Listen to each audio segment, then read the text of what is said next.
Welcome back, Archer.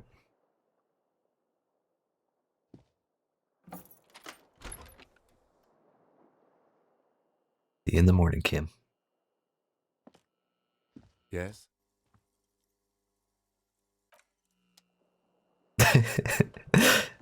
Wow. Welcome back, Garth. You have so much reading to do? What do you mean?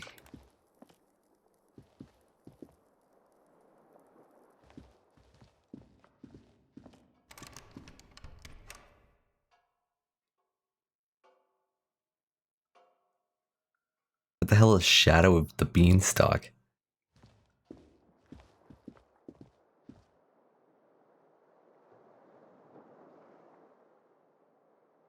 Like some weird Jack and the Beanstalk thing?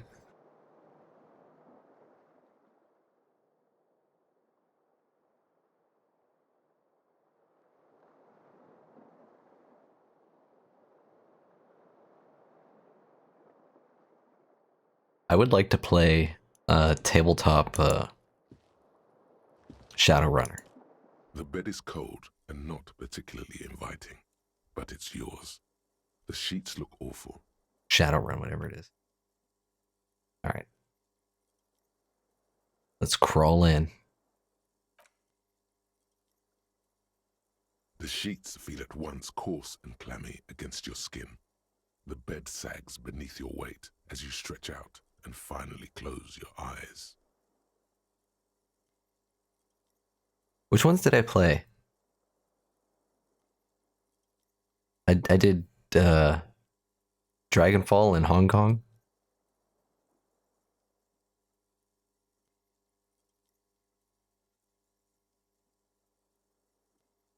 Shadowrun's great. I played the beginning of Returns and I never actually finished it myself either, but that was before I started streaming. It is the oldest one though, so I don't know if it's as good as the other ones. I don't know. Like Dragonfall was tons of fun, and Hong Kong was a lot of fun.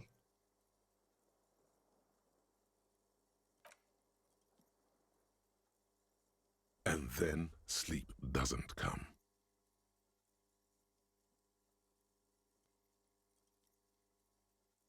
Yeah, I really like the setting for Shadowrun.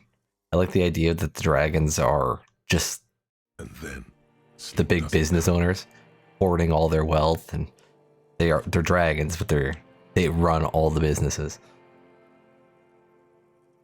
They're quote unquote dragons. And then sleep doesn't come. But I want to sleep. I like sleep. You're in bed with your eyes closed, but it's not happening. I know this all too well. It's the bed's fault. Roll over. It's a little better.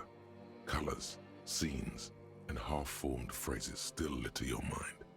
Part of you is still trying to solve the case, isn't it? Yes, who killed him? Who? Something to do with, what was it that the lieutenant said? Union? And it's gone again. Your thoughts lost between the slowing brain waves. Yeah, no more thoughts. Sleep now. Your breathing steadies. A great silence washes over you until your eyelids twitch in your sleep and images start forming.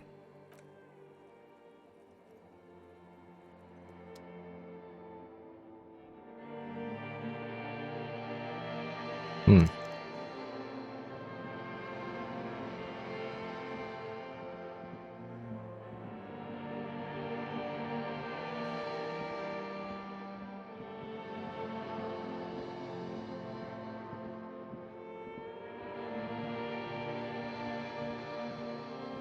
Oh yeah, disco body, and it's me. It's old me. It's pre-hobo me. Saying goodbye to my old self. Do you remember the scent of your childhood?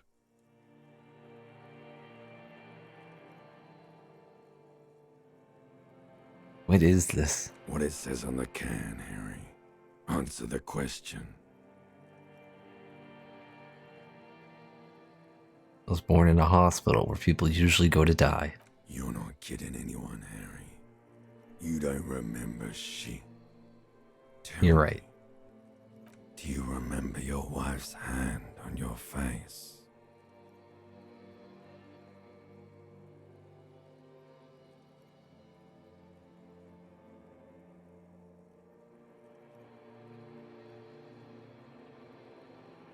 You said, who?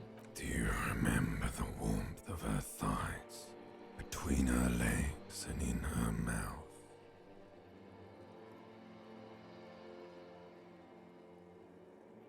I was left. That's right, funky baby. And you just stood there. One hand on the bottle and the other on your dick. Watching her go. Let it all be dragged away from you. Tell me, where are your friends? Human beings have friends, Harry boy. Where the hell are yours? I can get him back. No, it's gone. 3 times gone and never coming back. You failed. You failed me. You failed Elysium. What is Elysium? Everything. The pale and the useless. On the surface. The outer magnetosphere. Burning, furious truth. 8,000 years of written history. You really dropped the ball, Harry. 4.6 billion people. And you failed every single one of them. You really fucked up. I can come back from this. You're not coming back from shit. Thrashing around in that high conductivity state of yours. Bumping into things and acting like a clown. Who are you kidding? Trying to solve this case. You're trying to what? I can't hear you. This is just a word dream now. Jumbled up garbage. The pictures are gone. The bed rises to meet you. A thin, sleep-like state. More glass than velvet, grinding in your head. So something is wrong. Sleep shouldn't be this bad, this dry, this unnourishing. There's something wrong with your thoughts. Some kind of new type of hangover. God, there's another type?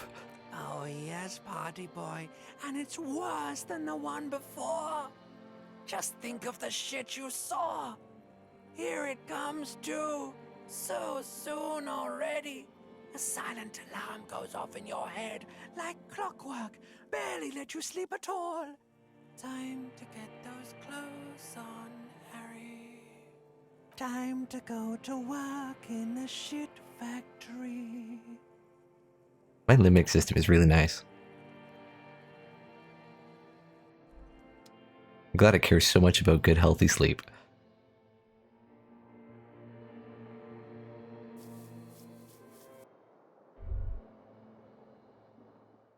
Good going, buddy.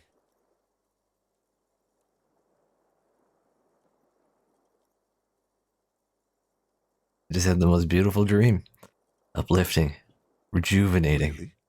Because you feel even worse this morning than you did last night. What the hell is going on with me? You mean, why are you so tired? Too tired and down to even think? It is worrying, isn't it? You can't be a detective like this. Detectives need to be able to think. Why is this happening? It's just that your heart has finally pumped all the speed out of your system, Buster. Time to get some more. You're No. too weak to say no now. Waking up is the worst part. Maybe somewhere down the line you could decline. Wait, what is speed? Speed is a potent central nervous system stimulant. It kept you propped up all day yesterday, despite your debilitating hangover. How else did you think you even got up from this floor? It's power, man. It's professionalism. It makes you feel like you're young again and ready to detect. Ready to go to war against the world.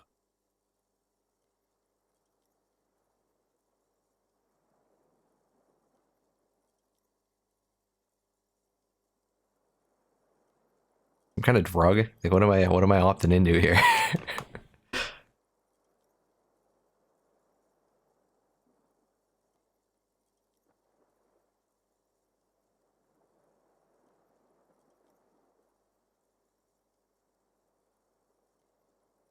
Yeah, let's do it. We're opting into the speed. Of course, Martinez is speed central. You just gotta poke around, follow your nose. Yes. You and Yes. Speed will be happy again. You will make her come home. This time, it will be different. We're quitting alcohol. We're getting on the drug wagon.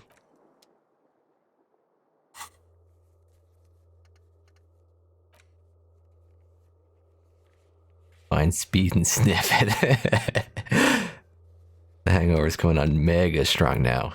You need more speed in your bloodstream. Find some. Put it in your hand. Off we go. Alright. A mirror hangs on the bathroom wall. It's barely covered in steam anymore. It's your face in the mirror, adorned with the expression.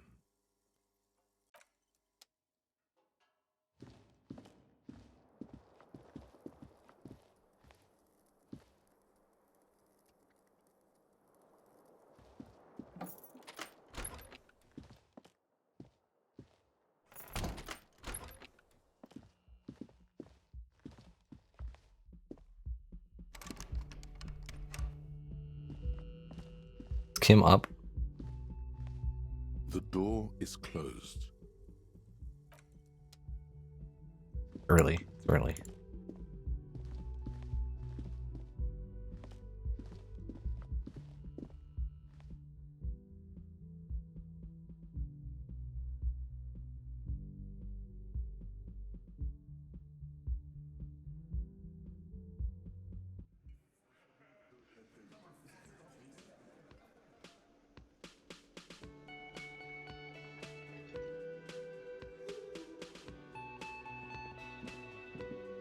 Yeah.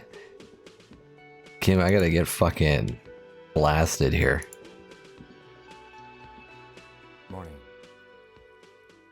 Good morning, We can Kim. get to work at once. The union muscle turned up. They look rowdy. We should talk to them. Alright. What do you mean rowdy? I mean ungovernable. Martinez isn't exactly enthusiastic about the RCM being here. They prefer to be policed by the union. These men here, men who drink beer for breakfast, there's talk of an armed wing of the union called the Hardy Boys, who are responsible for state policing. I think it's them. The Hardy Boy. Okay. Are these the men Gart told us about yesterday? I completely forgot. Sorry, I had a rough night's sleep. It's them by the looks of it. Loud and nasty, just like the manager said. One loose thread less to worry about, and one big problem to replace it. Crosses something out. Alright, let's roll, Kim. Gotta get this little bit done so I can go find some One more thing. Some before powder. we leave. We don't have to talk to them immediately. We can walk right past them, continue with our business. Don't tell me that, Kim. Good. A power move. Purposefully concentrate on something else first. Yeah, streetwise. Zoom right past. Do it on your own terms. But aren't you curious to know what they have to say about the murder? They're in no hurry to leave. They think they own the place. Anyway, I leave that choice to you. Whatever you decide is fine by me. No, you gave me the choice. I gotta go look for some freaking cocaine. Shouldn't have given me that choice. Too much power in my own hands.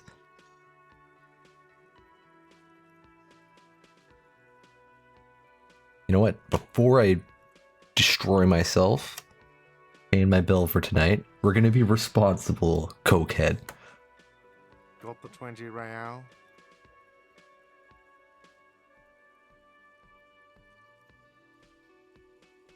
Good. You got the room for the night, but remember, you'll need another 20 real tomorrow.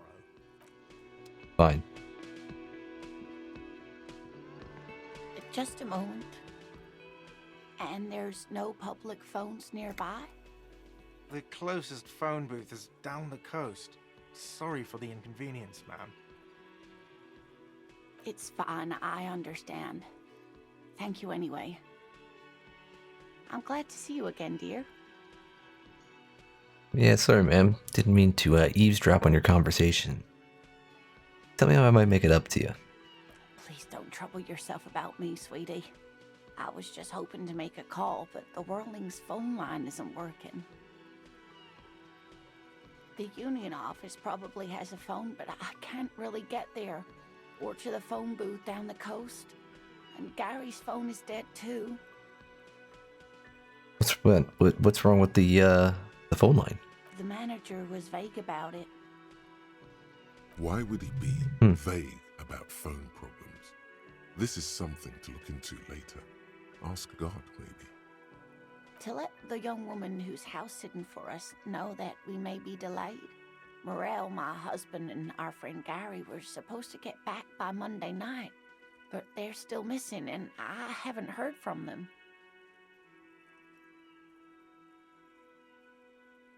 Morel, her husband, and Gary were supposed to get back by Monday night. I was also hoping she'd heard from Morel. A little missing persons puzzle might just be the thing to take your mind off the hangover.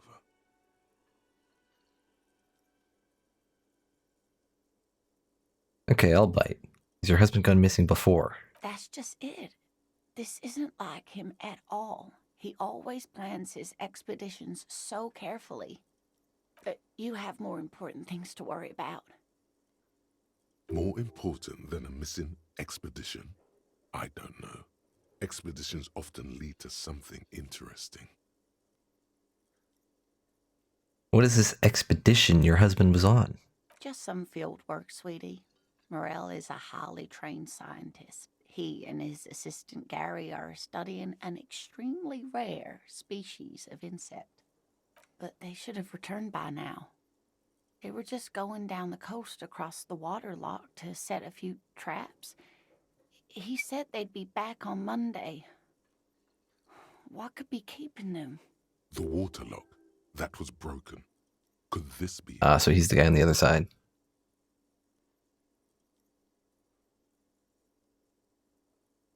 Who's this Gary person? Do you trust him? Does he eat salami? Oh, sweetie, it's nothing like that. Gary's as loyal as they come.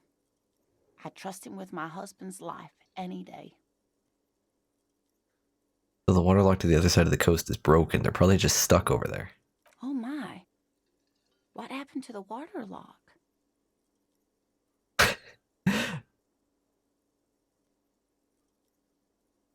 Yeah, wouldn't you know? It's blocked by a big butter billboard. It fell right into the water. Oh, sweetie. If it weren't for you, I'd be looking forward to another sleepless night. Thank you from the bottom of my heart. You're welcome, ma'am. I hate to ask, but if your investigation takes you to the other side of the coast, please do keep an eye out for my husband. This will Sure. surely lead to a cryptozoological mystery with that extremely rare insect. Yes, some left-field scientific research is exactly what you need right now. Funk up that vanilla murder investigation. And if you see him, let him know Lena is waiting for him here at the Whirling. He gets so tangled If I up see him, in I'll his let him know work you're that here. He may not know the water lock's been repaired, and it's cold out there. You got it. Oh, you're such a dear. Thank you, sweetie.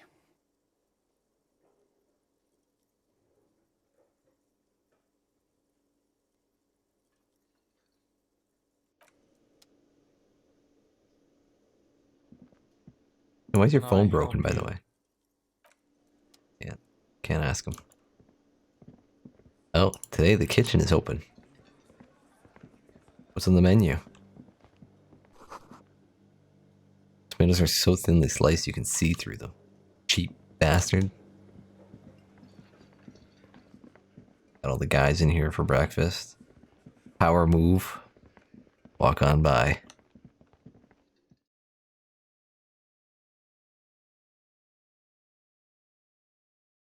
Did you hit level 50 yet, Hard Trip?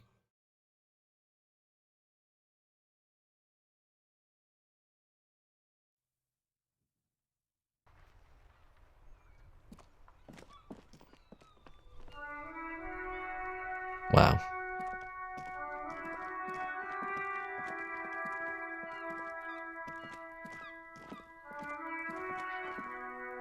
How do you get up to the roof?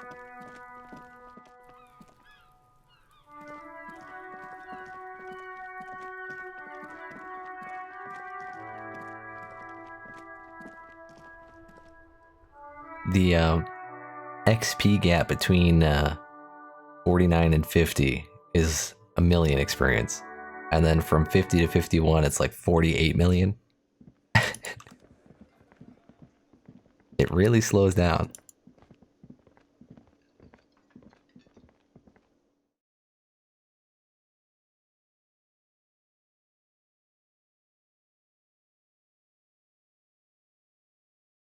Well, you unlock something else at 55 for your skills.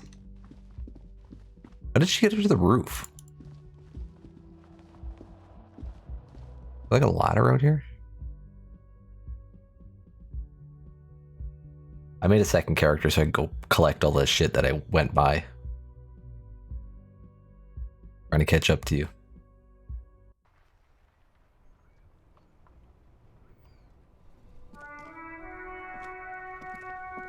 Oh, I can walk with WASD? Oh my god. How am I just learning this?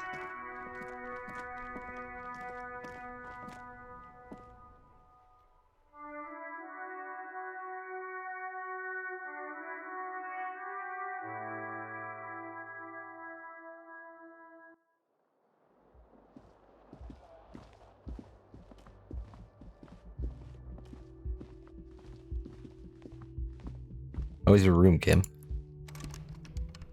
Was it better than mine? Was it awkward when you had to get up in the night and go for a piss and my door is open and you can't do anything about it? Because it looks like we're sharing a bathroom. The door is closed.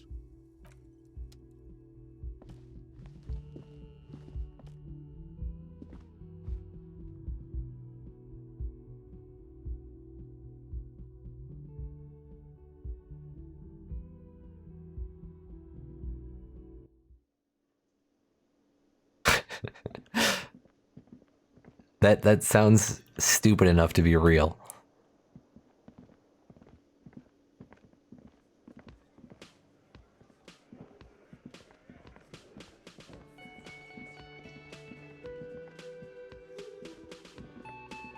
Did I say anything today? It's all about money, you know? Yeah, it is, because rent is goddamn expensive. 20 bucks a day? Like, come on. 20 real.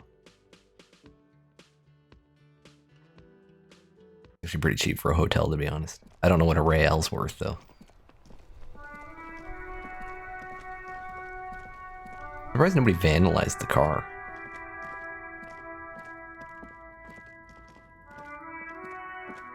Okay, seriously, how do I get up on this roof?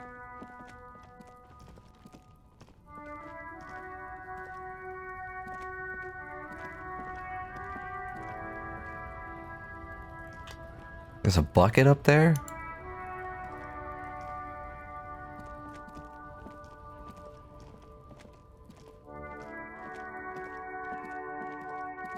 What am I not seeing?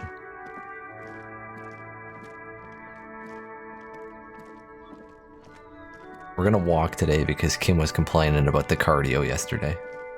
I was all amped up on speed.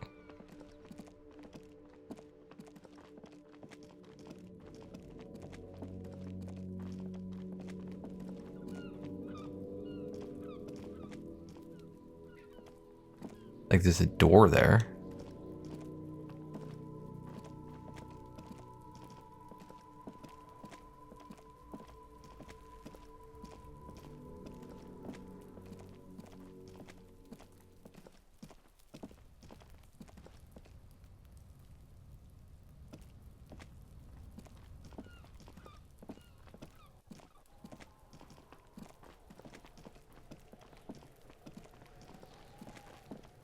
Good morning, Kuno.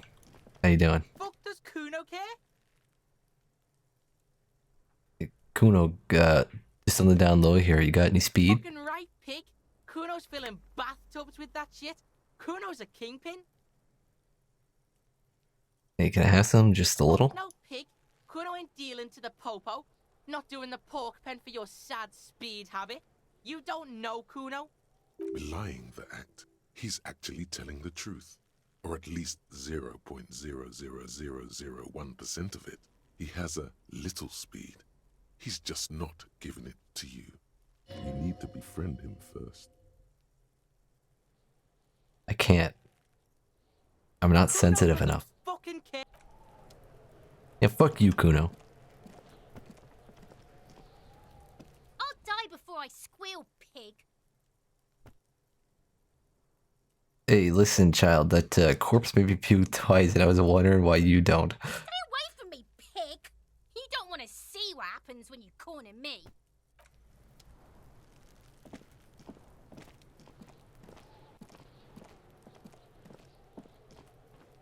What the fuck does that mean? Napa Kimpi?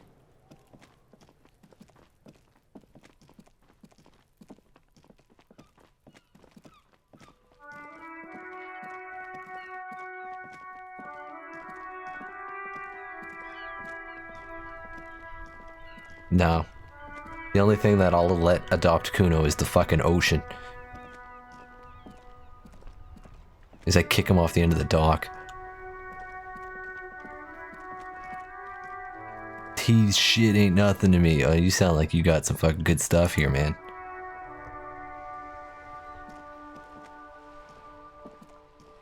Are you just wasted?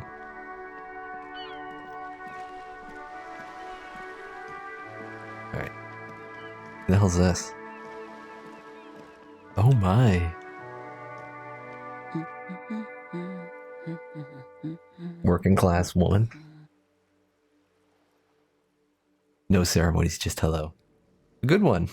Yes? Hello? Me? Who are you? I'm just a working class woman. Okay, whatever you She say. doesn't really want to be disturbed that much. If she's such a working class woman, why isn't she working? Shouldn't a working class woman be, you know, working? Not all the time. Right now I'm browsing books. Even a working class woman needs something to read. Good, good. It is. I'm a policeman. I know you are. Good then. Do you need the help of a policeman? This is such a dumb conversation.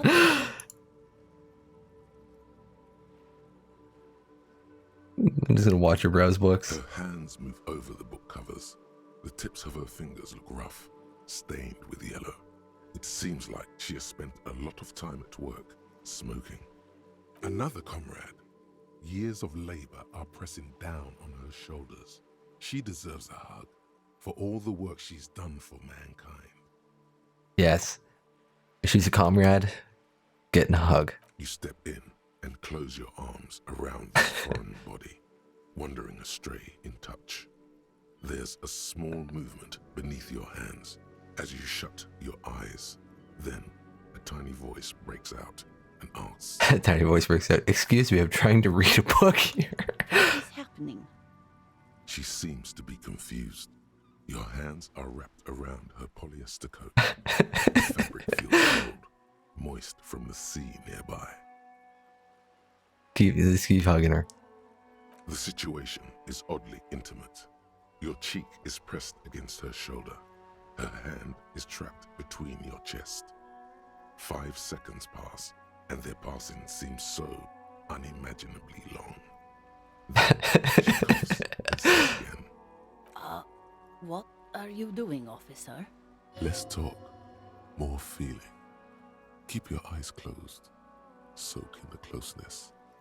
See what the feeling entails. I'm fighting for the working class. Fighting for it how?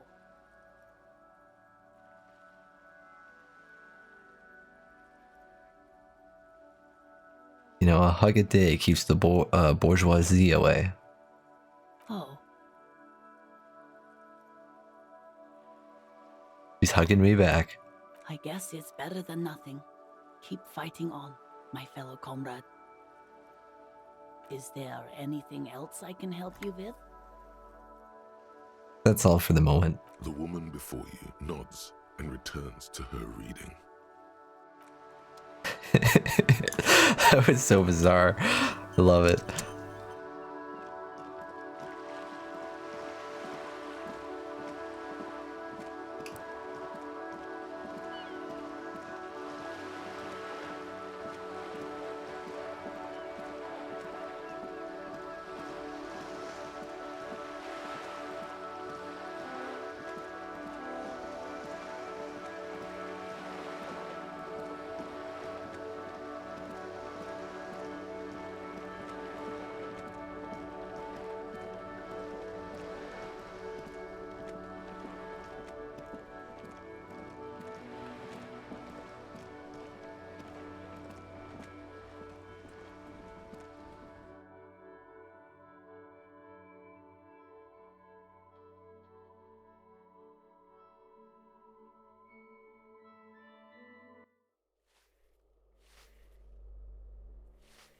That's a menu up there. So what the hell's that thing?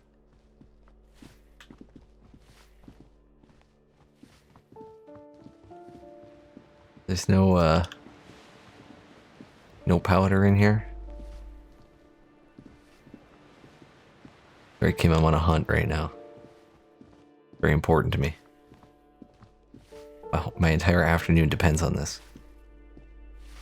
Give me a moment.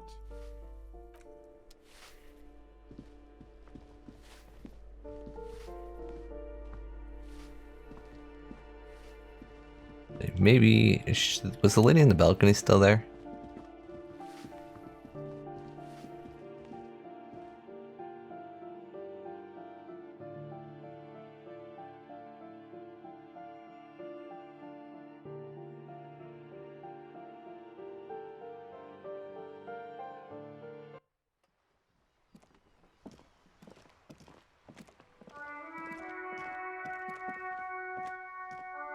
You got what I'm looking for. Officers, have you come to admire my mural? Is that bed in the coal room yours? Ooh, not only have you found my address, you've discovered my biggest secret. I'm a coal miner.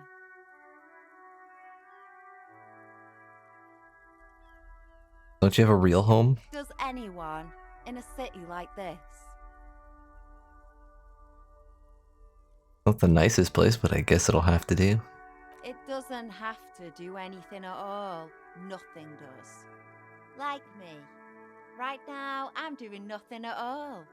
The inspiration will come to her once hell is set loose on the streets. It's too calm right now.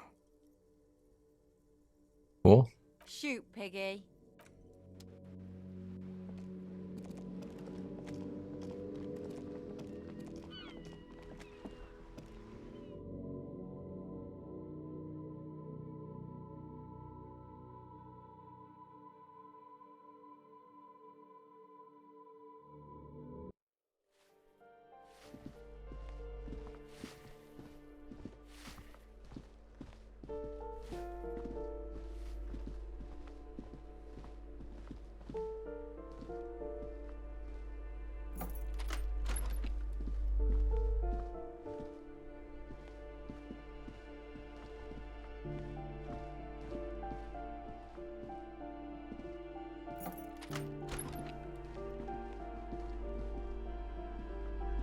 A plaster cast bust depicts a middle-aged man with impressive sideburns.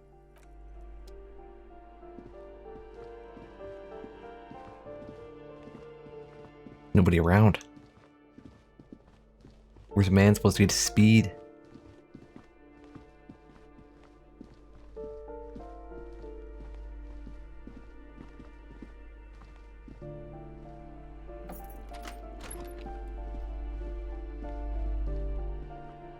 What is that? There's an interactable in there.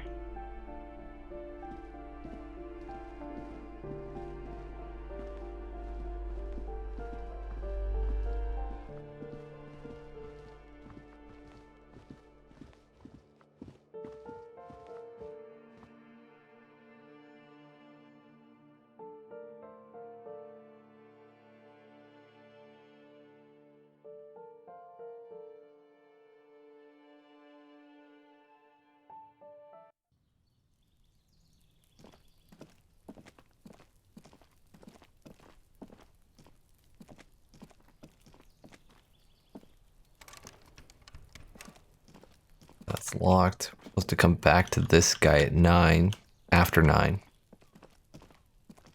p.m.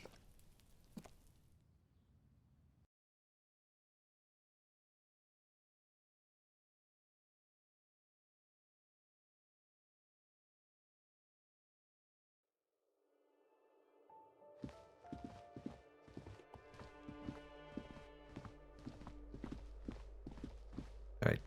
Kim. It's too slow, I gotta run.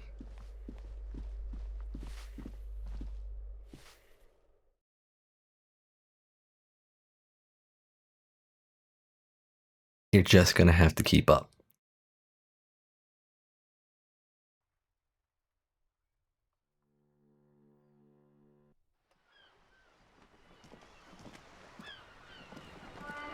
I mean, I like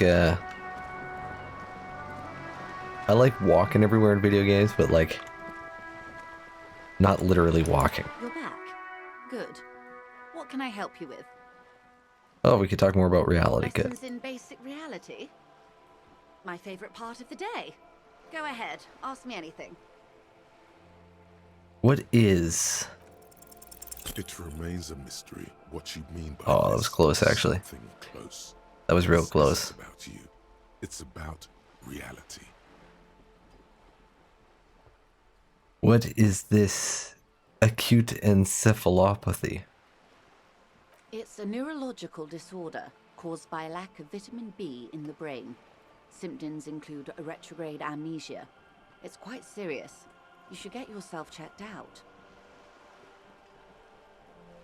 What causes it? She literally just says. Well, it's either bariatric surgery or long-term alcohol use. Oh, it's probably from the surgery then. That seems unlikely. That's rude. What times are these? These are unimportant times, Detective. You and I were born after the dust had settled. 1,000th of a second too late. Too late for what? For the big time. Okay, what's the big time? The revolution.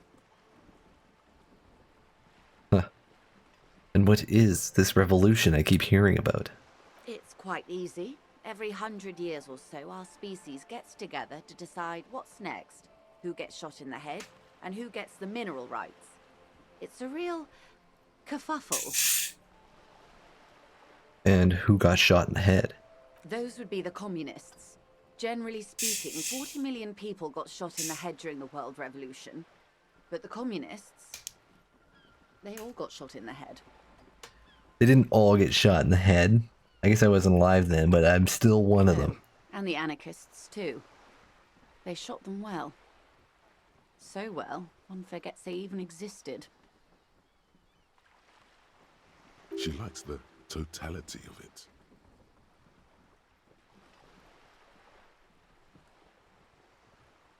Did the communists and anarchists shoot back? Did they ever? Before they got shot themselves, they shot 2 million people. I mean, didn't you just say like 40 million of them died?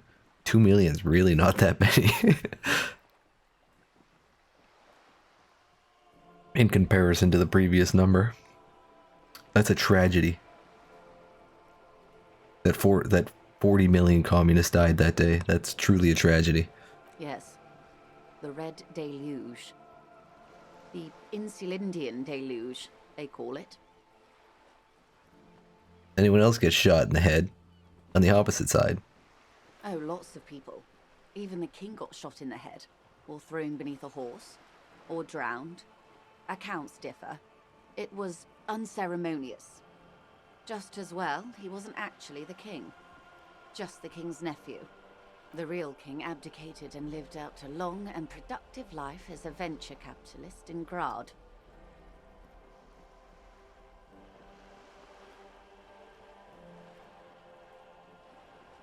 Cowardly king.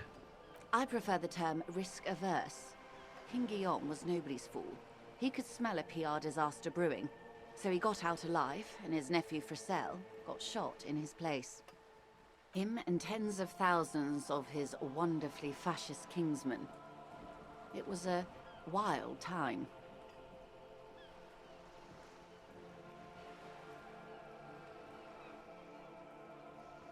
Who got the mineral rights? The liberals got the mineral rights.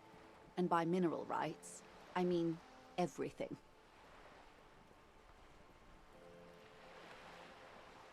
Okay, and by liberals, you mean... Liberals are usually middle-class people, Detective. Or the remaining gentry. The beneficiaries of the pre-revolutionary arrangement. Some were rich enough to stay with the Constitution, with monarchy. Big mistake. Others bet on the revolution. They were called the ultras, or ultra-liberals. They fared well. How did the liberals win it all? They didn't win so much as survive. We were the last ones standing when the war ended. Everyone else got shot in the head, remember? We. She's one of them. Of course.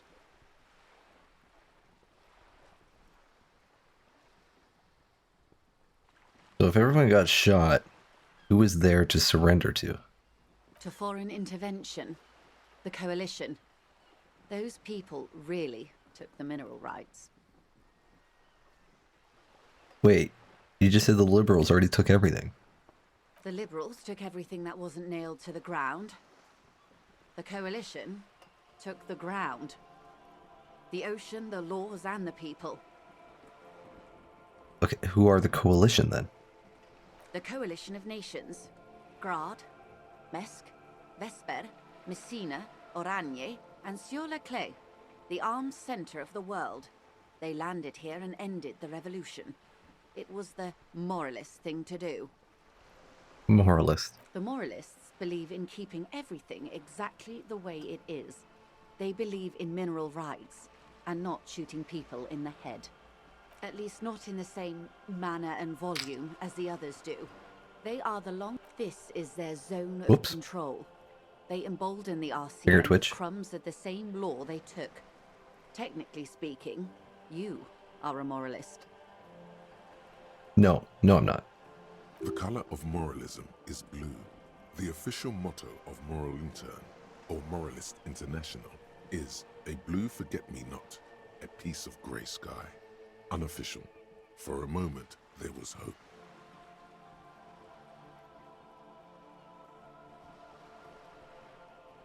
I don't think I am a moralist, ma'am. Of course.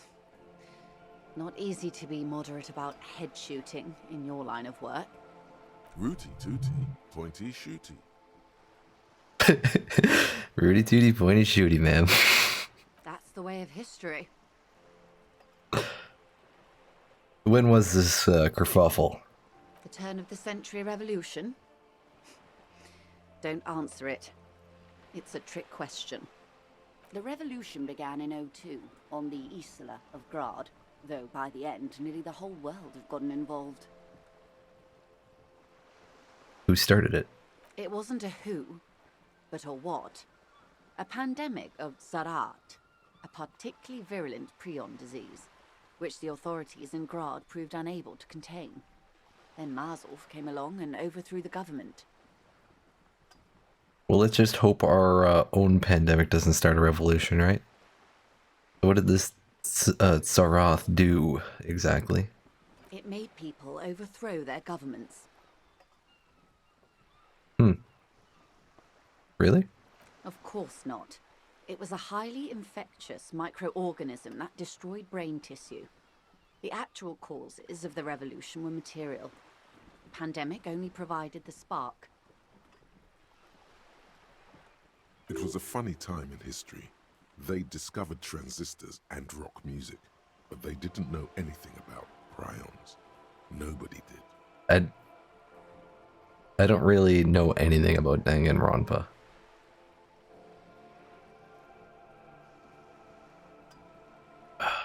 So where did it spread from there? From Revachol and Grad? Not far. The world managed to cauterize itself. Marzolf's government was overthrown in 08, and the coalition crushed the Revachol commune 2 years later. It was the end. I did want to give them a try.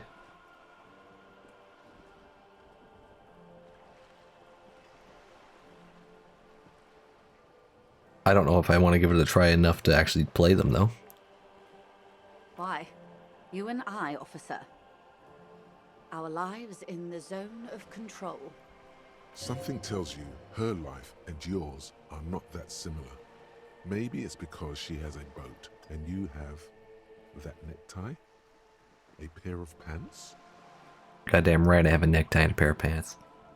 I've never played a Phoenix Wright style of game either.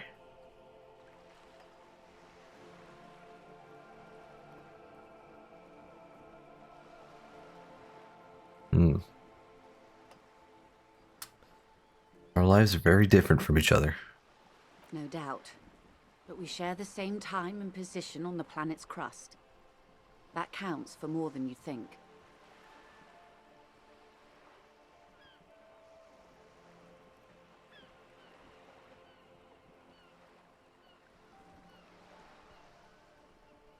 Yeah, I can suspend my disbelief. That's not an issue for me.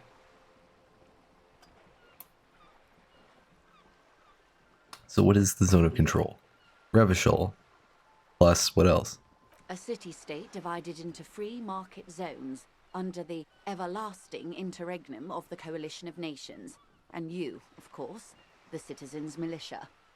The zone of control is the third incarnation of Revachol, after the failure of the suzerain and the commune. So what happened in the rest of the world? Modernity. They developed the marvels of the inter-eastlery communication. Telematic milieus, radiation, colored plastics. Meanwhile, in Revachol West, the aftermath continues for the 5th decade. You just gotta be really thorough, don't you?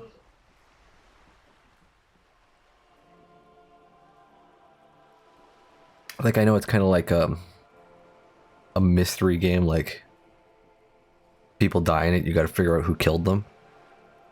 You gotta gather evidence.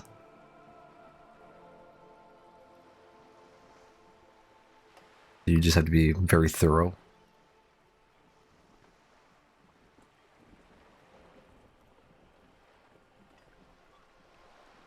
"51 minus 8 equals 43.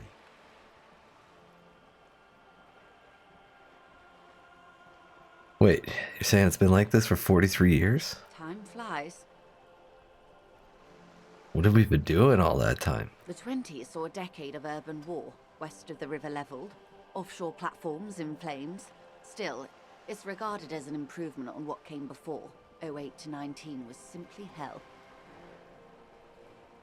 It should be kind of obvious, though, shouldn't it? If you find a piece of evidence, like, you know somebody was in, like, the kitchen or something, and the murder weapon's a knife, then you find the knife, then you gotta go talk to the person who was in the kitchen, and then something happens. And after that? The 30s? Things settled down in the 30s. Revachol East transformed itself into the world's largest tax haven. with the international community's blessing, for the first time in a long time, it seemed like things were going somewhere. All that untaxed income must have fueled the new. That can only mean one thing. That's when they discovered disco. Yes, and quantitative easing. It was a market mirage, unfortunately. The 40s dispelled it. An Isola-wide hangover, you might say. So, here we are. Welcome to reality, baby. Wow, a lot of XP. Thanks. For her to be where she is, Wild Pines Group must have picked the right side. So which side was the Wild Pines group on? Liberals? They picked the winning side. That's why they're here, and others are not. They got lucky. Perhaps it wouldn't have turned out that way had I been in charge. I might have bet on the king and led the Pines to doom.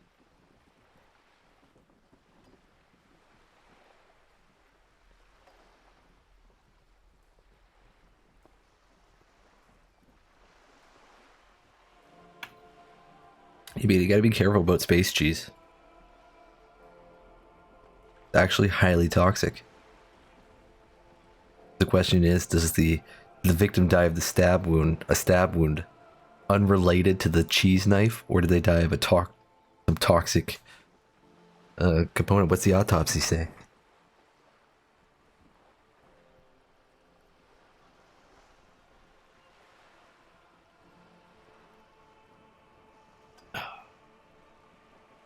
You would have sided with the king. I would have sided with the cannons. If you'd seen the calibers of the things, you might have too. Perhaps it's better I was born when I was. 10 of the 14 Indo tribes got it wrong. Feld, Kupri, Tricentennial. So I suppose I would have been in good company.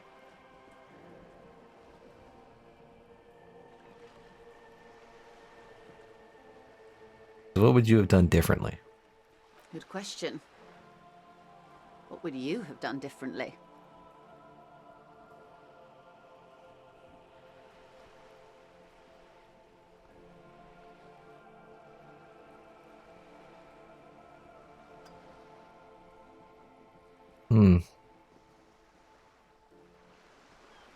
Killed more, at least 400 million.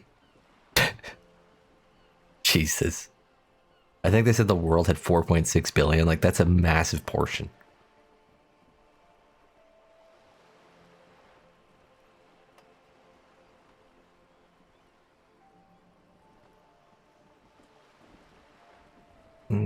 What would I have done?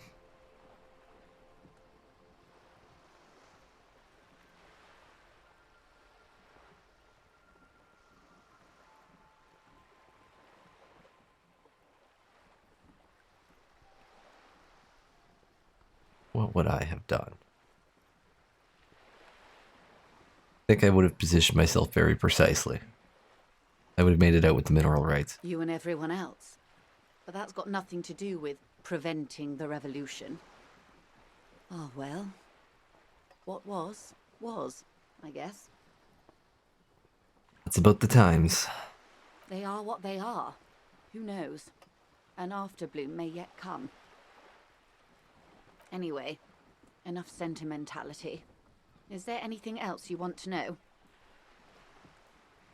Battle pass? What is that? What does that entail? Exactly. Not so fast. Who is she in all this? Ask her who she is. She owes you an answer. Yeah, I want to know what you are. She won't maneuver her way out of this one. Say nothing. I am the vilest of the vile. A traitor. A devourer of nations and infants. My god, you eat people? I am an ultra.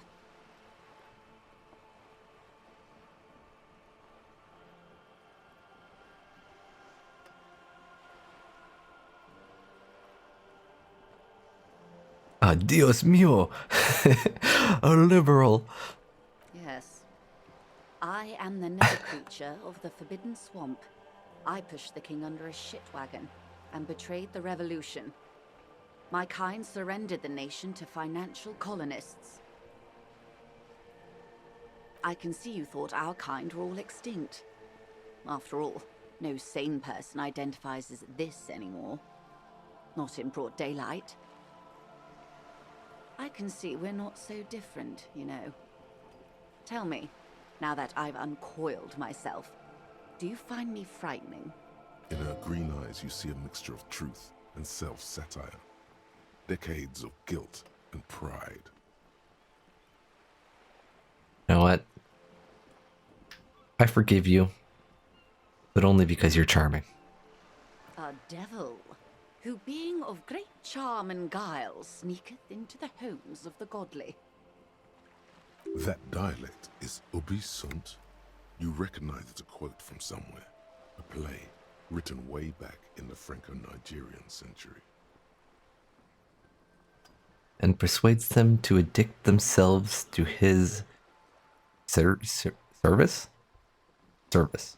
Ah, maybe you remember more than you let on. Despite whatever brain damage the alcohol may have inflicted. Vile devil.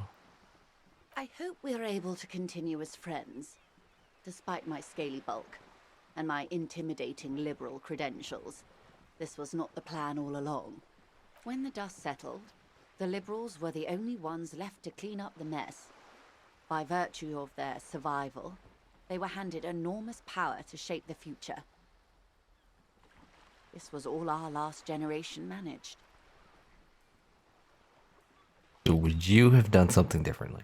With due respect to our overlords, the eternal caretaker government that keeps Martinez a monument to the efficacy of its artillery, I would not have relinquished sovereignty to the Coalition. Not here in Martinez, and not in the Stella Maris or Delta Beachheads either. If not for my own sake, then for my daughters. We had an obligation to defend our sovereignty. We should have burned the whole Isola down rather than let them have it. Dark orange flames reflect in her green eyes. An oil fire on the ocean. You're a smart woman. Perhaps. My intellectual vanity will be my undoing. You're no dummy yourself.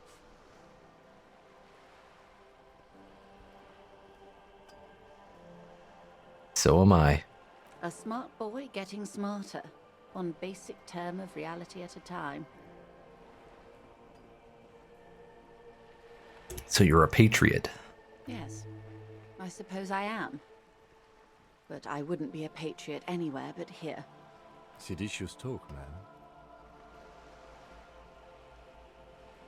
Puts down his notes. Well, at least he's not writing it in his notes. You have daughters.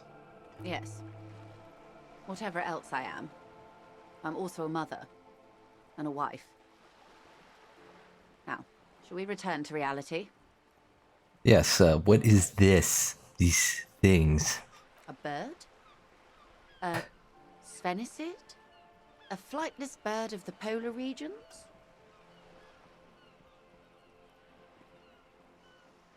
Keep guessing.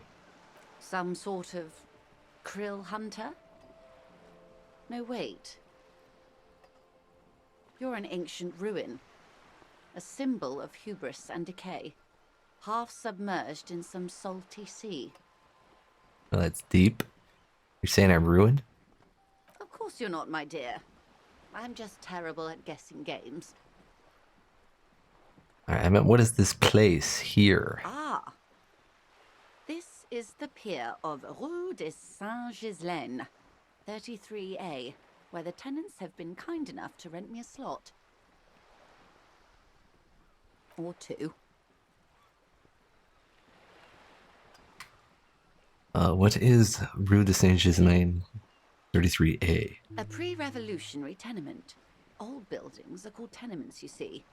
And new buildings, bâtiments. After les bâtiments nouveaux. But 33A and 33B are not nouveaux. They're old. This one used to be 8 to 10 stories tall. A real high-rise by the standards of the last century. Built to mirror the skyscrapers across the bay in the Delta. That was before the war, of course. Who lived in them? Mostly the urban middle class, I believe. This was once primo real estate, before the cannons lopped 4 or 5 stories off. Splat, splat. Young girl in all clothes gives Joyce the evil eye, a red paintbrush held to her throat. Wonderful.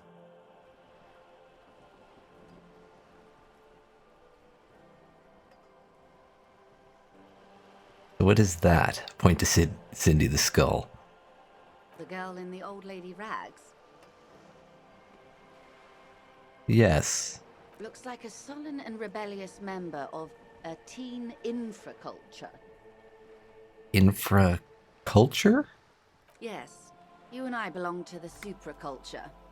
We're common, the herd. The music on the radio, the food in the chain restaurant, those are all too popular for the girl in the old lady rags. She prefers a fantasy world, an infraculture with its own dress code and vernacular. It is an illusion, I'm afraid. There is no refuge from the supraculture.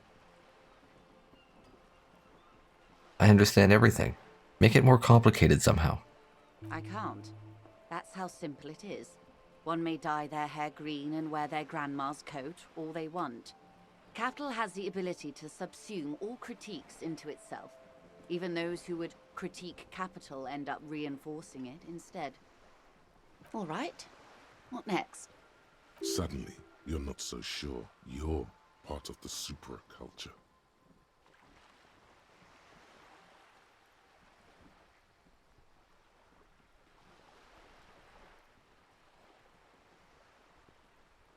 I think I may be part of an infraculture. And what would that be? Cop. She lets out an unrestrained laugh. Stretching on My reality impaired colleague is not so far off. Many of the RCM's fashions, even weapon preferences, borrow heavily from classic Vespertine cop shows. My precinct alone has 3 officers who go by the name Ace. But please, do continue this reality exploration. I was just remarking. Yes, let's.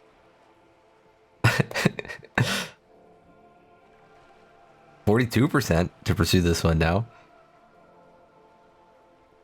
Because I belong to cop infraculture. 6 kilometers southwest in the Valley of Dogs, Junior Nice. Officer Chad Tilbrook takes aim at a rabid black dog licking its wounds in the grass. To his left, his partner, Emil Mullins, whispers, "You heard what happened to Tequila Sunset in Martinez?" "Yes, he lost his mind," Tilbrook answers, fingers on the trigger. "Don't worry, Emil." He pulls it out slowly. Slowly now. He'll find it again. We always do. What am I? You? You're an officer of the RCM. The Revachol Militia, Citizens Militia. Preciso mundo. Good. And what is the Revachol Citizens Militia? Nothing more nor less than the de facto law enforcement body of post-revolutionary Revachol, Detective. Yes, we are the Revachol Citizens Militia. He's being sarcastic. We? You're sounding very communist there, Kim. I like it. I like it.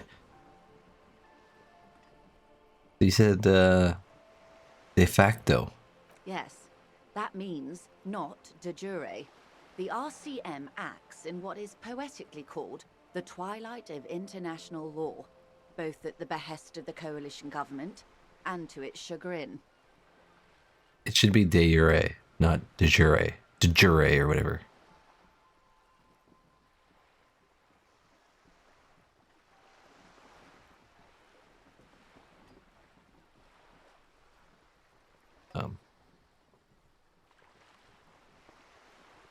So what do you mean? The RCM's responsibilities are defined by the Emergency, Wayfarer and Aliments Acts, 3 pieces of legislation keeping the city in a, let's be honest, laissez-faire stasis to the benefit of foreign capital. All three are good to know when we are out policing.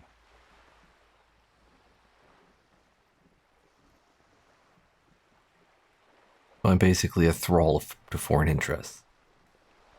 There's nothing basic about your role, Detective. It's true that the RCM keeps everything the way our seemingly permanent provisional rulers like it. Yet, on the other hand, I know these people. I deal with them daily. Let me tell you, dear, they are not fans of you. The post-revolutionary decade was a disaster for the coalition government. Revachol in the 20s was hell, especially on the west side of the river. Gang warfare, a botched privatization scheme, a nuclear pile meltdown. They called it the International Zone because no nation wanted to claim responsibility. The RCM restored peace where the coalition failed. A true blue citizens' initiative. They will never forgive you. That's somewhat of an exaggeration. In reality, ours is a mutually beneficial arrangement. Ravacholians get to keep the peace in Ravachol, and the coalition doesn't have to worry about it. Anyway, sorry to intrude. Please continue. Yes, Lieutenant. Permit me to conclude with this. Who you are, to me, is the police. The only legitimate law enforcement authority in Revachol. Alright, well, thanks. And if those authorities drink so hard they need help recalling the basic terms of reality, well, I'm here to help. Now, this is a white check, so no reason not to try it. What is... A strange coldness comes over you. Oh, that's as a you look epic at the fail. water. The waves sway the sloop slowly. That's all. It's on the tip of your tongue, a doubt of sorts, already in your head. But it's not fully formed yet. You have to wait and return to this later, once the jamais vu thought is complete. Well, that's all for now. Glad to have been of assistance. The little that I know. Thank you. Anything? Find Moral the cryptozoologist. We gotta level up.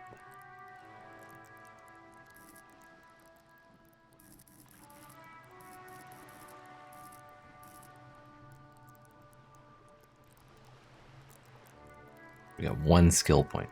We've almost got a second one from that conversation. Yeah, I have one active thought going. I might put in another one. I might get the jamais vu.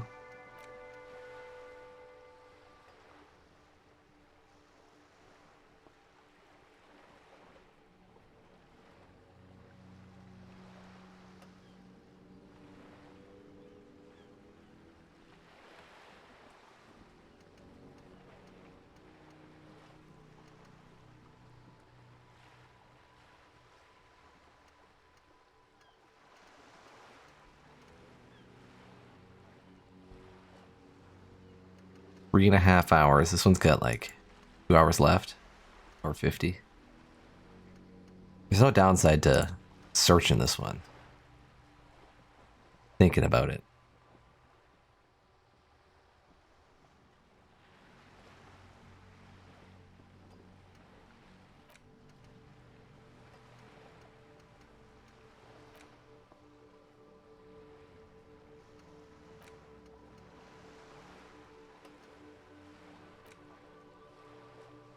Gonna get another thought.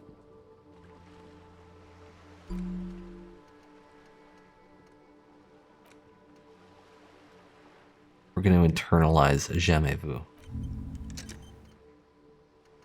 The realization. Going for it.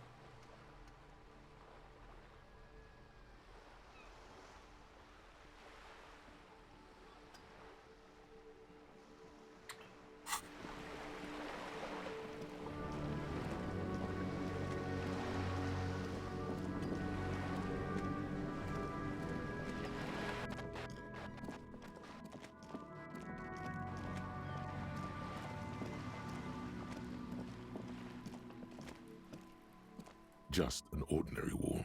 Nothing to see here. That one's conceptualization.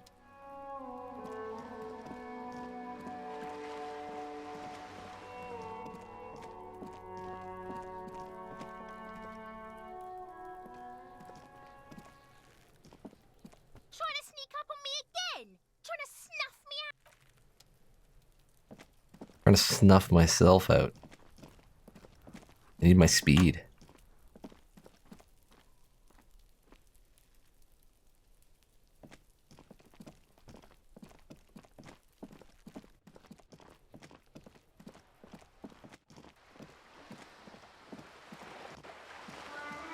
Alright, Kim, it's like 9 a.m. now and I still haven't found anyone who's willing to sell me some speed. This is not going to be a good day.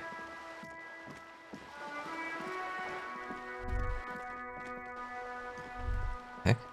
The sight of bullet holes stirs something in you, making you forget the lieutenant's surname. Kim, look. Bullet holes. Where?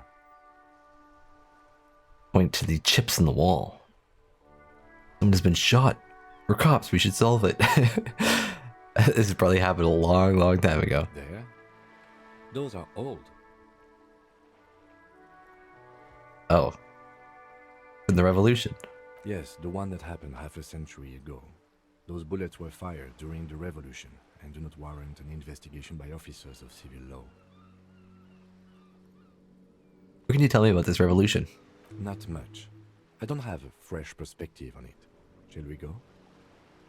Okay. I don't think anybody's got a fresh perspective on it. You guys happen to be coke dealers? Officer, the mere sight of police in Martinez makes me feel safer already. How can I help you?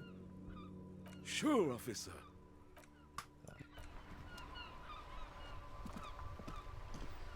We are still waiting for a replacement for the bull you sent sinking. I don't have one, my man. When I find one, I'll get it to you.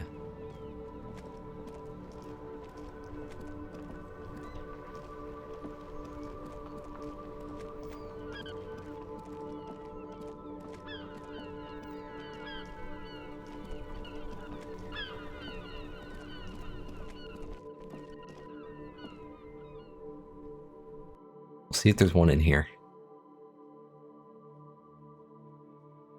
Pretty sure I threw it into the ocean before I came in here the first time though, so.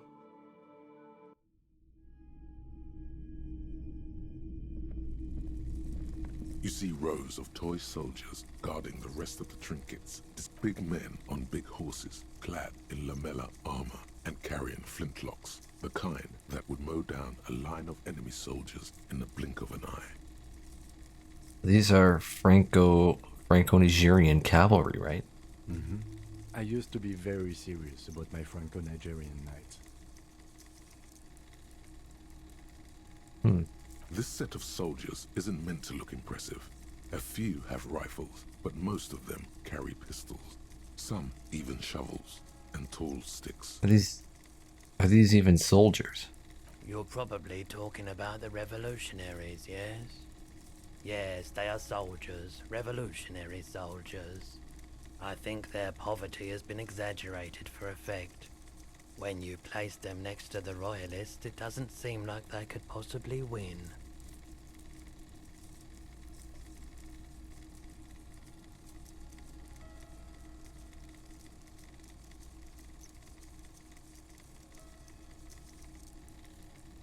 It's meant to give people hope. Even we can do it.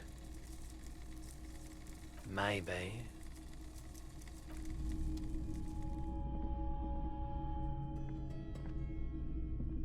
You got a, you got any How may I be of service? pools?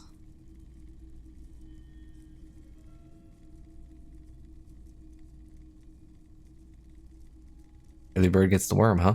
Perhaps. I just like being awake for the transition between night and morning. Bearing Oh, yeah. witness to the first hints of light on the horizon. You got some speed, my friend. Nope, still no clue. No, damn it. You obviously haven't been doing enough drugs lately. Yeah, I know. That's what I want to do. Just failed. It was a bad roll. Okay. He's my guy. Kim, he's my guy. Looks like I'm not getting any today.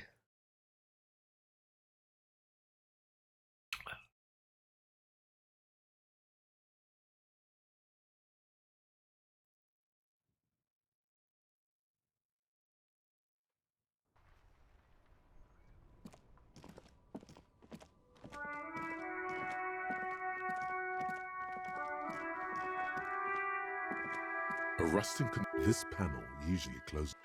You pull the lever all the way. Nothing happens. Nothing happens.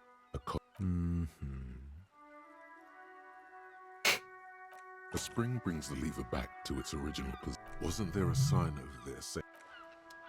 Yeah. I was just hoping. Futile hope.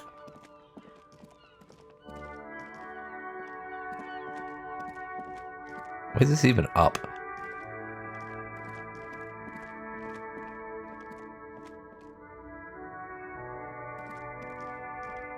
Keep pressing Shift Tab, bringing up the Steam overlay, because Shift is the sprint, and then Tab is the highlight objects. What's in this box again? Sunglasses lasts a lifetime, officer. Oh, yeah. 100% guaranteed. It does have electrochemistry on it, which I might need to look cool if I want to buy some drugs. All right.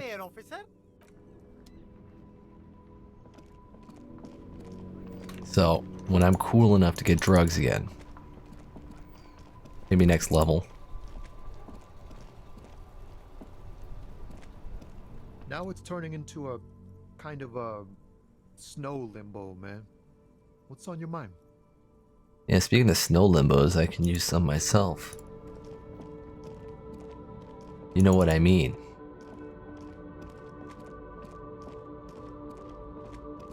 See if there's anybody new around.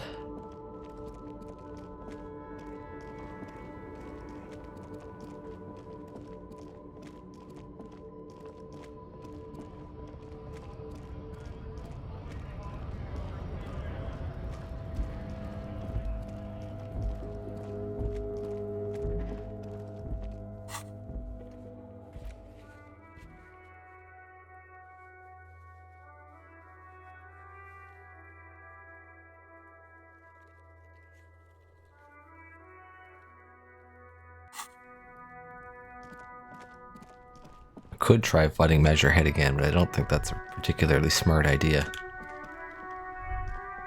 Snow covers the white on blue police livery of the motor carriage. The white colors nearly meld together.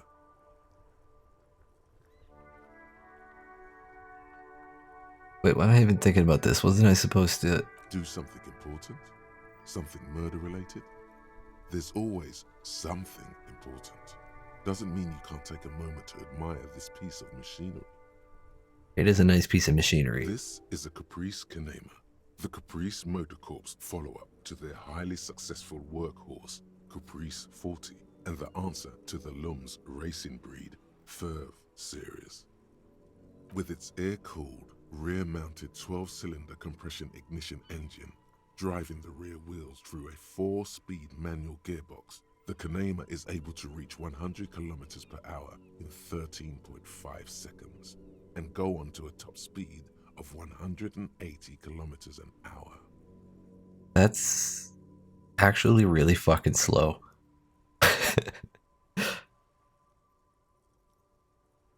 Won't it roll over in the first sharp corner? It does look really top heavy. The high center of balance is offset by a large battery bank mounted at the bottom of the cabin, feeding all the auxiliary systems and making the Canema effectively a mobile power plant. Oh, wait. Why does it have a 12-cylinder compression engine if it also needs this massive battery bank like it's an electric vehicle? What is this vehicle? What is this? This doesn't make sense. All this tech talk is really rubbing me the right way here. Due to a quite steep price tag, it is very unusual to see one in police livery.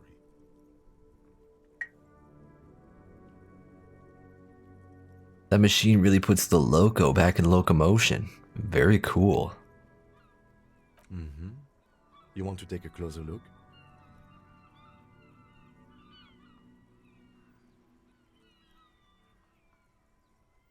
What's it packing there?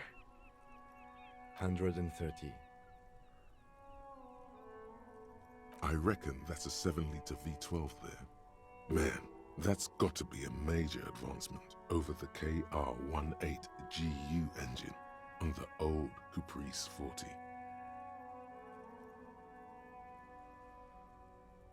What's that? A 7-liter V12? 7.2. Supercharged. Fine machine. Yes. An extraordinary machine. It's nice and all, but why so modest? Put some zing into it. Flare it up. Slam it down.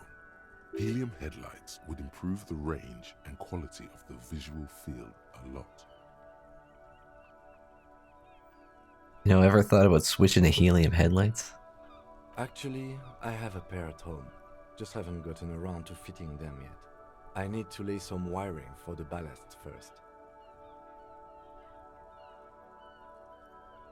You know, if we ever get this case solved, maybe we could do it together. I'm making a friend. Maybe. Yes, definitely maybe. Sounds like a distinct no. And means no.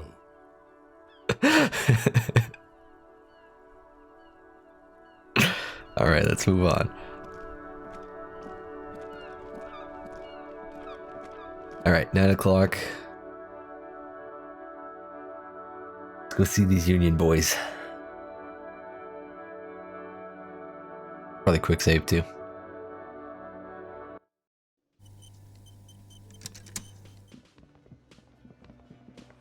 So how's your day going? Let me handle this.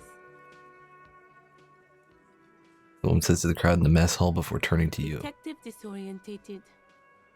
Are you still wondering where you are? This is Martinez, in case you've forgotten. I advise you not to overstay your welcome. Her entire character has shifted. This young woman is cold as ice. I just want to know more about the place before I check it out. That's normal. Yes, extremely normal. I'm not a gardener, by the way. I'm a legal counselor for the Dock Workers Union. So let's get to it. You're looking for Titus Hardy? You think he has information that will help you? Maybe he does. Wait, who the fuck's Titus Hardy? That's Titus. Talk to him. But know this. I'll be keeping an eye on you. No strong arming. Nothing official. The District of Martinez does not recognize your authority to make arrests. It doesn't matter if you recognize our authority. We will make an arrest if we have to. She says nothing. Her glare speaks for her.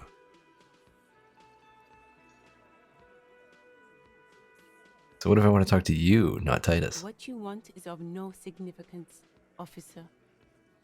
Don't test your authority. In Martinez, you are no one.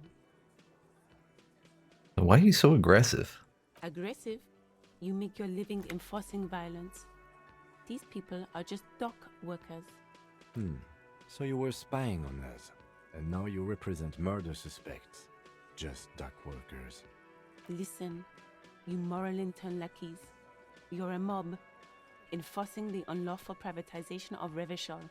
20 fat men in the Occident are stealing it all, and you're their bodyguards. Fuck yeah. So ask what you came to ask, or get back to your commanders.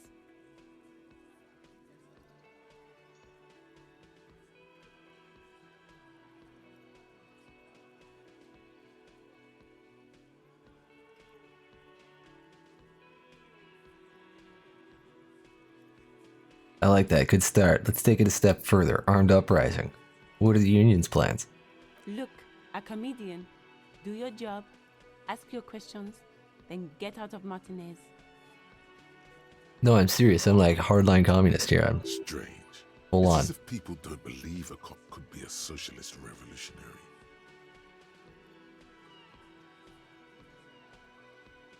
All right, what's your role in all this? Like I already told you, I'm a legal counselor. Do you have hearing problems?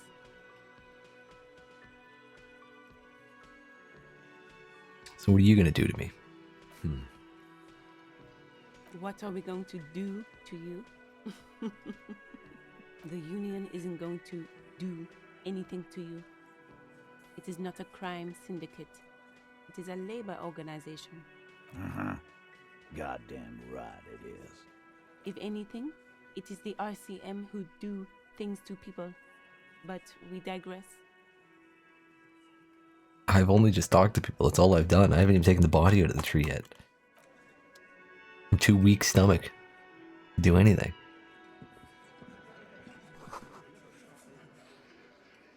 Spitting it. Reeking of tobacco. That's fucking disgusting. This is where you say your bit. Points to me with a beer can. Detective.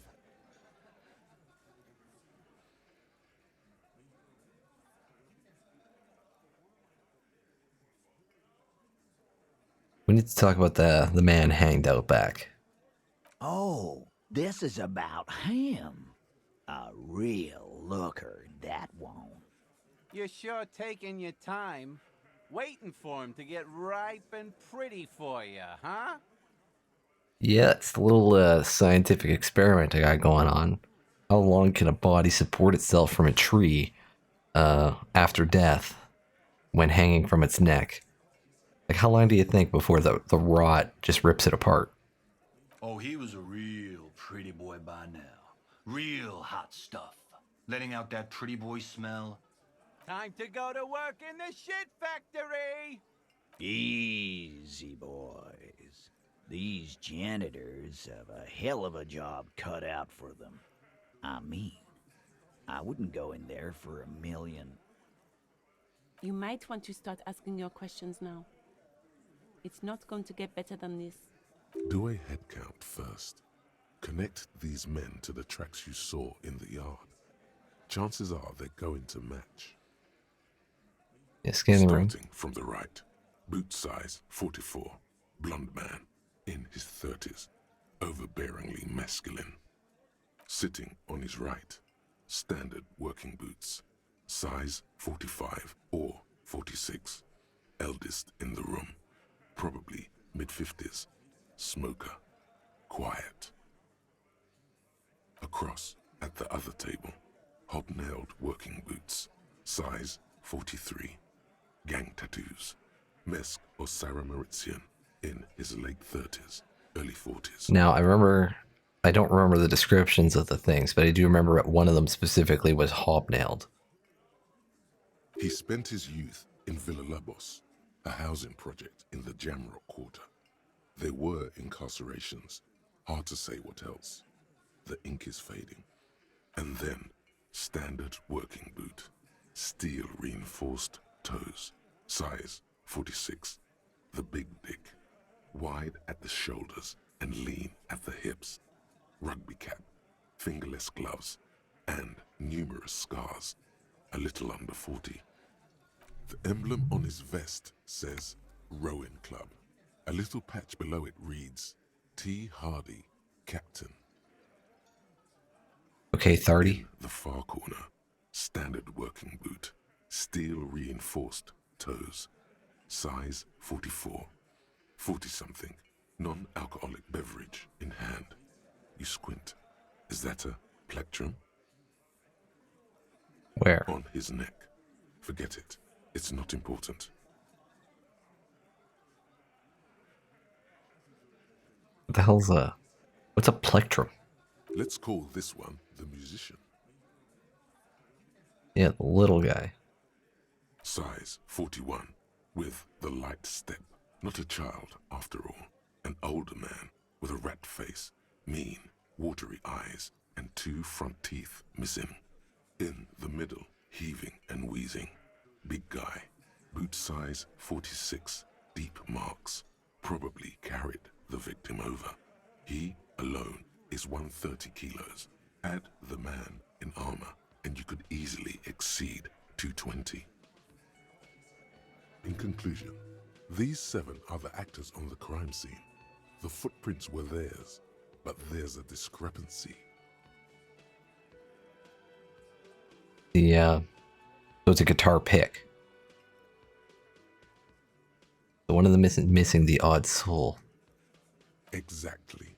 You've stood there for about 4 seconds, not saying anything. Hit them with questions. Where's the 8th Hardy? The fuck is with you, fella?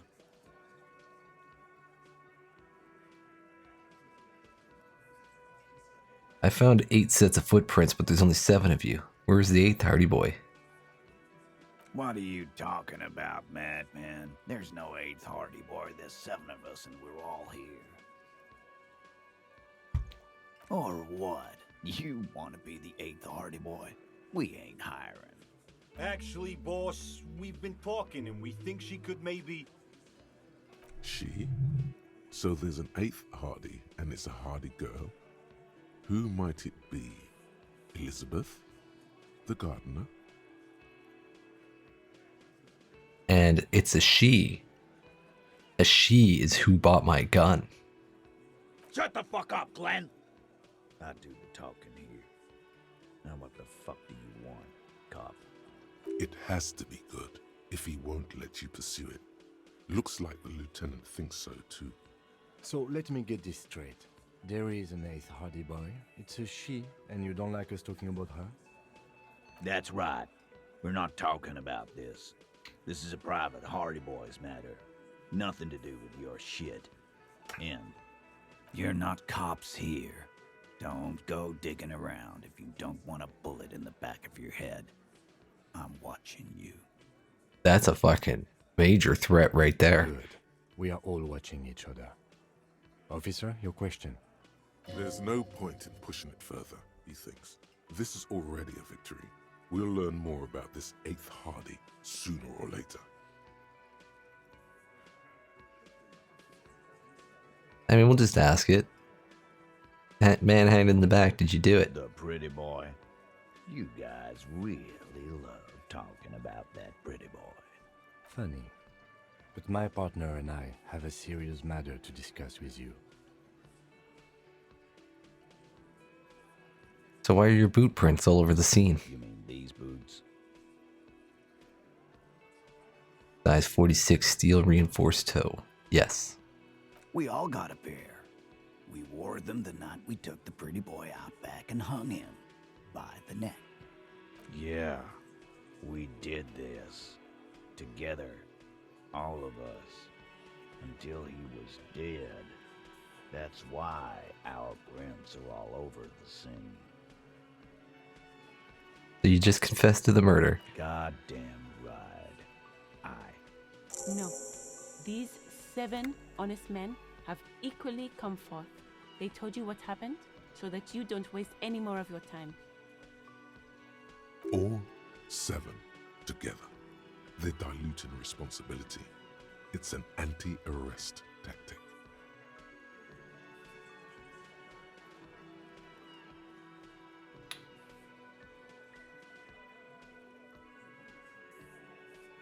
So who called the shots that night? Deaf? There will be no singling anyone out. You can't arrest a Hardy boy without arresting all Hardy boys. Do you think you could do that? Do you think you could arrest them all? A trick question. Don't let her lead the conversation.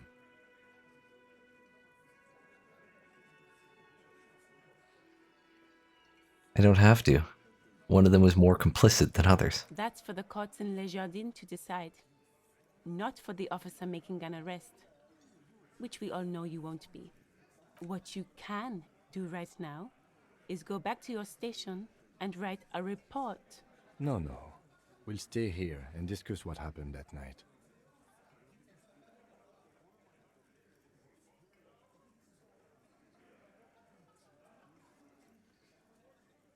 So you murdered him just like that, no How remorse. many people have you sent to the Shays? Ever felt remorse for them? Chaise électrique is the method of capital punishment in Revachol under the Coalition. During the suzerain's reign, it used to be the firing squad. An old electric chair. Or send them to Reunion to rot. For 20 years. For life. He says it as if it were worse than dying.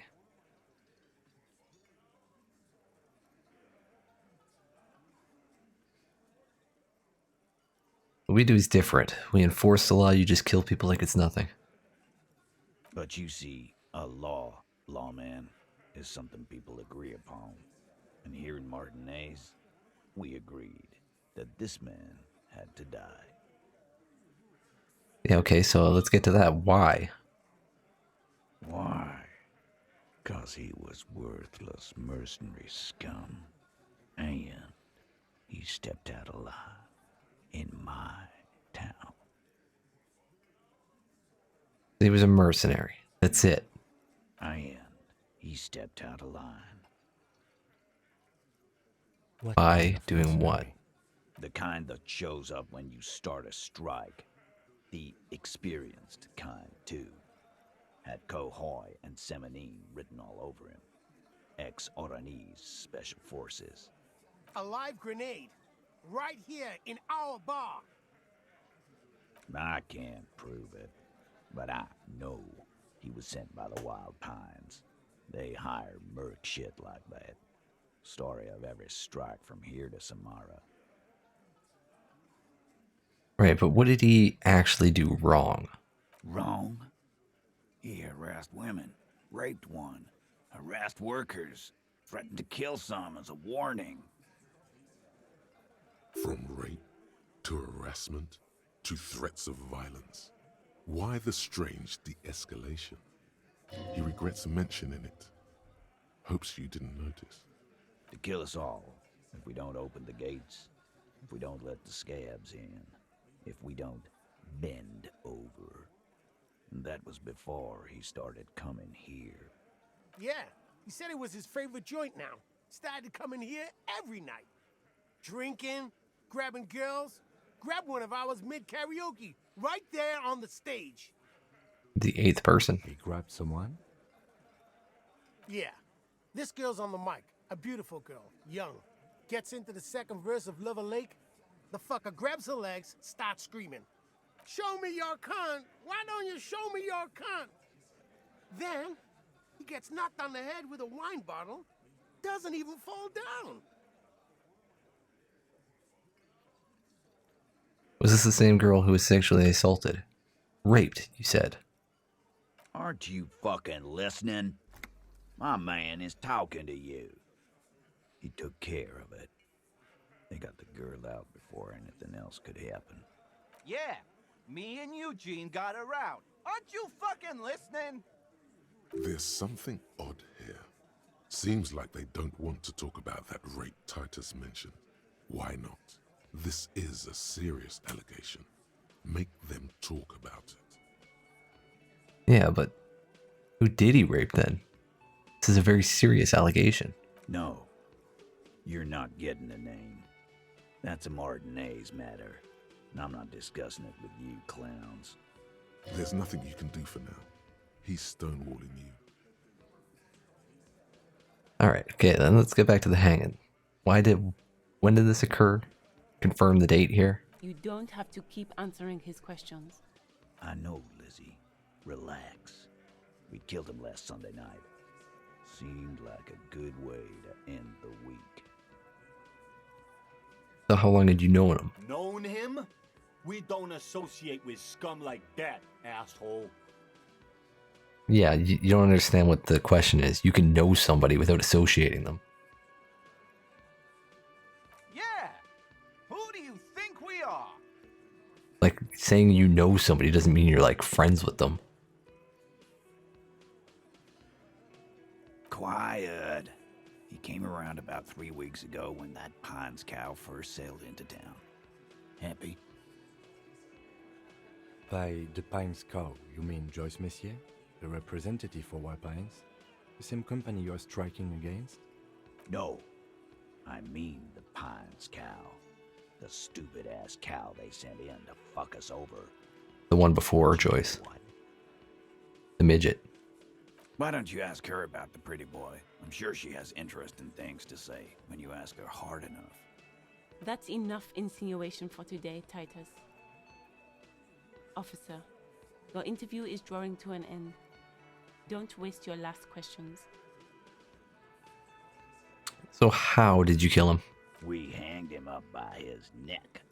until he got real still. Wasn't that obvious, Copper? I guess I'll find out when I am brave enough to get close to the body. Didn't they teach you anything at the cop school, idiot? This is where an autopsy would come in handy. You have to work with what you know. We need more. Did you muffle him? We haven't heard any reports of screams. Titus, you don't have to clarify anything. We overpowered him, dragged his unconscious body to the tree, put a noose around his neck, and hanged him till he was dead and steady. Then we left him for seagulls, maggots, and you fucks. Make them a bit more uncomfortable first, then see if it all adds up.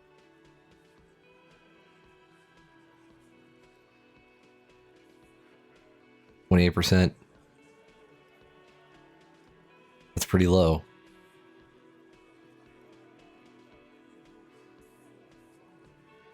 I can't retry this one.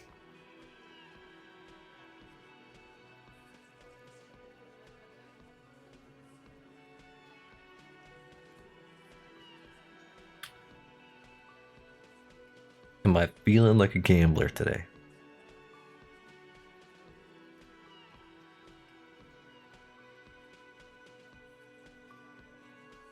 Possibly, I might be able to bump up composure.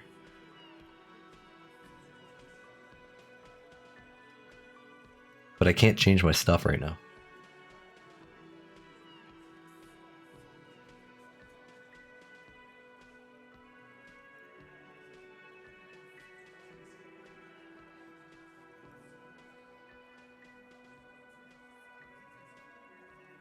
So how did you, well, I'm assuming all of you together is what you're going to say. So where did this overpowering happen? Weren't you fucking listening?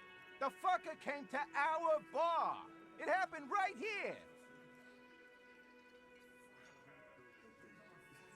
How'd you have managed to overpower him then? With numbers, asshole. How do you think? You're right, Lizzie. I've done enough explaining here. No, he hasn't. Not yet.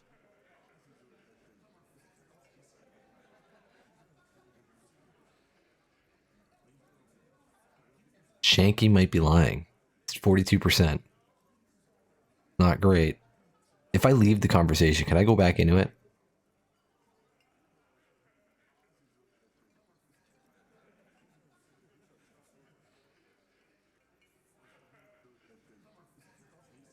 I'm guessing no as well. It would be weird if I could, so I'm just going to go for this. Things aren't quite right here, are they? Actually, they're admirably, surprisingly composed.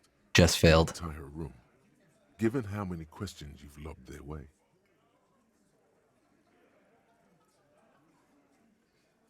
All of them. Maybe one of them is fidgeting, cracking under the pressure. Well, this one. But he's always fidgeting, so don't get your hopes up. Alright, I have other questions about the lynching. Like what, Copper? That's it, actually. Listen, your investigation here is done. Leave Martinez, go back to your stations where you belong. I think we're going to stick around, thanks. Some things don't add up here, Titus. I've done this job for long enough to know that people don't just confess to first-degree murder.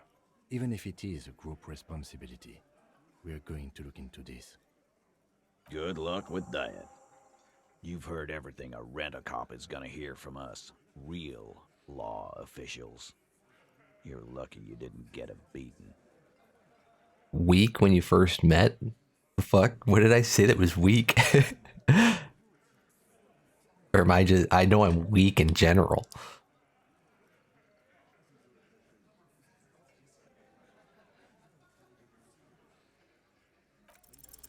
Establish authority.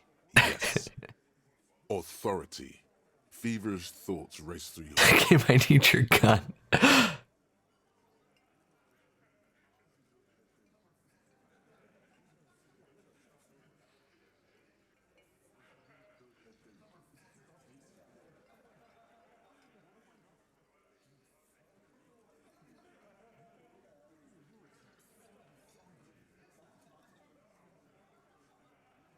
First you tell someone's been raped, and then you don't say who? That's bullshit. As I stomp my feet. Stop shitting your pants. You don't need to know, all right? We took care of it. The law handled it, all right? Yeah. Aren't you listening? It's done. Finito.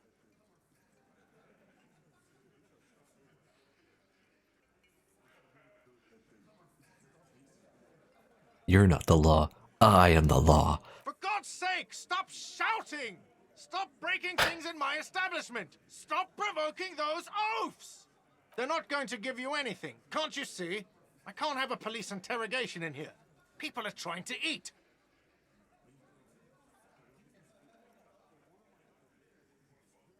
Doesn't concern you, cafeteria manager. Of course it concerns me if you make this kind of... Easy, babes. What is this? I can't have a slap fight in my bar. It's embarrassing. Oh, now it's his bar. We are deep, deep in Far's territory. We need to cool off and re-engage later. Everyone can see you picked some wrong options. Next time you have to come up with better things to say. I went for the option I couldn't. If I succeeded, it would have been cooler. So. Can I help you? So this all happened here, which means it was the other lady that was here. Taking your money. Fuck you. Photos of men in overalls toting guns and Union placards. See hawthorn bushes outside. We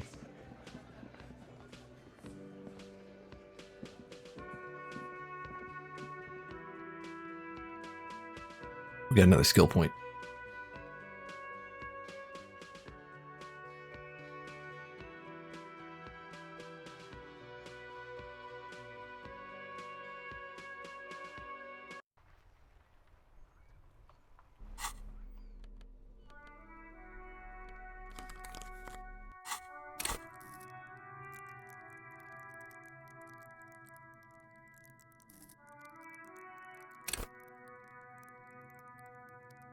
Time for some electrochemistry.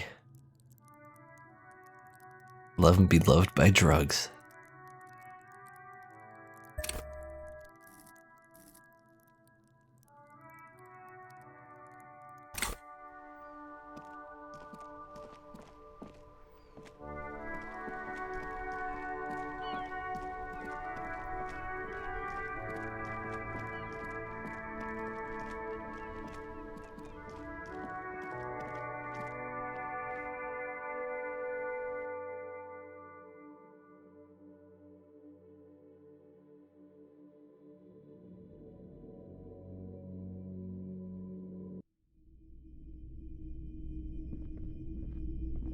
Top of the morning to you. How may I be of service? Nope, still no clue. Oh my god. Obviously haven't been doing enough drugs lately. So bad. Alright, well that's never happening then, because I can't rank it up anymore.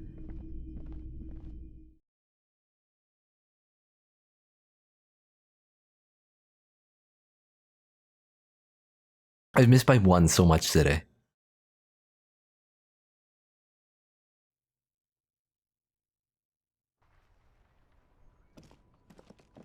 But I want the drug life. I want it.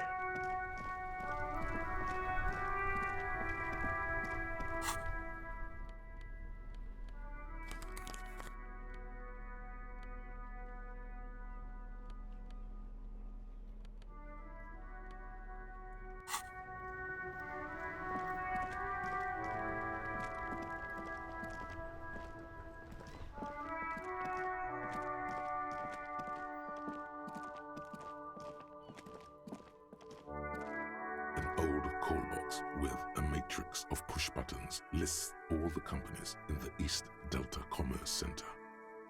That one's Volition.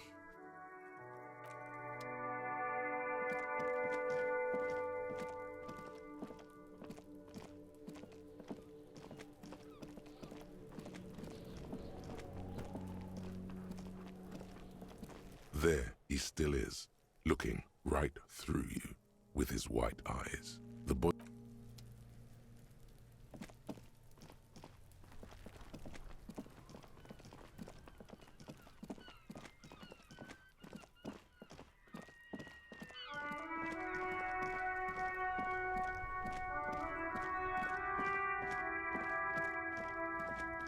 Alright, the world owes me a favor right now. I'm gonna go try and punch him. I should probably save because I might actually die.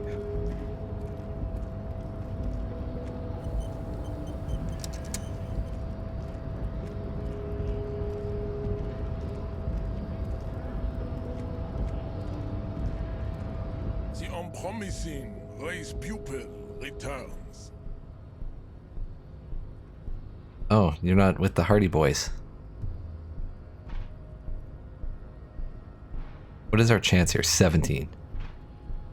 And that's with advice from the scab leader. I am not the first line of defense. I am the last. In addition, these so-called Hardy Boys are an effeminate clique of bodybuilders. Their company is spiritually degrading. You pick up on something artificial in his tone, like he's putting on an act. This is unlike him. He is usually more himself. There's more to it. What have you got against them? Fine. They have recently fallen under the influence of a possibly sexually perverted female vagrant. And a narcotics peddler. It's shameful. Who do you mean? Find out for yourself. Endomorphic blob. Interesting.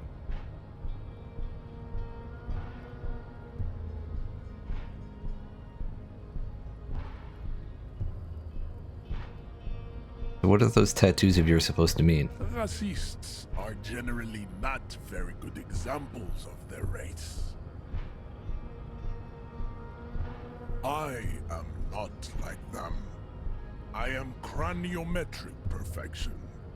I have taken the trouble to permanently draw a phrenologic grid on my skull and features. This should dispel any doubt.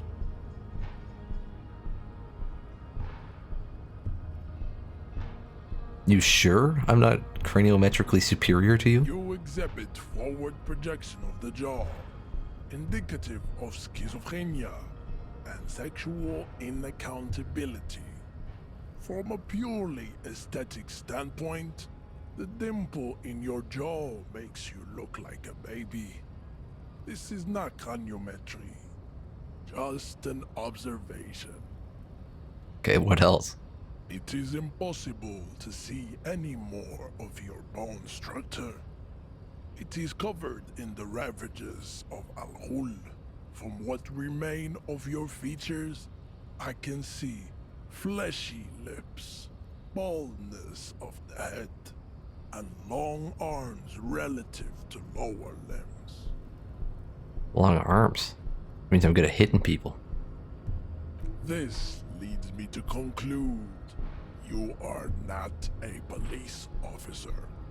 You are a common criminal, an offspring of murderers and sailors from Sur-la-Clé and Vesper, and possibly even the degenerate sheep herders of Ubi.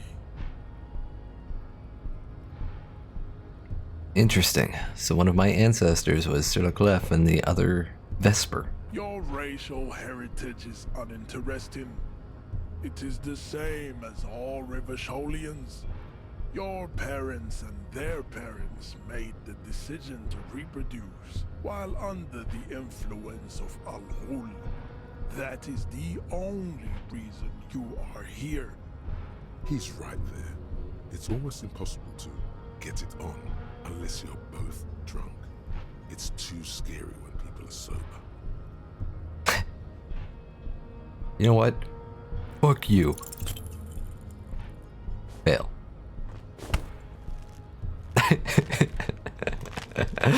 has happened again. The Titan has your fist locked in his hand, and he's twisting it. Another fit of criminal rage. Who are you, in your own words? Degenerate alcoholic. Good. Now go before you enter cardiac arrest.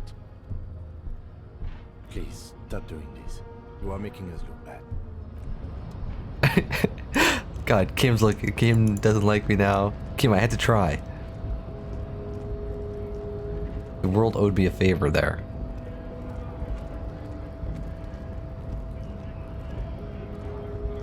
Scab leader, your tips there didn't help. Right to work! Right to work! Shame on you! No, I'm not a...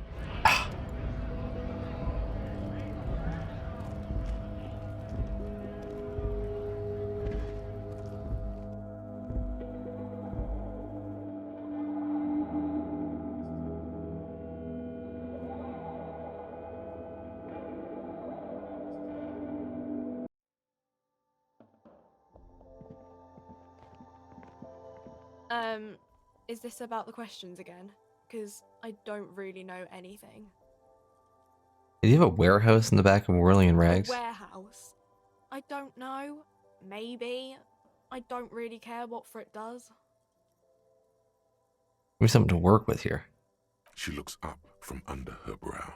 Fine. Frit doesn't have a warehouse. Just a little back room here. Okay?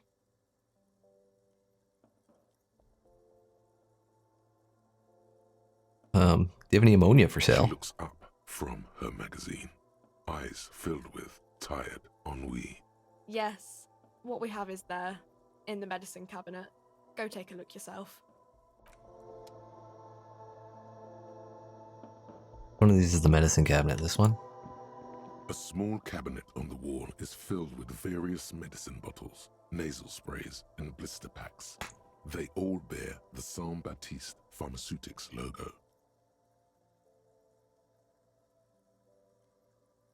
I don't see ammonia here. I don't know. Let's see. Nosafed is a nasal spray. Dramamine is a really good painkiller. Magnesium is a dietary supplement. Hypnogamma is... I don't really know what hypnogamma is. I guess it makes you feel less shit. It's recommended to use after lots of partying, studying, or exercising. A little more specific? No. Sorry. I'm not like a doctor or anything. Nosafed heals +1 health. Dramamine heals +3 health. Thanks, Tutorial Agent. Magnesium heals +1 morale. Hypnogamma heals +3 morale. There's no ammonia here. Croissants and juice bottles. You see several...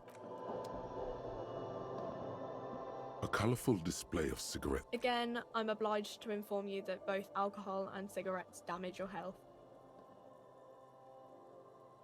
Oh, I could take some alcohol and get my physique up. Or I could smoke, kill myself with one cigarette.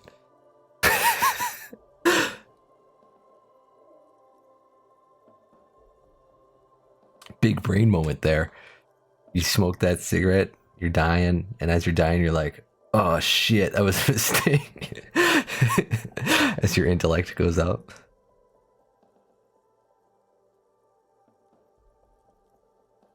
These all reduce morale, which is fine. I have plenty of morale. Like, not at the moment, but just in general. Yeah, I thought you said you had ammonia. Where the fuck's your ammonia? Is this about the questions again? Because...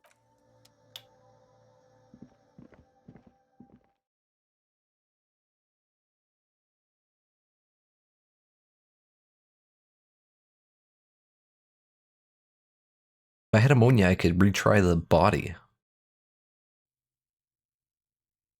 It would improve my chance.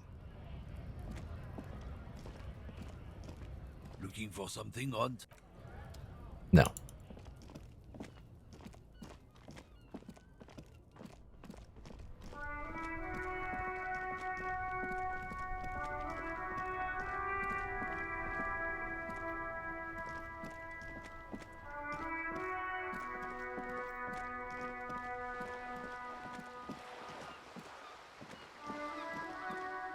What does this one show?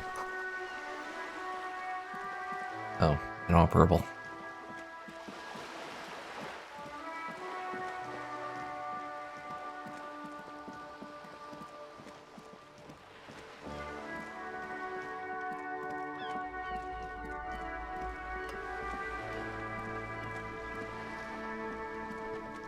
We were told to talk to Joyce.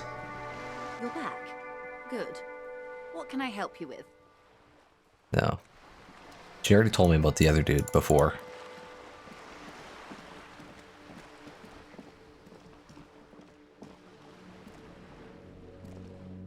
Really don't have a lot of people to talk to today. It's hard to make time go forward. I have a 1.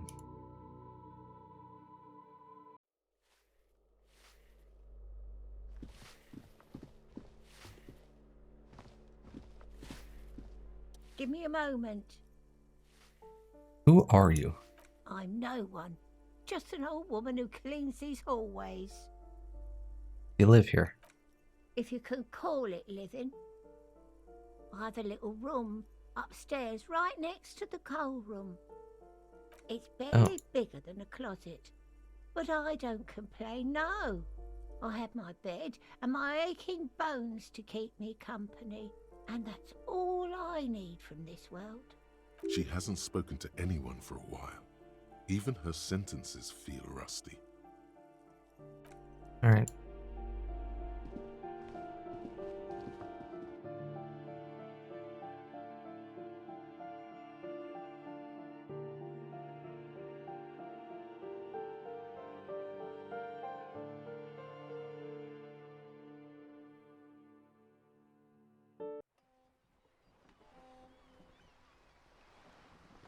I think she's talking about this room is the one she lives in. I've been up there. Hello again, officers. Have you come to admire my mural? No.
I'm assuming I get up there when I can pass through that little office after pushing the button.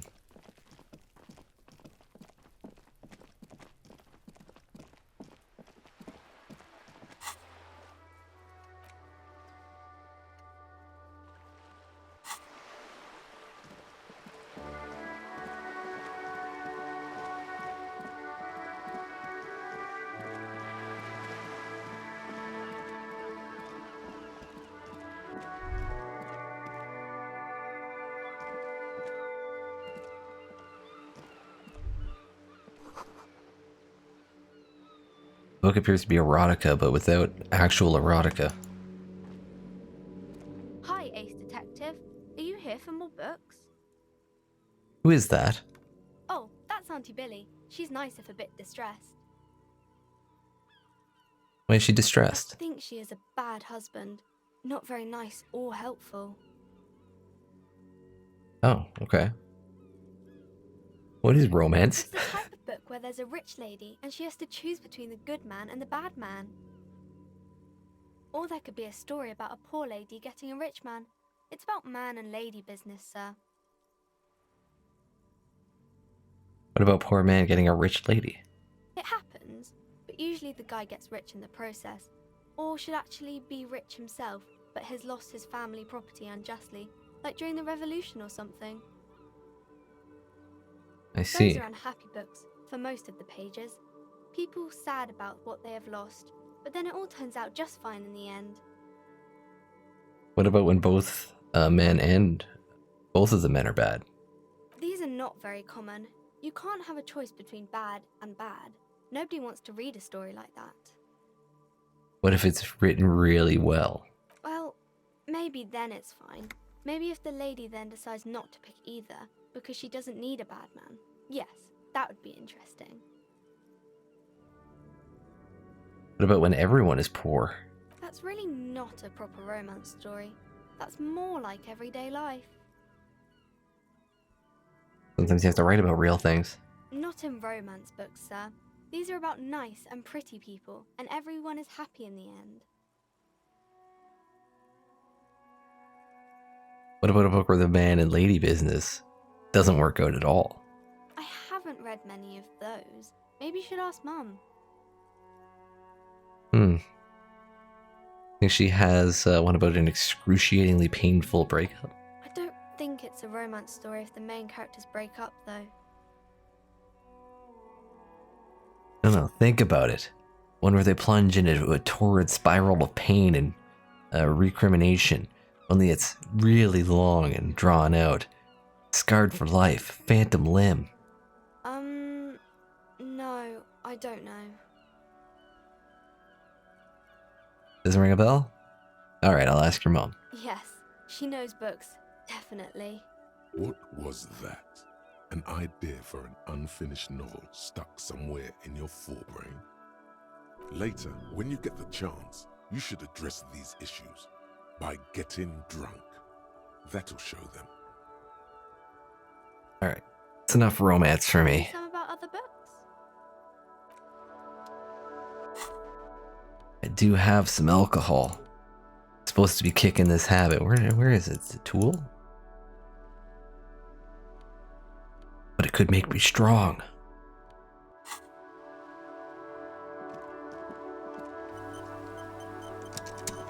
Let's talk about your husband. Maybe your husband is missing? My husband? No, he's not.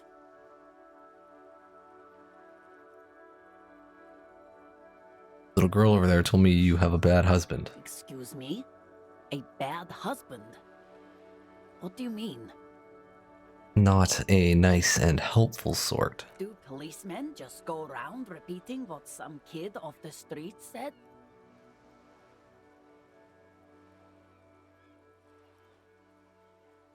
She seems very mature for her age, though. Is she now? Annette's a sweet sprout, but she doesn't know anything about marriage. Why am I even talking about this? So you don't have a bad husband? No, I don't. I have a good husband. The kind and helpful sort. And he's not missing. So where could he be? I don't know. At home now? Out drinking with his friends? Working? Where is this going, officer? What I'm hearing is you don't really know where your husband is. Yes, but I don't really need to know where my husband is. Not all the time. Wouldn't you like to? I don't know where this is going either, Kim. We're pursuing. No. She looks you straight into the eye. Her right foot is tapping nervously. I could totally help you find your missing husband. Why are we still talking about this? I haven't lost my husband. There's got to be something else then. Why else would you be asking her if it wasn't? Maybe your children are missing. No, absolutely not. Okay, so where are they? Are you a policeman or a nanny? Nanny, where are they? They are not missing, sir. You know where they are. They're at home, smoking, giving the ladder of vices a chance. They're at home, right? Smoking cigarettes. What? That's just... My daughters are perfectly fine. They're with their friends Daughters? down in Jamrock. There's nothing to worry about. They're almost grown up now anyway. They're past the age they need me protecting them from everything now. I'm afraid the danger is now greater than ever. Tell me, how old are they? My youngest girl, Jolie, is just shy of 16. Jenny, she is turning 18 next month. But we shouldn't even be talking about them. Can you describe their appearance? Any features that stand out? Something to make identifying a little easier. This is getting a little creepy, actually. You need to know this. Haven't I repeatedly told you that they're not missing? That they're in Shamrock, safe and well, at some stupid party. Did someone say party? You could use a party. Hunt it down.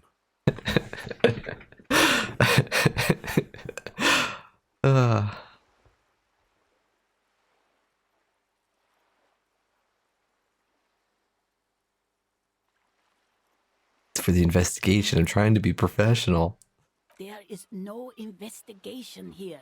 I can tell you that. Okay, it must be asked then. What are you doing here? Why are you pursuing this? Is it a hunch? It's a hunch. She's got 2 daughters, and they're both missing right now. And I kind of think one of them might be one of the suspects I need.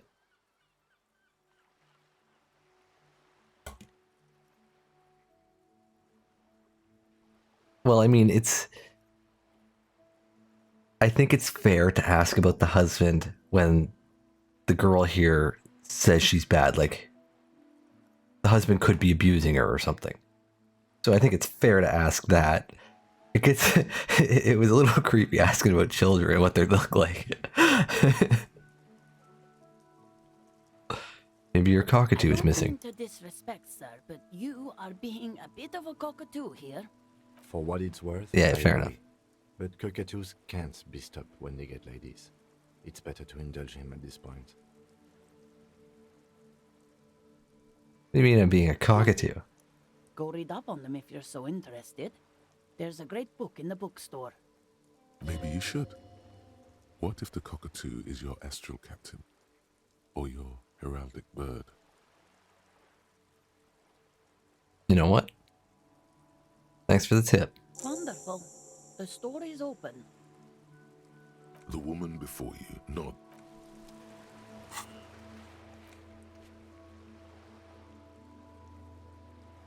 Go read up on cockatoos in the bookstore.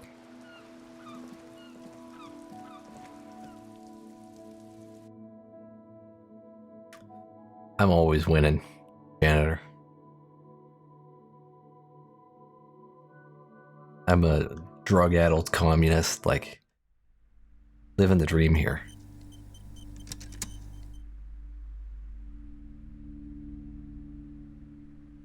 I don't want to just, I kind of really want to open this curtain. The curtains, tattered with age and covered in dust, hang before you, as if taunting you. Just as you're about to pull apart the curtains, the petrified voice of the shop owner cries out once more. Sir, don't touch that. I told you it's off limits for the customers.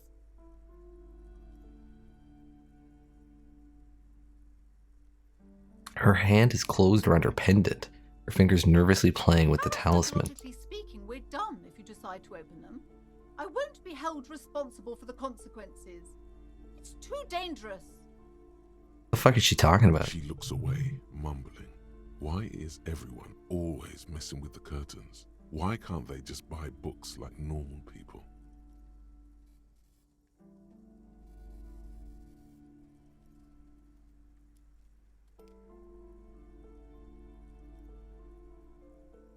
This is about the curse. That's why you're afraid. No, it's just a storeroom for the employees, I told you. Now please step away from the curtains. But I sense this place calling for me. I must investigate beyond the threshold. You do? My God, even more reasons not to mess with the curtains. Just step away, dear sir. Man, this is different. I'm a police officer. I need to get in there. Why? It's not like anyone was killed there.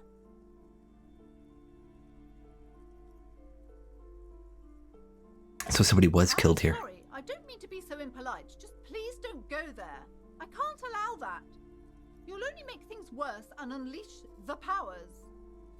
the powers. Curtains do seem frail suddenly, not robust enough to contain a slippery darkness.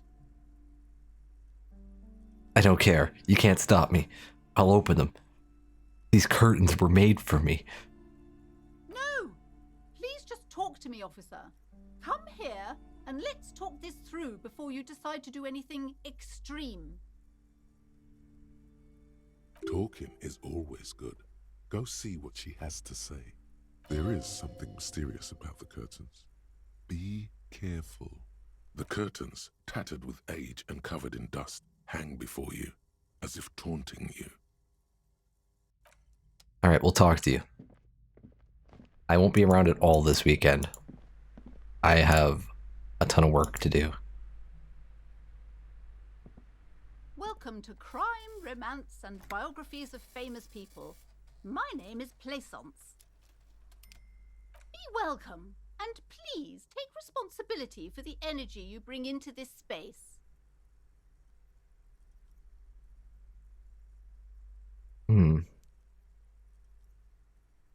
Yeah, so before we go on, you seem to be well off enough. Can you give me some money? I feel there won't be an opportune moment to ask later. Sir, don't be ridiculous. I certainly will not give you money. Then I guess I'll just open those grave curtains. Psychic disfavor. One has to earn one's success, even if one is a police officer. Handouts are nothing but manipulation. All they do is make you dependent.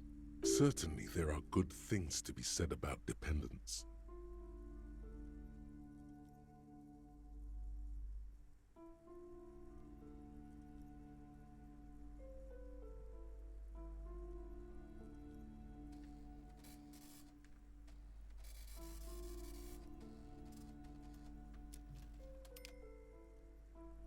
You misunderstand me. I'm a powerful feudal lord. I demand tribute. This is about traditions. I've been possessed by the ghost of a feudal lord. Now, hey there. Sounds like someone isn't taking responsibility for the energy they bring into this space. Tribute? Power? These are not the traditions we're used to in this part of the world. Alright, so you're the owner of this store? The proudest owner of our little shop of culture. So why are you so uptight about those curtains? I just want to know what's on the other side. I already told you, it's just a storage room for employees. I don't understand why it's so important to you. Just let it go, officer. Go buy some goddamn books. You're supposed to be drawn to the books. She recites it like it's a poem, or like she's playing a role she's grown tired of. So if it's just a storage room, why does it have the Seminese ward protecting it? It's just for decoration. She waves under your gaze, or wavers under your gaze, mouth pressed into a tight-lipped smile. Then something breaks. Okay, fine. It's just because this place is cursed, just like everyone said. They don't call it the doomed commercial area for nothing. Are you happy now, officer? Happy that you've ruined everything? She closes her eyes and starts mumbling something to her pendant. So how does this curse manifest itself? The curse is so much worse than you could imagine. It's a disease, eating at the very foundation. Okay. Shiver runs through the woman. She looks around the dimly lit store. Of financial distress, of ruin and bankruptcy. Didn't that curtain just move?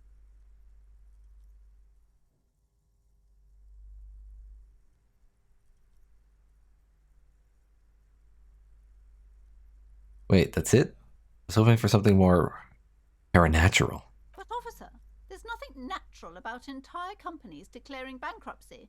I'm talking about cacodemons feeding off bad business practices and disappointing income statements. There's something wrong with this building, I can tell you. Ever since I arrived, I've sensed an eerie lingering presence, as if I was unwanted here. There's somebody living in your basement, isn't there?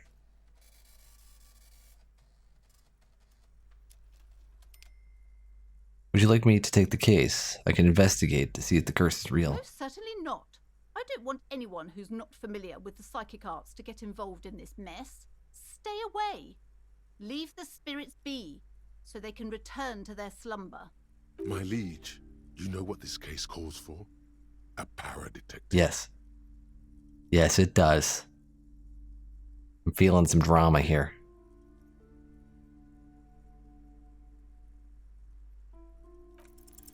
Slither up to her, you silver-tongued fiend. Show her what world-class perfidy looks like. See, we only got the exact amount there.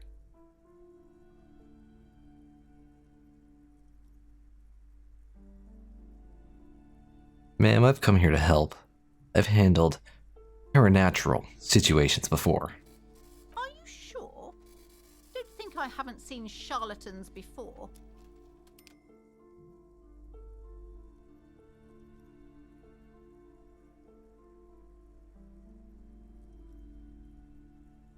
I sense the psychic emanations from afar.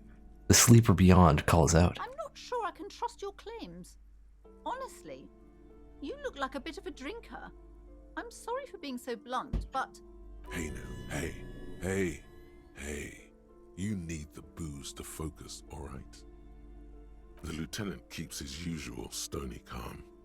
He silently picks out his notebook.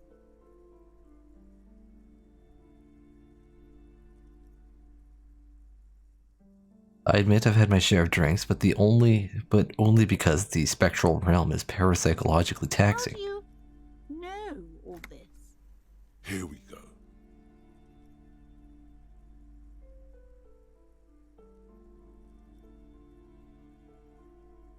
The power to de-bad all the bad energies. Just de-bad them. It's funny. Your words brought me here in the first place. The Seminole's blood also runs through me. You're part Simonese. Oh, it means our meeting couldn't have been mere chance. The hand of fate guides us. But I am not the only one at risk. I have to think of my daughter. You are certain you can help us? Keep us safe? I can't allow any collateral damage to hit us. No problem whatsoever. Your family is safe. The phantoms are no match for me. If you promise, good officer, then you might be our last hope. Do you swear it? With a hand on my heart and on my honor. Thank you, sir. There's one more thing I haven't told you about yet. The entity.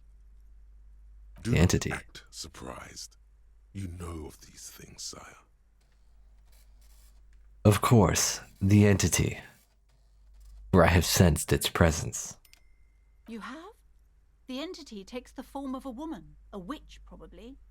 I've suspected A woman, you say? that she must be connected to the curse ever since I first saw her. Did you know that she lives inside the chimney? Chimney. The passage between heaven and hell. Of course. Yes, that chimney is part of the building's central furnace, and it's enormous. She has barricaded herself behind some metal security curtains. God knows what she's doing there. Some unnatural magic, I assume. You should go find the entity and ask what happened to all the companies in the building. What is the source of this curse? Here's the key to the warded door behind the curtains. Take it. Oh, thank you. And please do return to me after you've looked round. I'm quite anxious to know what she has to say about the curse. What you discover in there. Unbelievable darkness and ruin. What you discover? Probably just some office space. Don't be scared. Alright, farewell for now. What do we got going on here? It's clear you like the hard stuff, Brota.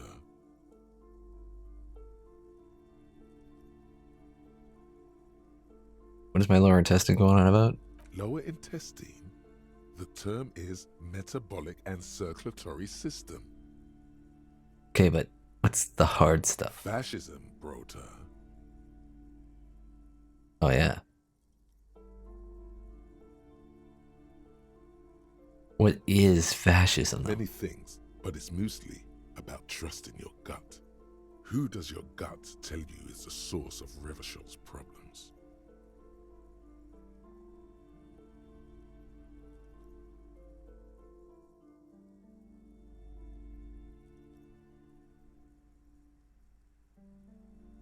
Financiers? Them, but also Women. Women? Men of Wur. You don't like them. They're insane. Their idiocy needs to be scrubbed off this world with rubbing alcohol. Woo men need to go back to the fucking kitchen. That's what fascism boils down to. The rest is also important. But the main thing is that Woo men need to know their place. Alright, so do I want to be fascist? Because my stomach says so? Am I having some kind of stomach seizure? Stomach truth. You're having a stomach truth. Yeah, why am I getting this? Because you've said the hard things that others won't say. The good things, you've said them many times. Fascism sounds so bad though. What if we call it something else, like traditionalism? Okay, yes, let's call it that. Good thinking. That sounds much better. Traditionalism. You like the sound of that. Okay, stomach. You're going to keep your vooz, right? Keep your vooz, brota.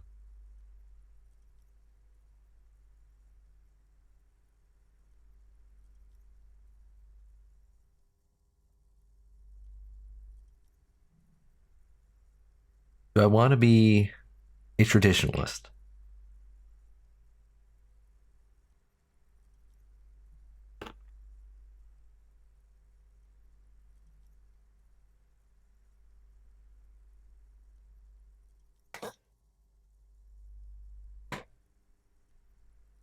I don't think it works really well with communism. So I'm gonna opt out of that one. Because you can't be communist. You can't have the we and then cut off half of them. Sideline half of the population. Then it's like an us and a them. That's not really communist.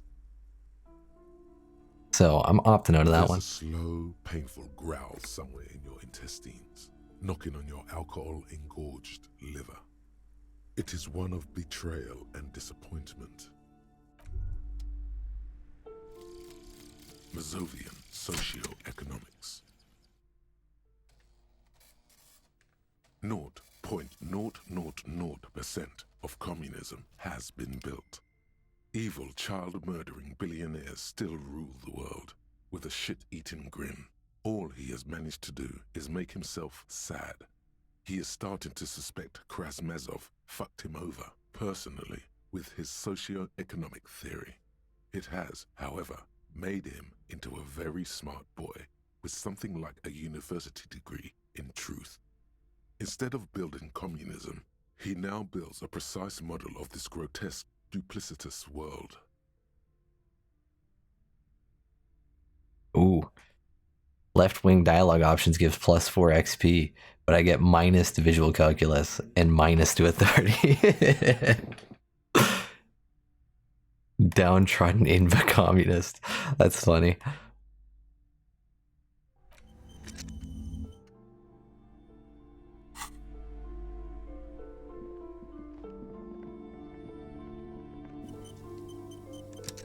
You see a set of tattered curtains blocking the way to another room. A strange cage-like trinket dangles from the curtains. You see a dimly lit room full of dusty furniture and trash. A doorway stands in the back, covered in dozens of scary little Seminese wards, your shadow looming over it like an omen. Oh!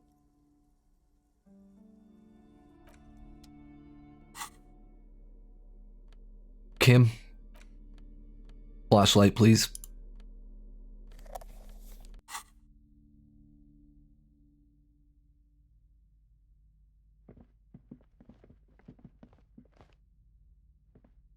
we got going on here? Is this a salon chair or is this a fancy electric chair? Hairdryers, salon. This is David Bowie. A vaguely androgynous portrait of a man. So it's basically David Bowie. Got it.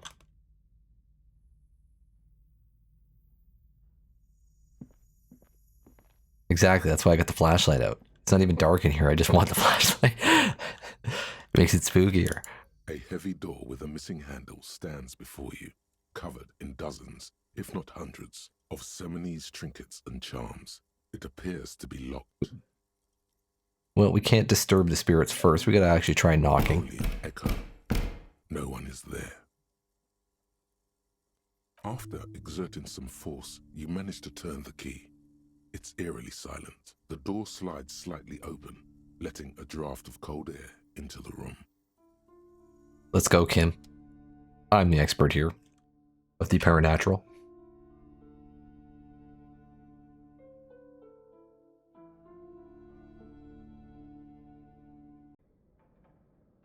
You think there's going to be a murder solved at all in this playthrough? What is this place?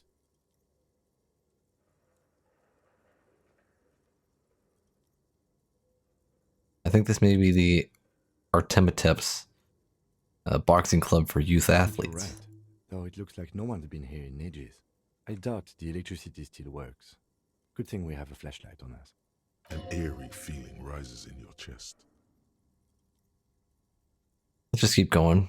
I'm sure it's just a regular abandoned house. Nothing mysterious here.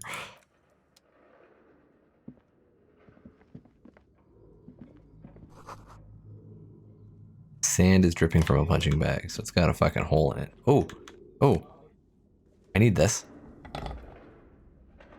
Thanks. The poster says, c'est toi? 40? I don't know what the first one is, but the second one's strong or strength.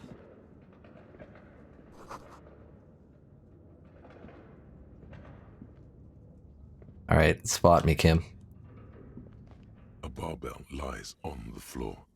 The color has worn off its weight plates. It's 60 kilograms. Your triceps hum at the sight of these weights. Show the world what kind of beast it's dealing with. Lift them. There are no collars on the barbell. This is a safety hazard. Why does it feel so familiar?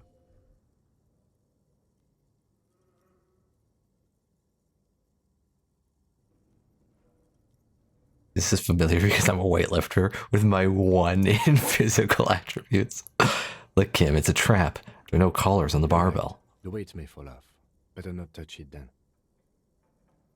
What kind of a bastard would just remove the collars? It should be a felony. It would be a violation of EPIS safety regulations if the gym was still operating, but it isn't. No one's supposed to come here anymore. I'm not even going to attempt to lift that. Against my character's motto. Physical activity. Except for cardio.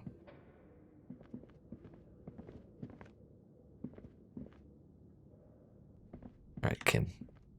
Up we go. Ooh. The hallway is blocked by old window panes and debris. It looks like the remains of the 24-hour repair shop.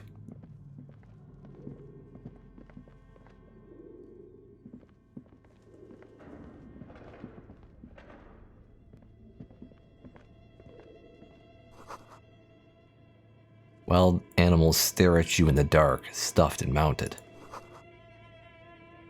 A large demijohn full of strange liquid.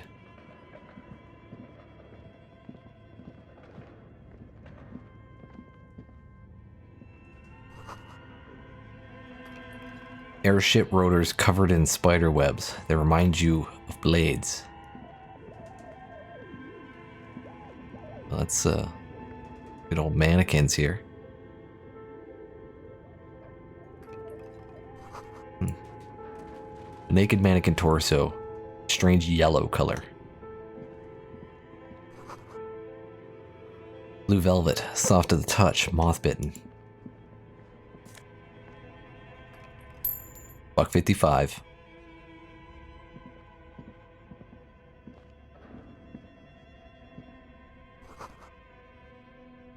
Skis with Slipstream printed on the laminated top layer. Steel rotor blades bearing a Slipstream Looks like logo. someone tried to reconceptualize their business here. I don't get it. The skis and rotor blades both bear the same Slipstream logo. It seems likely that they started out making one, failed to turn a profit, and then pivoted to producing the other. But the question is, which did they start with and which did they pivot to? That's a good question.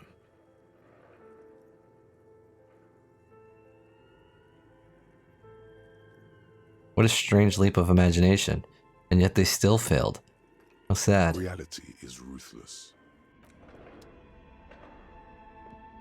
Give me your change. What is that?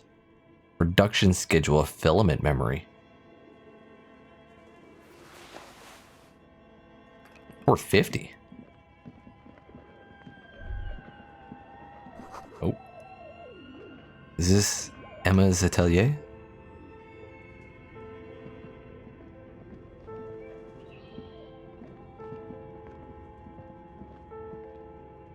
What do we got here? Like a knight guy of some kind.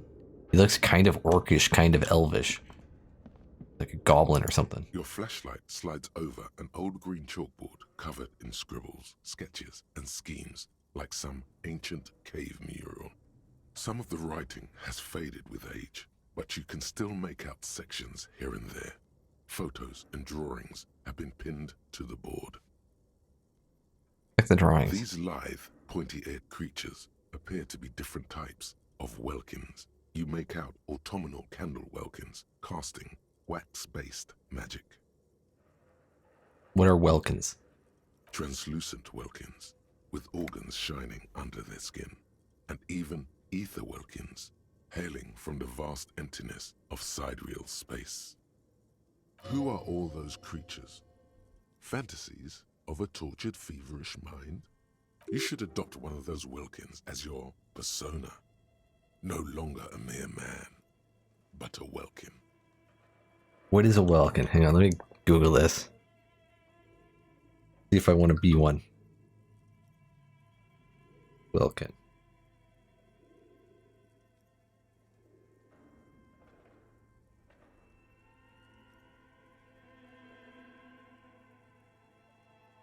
Middle English well. What?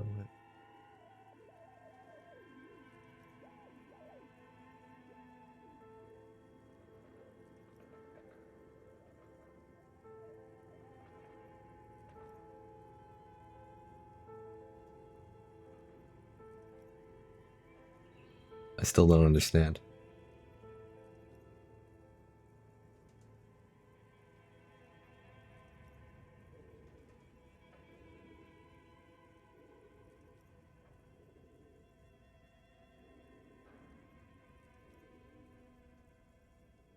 It might be a Disco Elysium thing. It has to do with the has to do with like the sky and clouds and stuff, so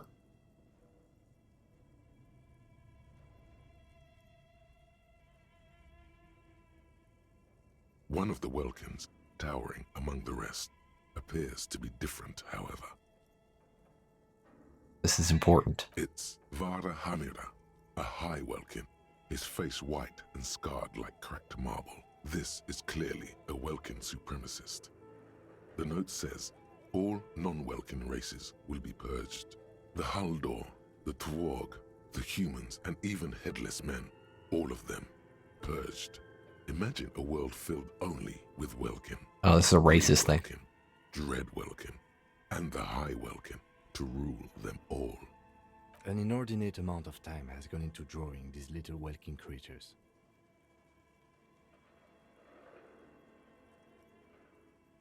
Why would anyone spend so much time on this?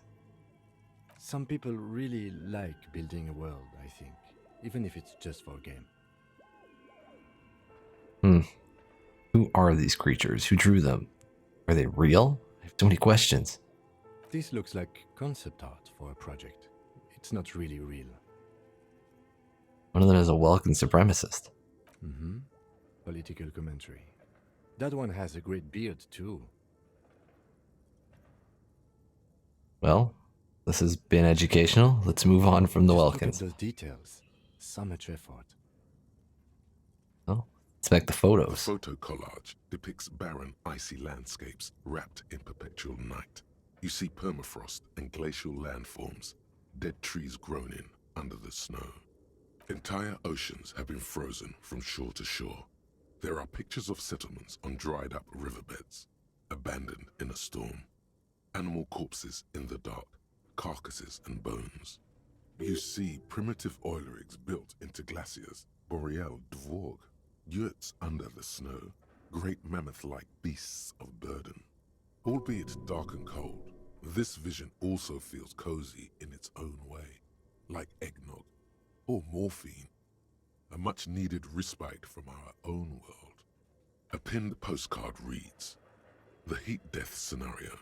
A desperate fight for geothermal energy engulfs the world as Wirral becomes untethered from its sun, drifting through the universe." Let's check the schedule. This is a monthly calendar from the year 50. Cryptic words like sprint, daily minimi, and GPI span the marker-drawn grid, the grand scheme of production and money. Minimi stands for a mini-meeting. It's part of a bigger framework for managing work called RUN. Station 41 tried to implement it a few years ago, but failed. What happened? As time goes on, the numbers in the boxes grow rarer and rarer. The board becomes an empty snowfield in the final days. Only failure and regret dwell in this region. Looks like they didn't make it.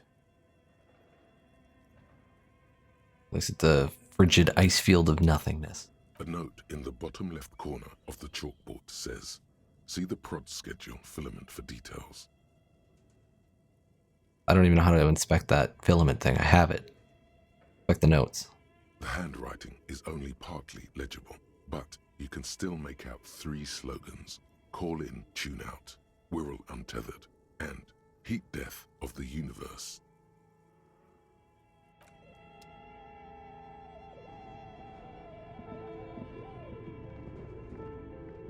This Can I put the is thing in here? Some kind of machine with a cube-shaped heart and a wired frame. Yes. The keyboard has a rectangular on-off button. A piece of paper still hangs from the printer. A radio computer. Just sitting here without anyone inside. This is the Ream Civic radio computer, model RC5120, equipped with a Feld mainframe and a Ream-compatible printer. I think I should turn it on. We have one of these down at the station, but I never really learned how to use it. Don't worry, I'm an interfacing genius. The machine lights up like some prehistoric animal stirring from its slumber, revealing fluorescent play and print keys on the keyboard. The hatch on the machine's central compartment is wide open.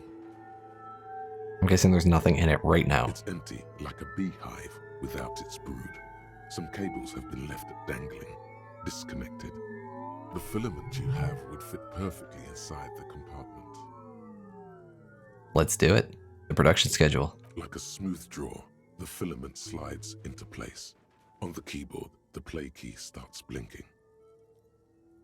A bar of fabric right above the keyboard starts producing a soft hum. The sound of static seeps through the machine's planar magnetic driver. Have you stirred the ghost of the doomed commercial area from its rest? Could this be its dismembered heart beginning to flutter? The static gets louder, slowly filling up the abandoned hall, until a voice speaks out, crackling and old, cutting into the air. Good morning. Fortress accident en rue de Saint-Ghislaine. This is East Insulindian Repeater Station 1. My computer makes a grinding sound. Please repeat. Is this the production schedule?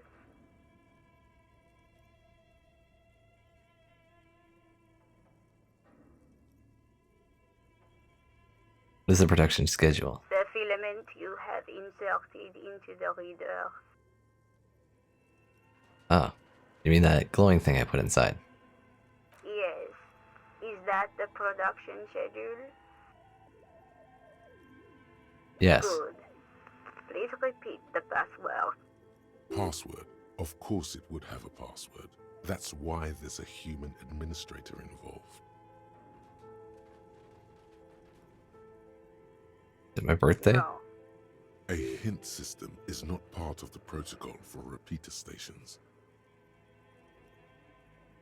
Password. I'm really bad at passwords. Can you give me a hint? Still no.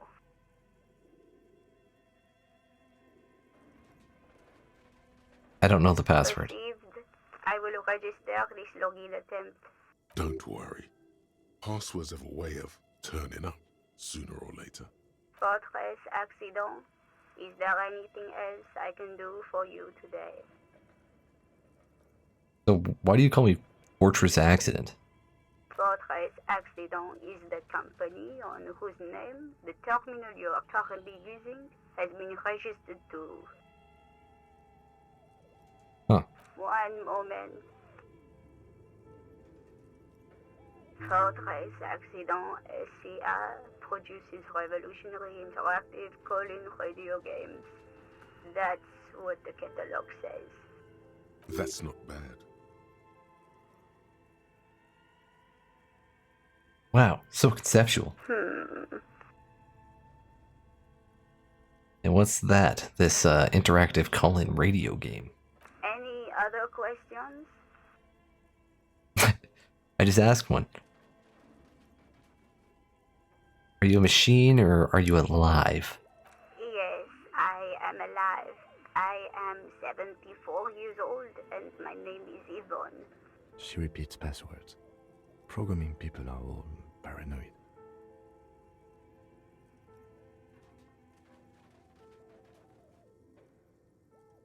Okay, but where are you? How did you know where I am? work as a repeater at the East Insulindian repeater station. It's my job to know where you are, Fortress Accident. As for me, well, I am sitting in my cubicle, surrounded by a wall of radios. Now, please tell me if there's anything else I can do, Fortress Accident. Yeah, that's all for now. Thank you, and goodbye. Tiles on the cube are still smoldering, casting the framework in a soft glow. Fluorescent play and print keys shine on the keyboard. Let me just press print. Nothing happens. Under his Oh. hair. The filament slides out of its glowing nest. We're gonna keep that for now. What is the password? Just a Welkin. I can't Your flashlight say slides that. over an old green chalkboard covered in some of the writing has. We got some more things to inspect here. This old fireplace is covered in lines drawn in blue and red marker. The mesh spreading over the stone like blood vessels on alabaster skin. It looks ghostly and strangely ancient. The whole thing resembles Cadran mosaic tiles. Very pedantic. Hold on. How do I know what Cadran mosaic tiles are supposed to look like? History classes, students with their textbooks open, studying the roots of our civilization. Those aquarelle blue tiles looked beautiful in the sun. Okay, what exactly am I looking at here? Radio frequencies, it seems. UKV 123.6, UKV 123.7, UKV 123.9. Some written notes, too. Sparse and cryptic. Radio frequencies for what? Unclear. It looks like a cardiovascular system split into veins and capillaries. Very advanced.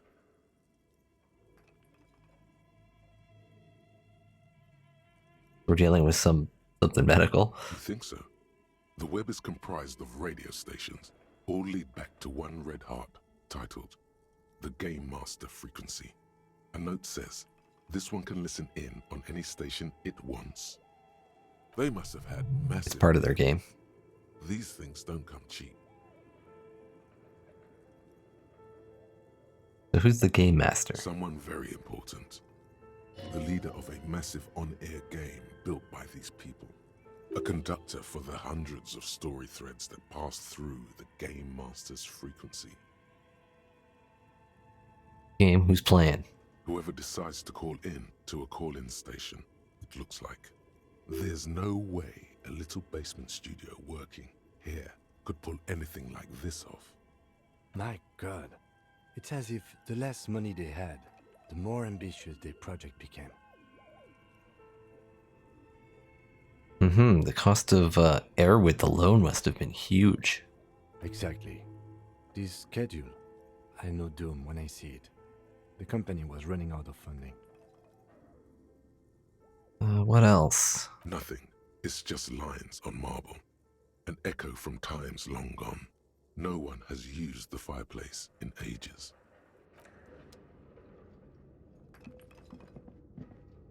Kim has something here. What do you think is going on with that computer, chalkboard, and fireplace?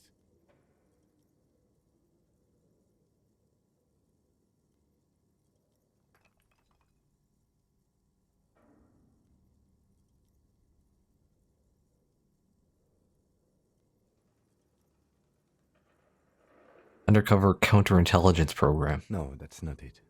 I think... Like he's ready to lay out a fine theory, crafted together like a puzzle box. It looks like one of those popular pen and paper role-playing games. Only these people were trying to automate it, make it work on radio computers. No, it was definitely some massive conspiracy theory thing here. What do you think happened to the company? No idea.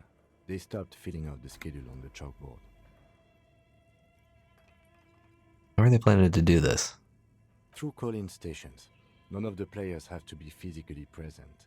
Anyone in the world can participate in the game, as long as they have a two-way radio. Then there's the game master frequency that listens in on the smaller call-in stations. I think that was supposed to coordinate the stories, functioning as a master of ceremonies of sorts. His fascination has swept aside other concerns for the moment. He's a little hooked. Coordinating so many games would take a whole switchboard of people, possibly divided into sub-frequencies. So has anyone ever done this before? Not to my knowledge. They make automated games in Graz, Messina, Königstein. You know, places with industry. Not in Revachol West, among the ruins. But I don't think anyone has attempted to create an inter-isolary game before. We just don't have the technology. This was a role-playing game. Indeed. Those Welkins are a dead giveaway. Role-playing people love that stuff. The world looks like a modified version of the WeWorld board game, with hit death thrown in. Super cool. Someone should give them millions of real immediately.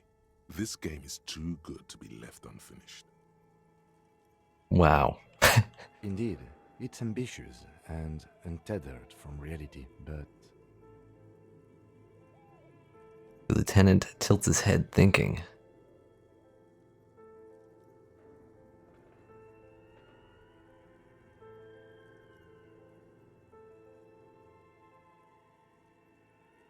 Let's give them more money.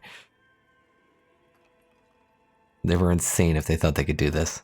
Yes, especially in here. The lieutenant looks around the derelict room. The pipes howl, and a rat crosses the floor in front of your feet. Okay, let's keep moving.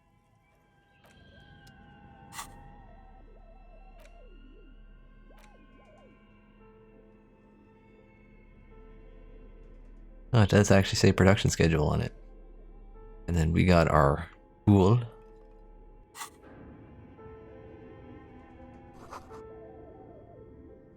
Scrolled across a notebook, developers of the most advanced RPG in the universe. Okay, so this is the fireplace, they said. And they said there was like a woman in the fireplace, so might be through that door. This goes up further, right? Yeah, it looks like it goes up. So let's go check this office before we go up.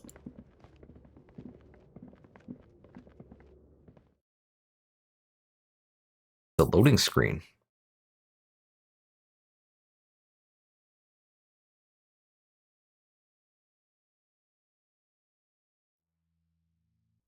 Where are we going? Whoa. This is a bear fridge?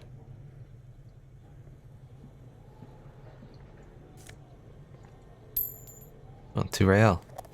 And some magnesium. You know what? Hang on. Kim, don't look for a sec. My mental state's not super great. Just taking some drugs real quick. You see a terrifying ice bear with a strange compartment in its belly. The door is covered in frost, and the bear's eyes are glowing red. The bear looks oddly realistic. Is it taxidermy? What is this thing? It looks like a giant ice bear. The lieutenant doesn't answer. His eyes are glued to the animal. A sharp slice of light shines out from its mysterious belly door. You can't give me a mystery door and like not expect me to open it. A gust of freezing cold air rushes to greet you. You hear a low grumble as the bear regulates itself. This is the inside of a refrigerator. The lieutenant takes a peek inside. His hand has found the holster of his gun. Relax, Kim, it's a fridge. Of course, just a giant ice bear-shaped fridge. He relaxes his hand, his face bathed in the harsh light of the open Let's fridge take a look door. inside. The shelves are empty. All you see are crumpled ice cream wrappers with the brand name, Revachol Ice City. A handwritten note has been attached to the door. The fridge is huge.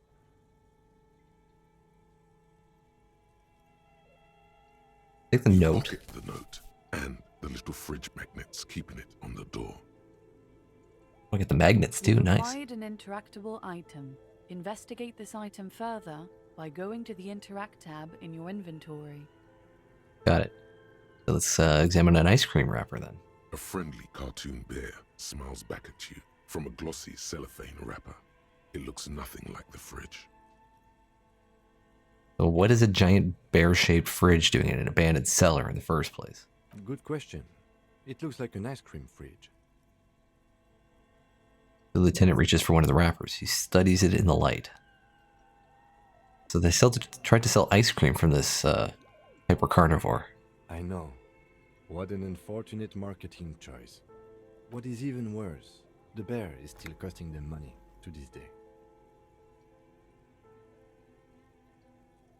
Yeah, there is a cable there. The fridge buzzes with energy. The electricity bill on this thing must be catastrophic. Well, we should leave the door open then. But I can't. So this goes over to here. An ice cream maker, defrosted and unplugged. I'm interested in something. Ooh. Flashlight casts a strange shadow. There was a hidden doorway here.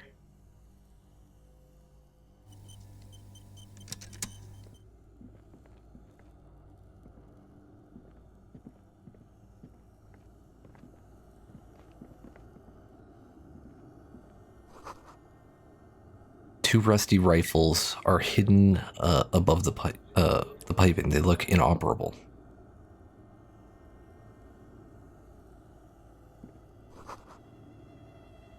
Someone has stuck some busted guns beneath the ceiling.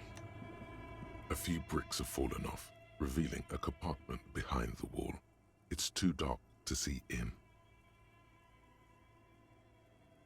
Where are we? Seems like an old bunker from the revolutionary period. Look at all those rifles. Must be an old weapons cache. Well, let's look in the hole in the wall, shall we? There is, yes. And there also appears to be something inside the hole. Interesting. Do you want to take a look? Yes, I do. Absolutely. You can't have a mystery hole in the wall and then expect me to Your look. hand reaches deep into darkness and spider webs. Rummaging around, you find rusty rifles hidden away. Inspect them.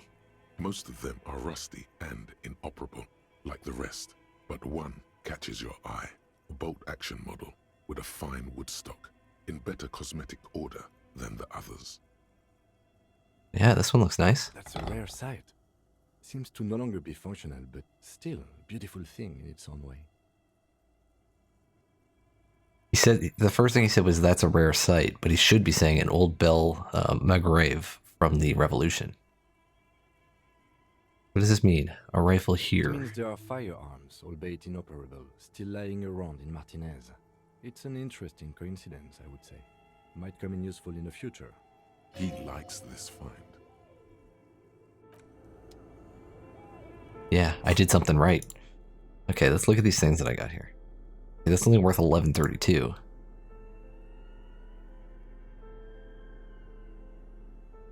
Broken. And then I got this thing. Handwritten note you found from the giant ice bear fridge. Still bears some marks from the fruit-shaped kitchen magnets that were used to secure it to the refrigerator door. The note is written with a blue pencil on a piece of lined office paper. The kitchen magnets have left spots on its surface. Does it say anything interesting? This is tangential at best, but the lieutenant's detective instinct is still active.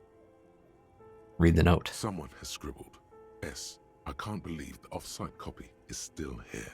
The illiterate ginger kid keeps stealing stuff from the studio, so I had to hide it somewhere safe. The illiterate ginger kid. Okay.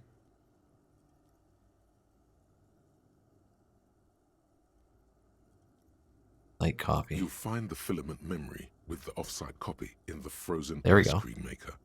Please take it home, ASAP. It's important. I'd do it myself if I lived in a civilized place with a freezer. Take care. Sully Swaff. So the illiterate ginger kid's probably Kuno.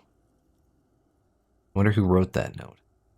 Looks like someone from that radio game company upstairs. I'm a little surprised they just left their property lying here. Maybe they had to leave in a hurry. That's a plausible hypothesis. Alright. Now, who's the illiterate ginger kid? Probably Kuno, right? Really? You don't have a single guess? You mean Kuno? Oh, I'm sure that child would love to get his hands on the filament memory. Even if he doesn't know what to do with it, he'd probably try to pawn it for speed, based on our encounter. Alright.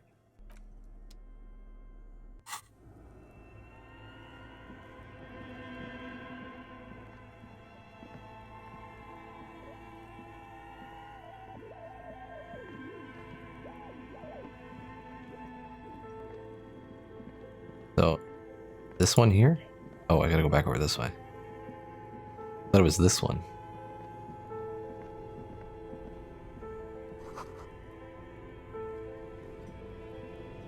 This one's still orange running. machine is buzzing like an old submarine. It has a hand-cranked ice cream churner on top and an electric freezer that appears to be frozen shut. Try to crack open the lid. Slip your fingers under the frozen lid, but the ice is too cold for you to get a good grip. A pry bar would come in handy here. No. I got one. This is going to need something else. Some kind of super pry bar. Don't even try to open it with a regular pry bar. You're just wasting your time. If you want to try again, then you need to have the pry bar in your hand, detective. Equip the pry bar by go. Yeah, whatever. I don't need your tutorials. The tools. There's my super pry bar. It's satisfyingly heavy. One of the most useful tools to carry around. This orange machine is buzzing like an old submarine. Oh my god. It has a hand-cranked ice cream churner on top and an electric freezer that appears to be frozen shut.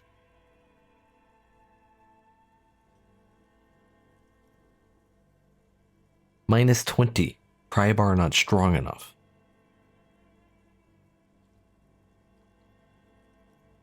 It would have been fine if I didn't get my freaking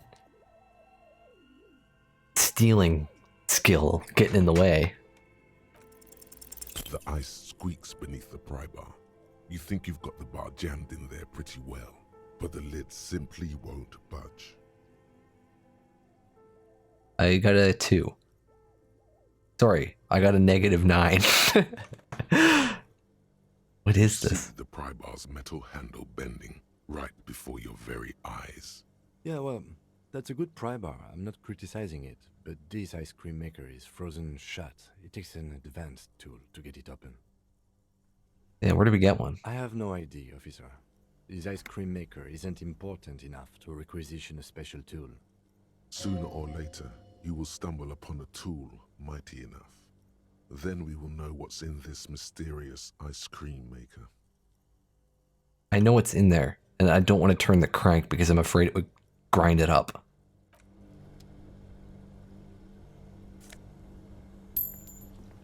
Alright, we got some meals of fed and some money. Two cables Oh, what if I just are unplug it? to the breaker box. The red one leads to the ice bear fridge, and the black one to the ice cream maker nearby. That's what we need. Unplug the black one. Something close to you dies with a soft electric purr. Why did you do that?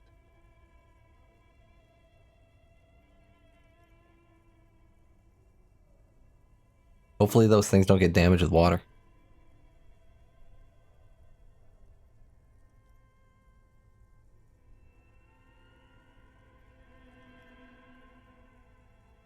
Because it's black, the color of immeasurable The cosmos. lieutenant raises his brows, but doesn't say anything. The electric distribution board now has one cable missing. An electric sizzle. The room is slightly quieter now. There.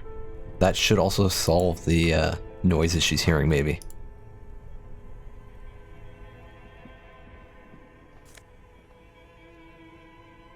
Oh, I can get an insane mesh tank top.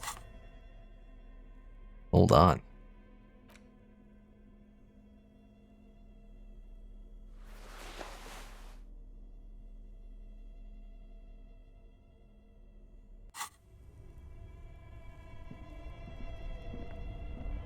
So I'm hoping the ice will melt on this thing after some time. This orange machine is dead still. It has a hand-cranked ice cream churner and an electric. It does help, but I still need a better tool. Okay, so it's slowly melting, so maybe by tomorrow it will be good. Just open it. Let's try it. There's a 3% chance. The ice squeaks beneath the pry bar. No. You think you've got the bar jammed in there pretty well, but the lid simply won't budge. It's only -8 this time, though. Yeah, well, that's a good price. I have no idea. Sooner or later. Alright. Oh, what do we got down here? We got some change. 45 cents. We're getting close to my 20 for tomorrow. A cellar window, people's feet shuffling by on the street.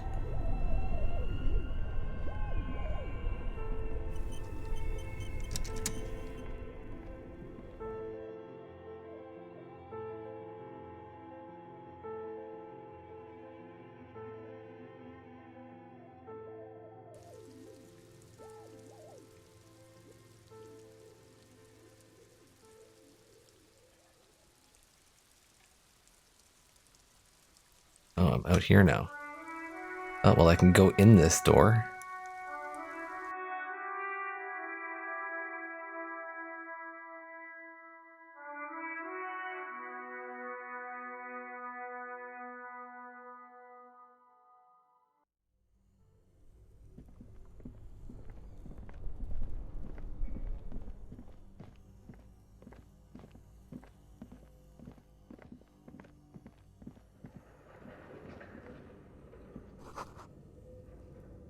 The wall collapsed. It's inaccessible now. A thick layer of coal dust covers the furnace, coloring it pitch black.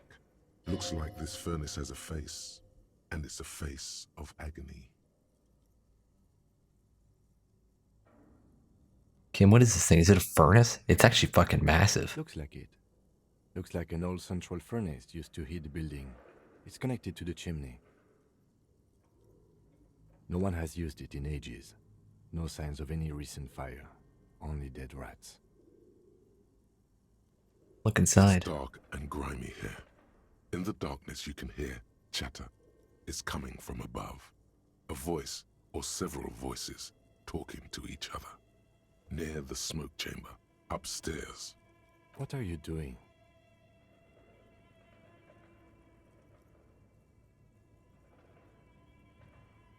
Here's some talking upstairs. Wait, really? We should investigate, see if someone's upstairs. Oh, I just took my physical instrument thing off.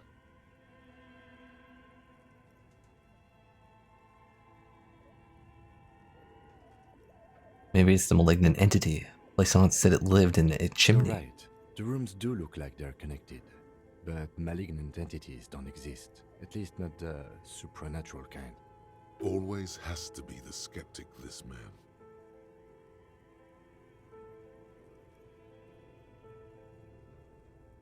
I'm just gonna leave that for now. I don't want to alert anybody to my presence here.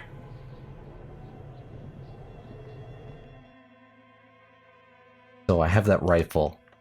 It doesn't work, but it looks good. It's in good condition. So if I need to, I can fake somebody out. I can pretend it works.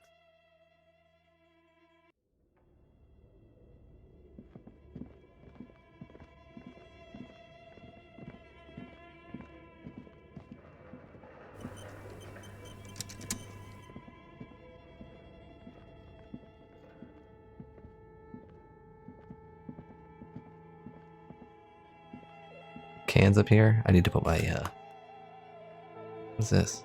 Postcard, La Delta 51.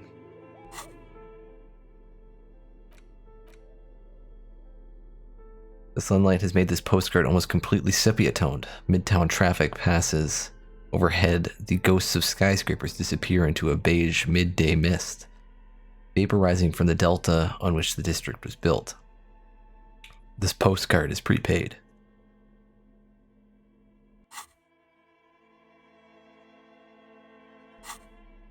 Can I take those cans?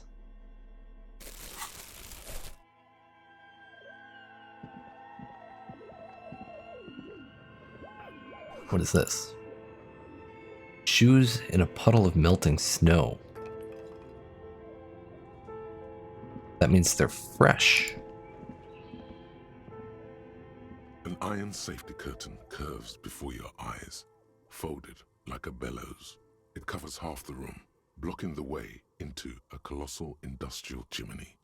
This must be where the entity lives. This is directly above the central furnace in the cellar. The voices probably came from here. What an odd thing to do. Nothing happens. Still nothing. No one's home. I know you're in there, you sons of bitches. Oh. Those curtains prove to be surprisingly sturdy. Your fist hurts now. There must be another way to wake up whoever is in there. Maybe we can try yelling into the furnace downstairs. Yeah, that was my plan. Didn't actually expect my guy to just like full on punch it. It did warn me though. So fair enough. Do I have anything lowering physical instrument right now?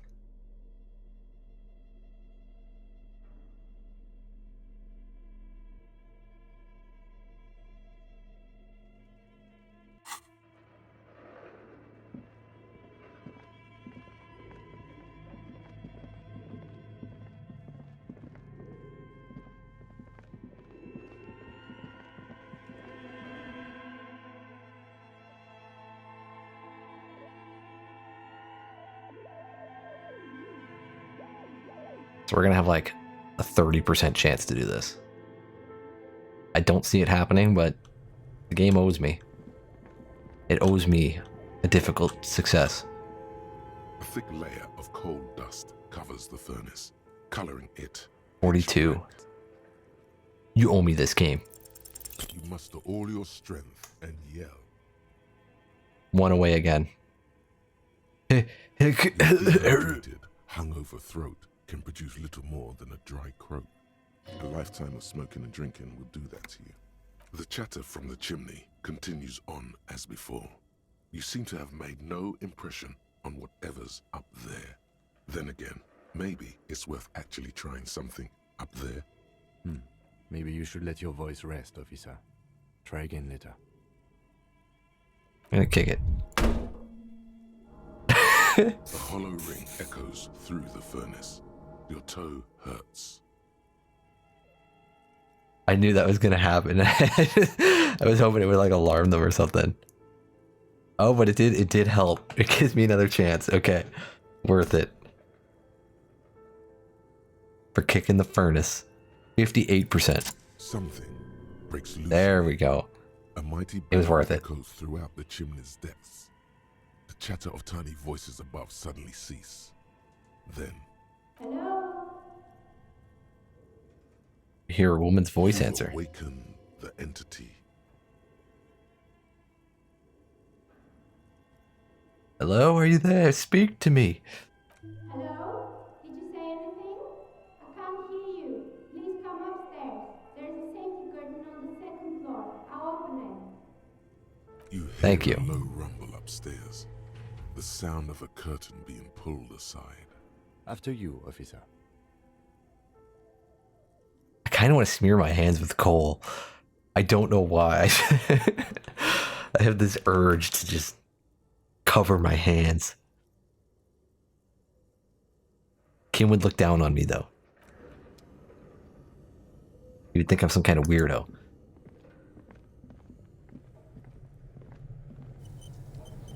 It would probably give me grip for like opening that fridge thing or something. Freezer ice cream thingy. But Kim would look down on me.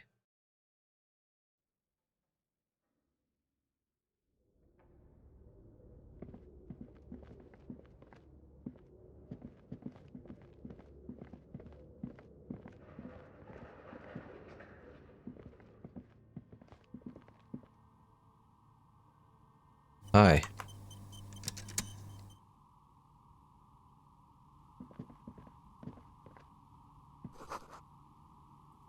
This tray is full of diced, colorful polyhedral dice, hundreds of them. The candy dispenser has been repurposed to contain thousands of dice. Oh, so you're the one who's like making this game thing. Hello. I'm Nia. A bird-like woman sits on a throne of tools with emerald light shining through her hair. Did you try knocking on my window? I must have missed you. I've been listening to my Milius. Taps her headphones. So what kind of die are you looking for? Could this be the malicious entity? Perhaps it's wise to go along with this masquerade for now. She's got a direct view to the backyard. You should interrogate her about the lynching. Hold on, what do you mean by Milius? Yes, Amelia is like a call-in station. You need a two-way radio to access one. That's why I have these. Mostly, they just teach you to swear in different languages. But some of the stations can be quite interesting. I was so absorbed, I must have missed you knocking. You must have me confused with someone else. I haven't knocked on your window. Then how did you get inside? By the south entrance? You know what? It doesn't even matter. What matters is that you're finally here. Let's talk dice. Did you have something specific in mind? Yeah, why are you asking me about dice? I'm a novelty dice maker. Tell me the name of your role-playing system and I'll make the die you need. That's why you're here, yes? Yes, Dungeons and Dragons. Role-playing games? You know the one made by Fortress Accident. Does that count?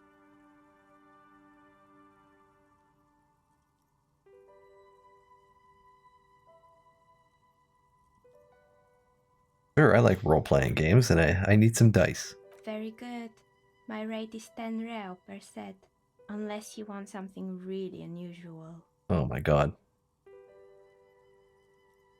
10 real for a set, Heart Trip. Take a look around and see if there's any particular stone you want to use. The walls around her are covered with rows of precious stones and minerals. It almost looks as if the stones and dice are a natural part of the room. growing out of the shells like stalagmites. No falsehoods are present. She's a novelty dice maker and doesn't have anything to hide. Ask what you need. Yeah, how did you become a dice maker? How did I become one? It was a business decision. I was a regular jeweler at first, but that's an unfocused field with too much competition. Some of my friends were role players. They asked me to make some polyhedral dice out of cobalt. That was my first order. I grew it from there. Do you like role-playing games yourself? Not especially. I like working with rare materials and a steady pay. And role players as customers? They're nice people. Some of those nice people have big bucks to spend on novelty items. Where are we anyway? What is this place? We're inside the chimney of an old central furnace. It's strange, I know. He looks at the ruddy bricks that make up the walls. Even though they've been repainted, there are still signs of coal-black soot here and there. But when I arrived here, all the other rooms were taken, so I had to build myself a makeshift home. Besides, I don't really have to pay any rent here, so that's a plus. Plaisance was right. There's an entity living in the chimney. You should ask her about the curse. Creative.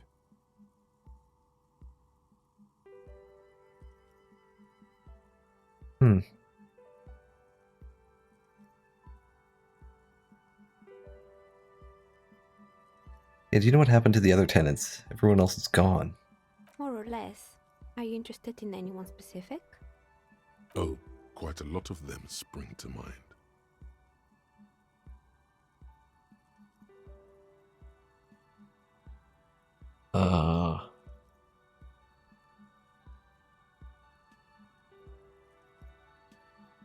Found a strange machine. Fortress Accident, the radio game studio. They were an interesting bunch. We talked about role-playing systems every now and then. Once, I even saw two of them get into fisticuffs over Wirral. That's understandable. Fantasies are serious things. The mind is the drawing board of history. They certainly took their work very seriously, even if they seemed to be chronically liberal with their schedules. You mean liberal? What happened? The usual. They ran out of money and couldn't get the project done on time. Yeah, what went wrong? Well, I did hear them talking at times. She looks at the hallways. She can still hear them chit-chat behind her curtains on a cigarette break. They seemed to believe they were historical individuals on some grand quest. She sounds almost mocking when she says that.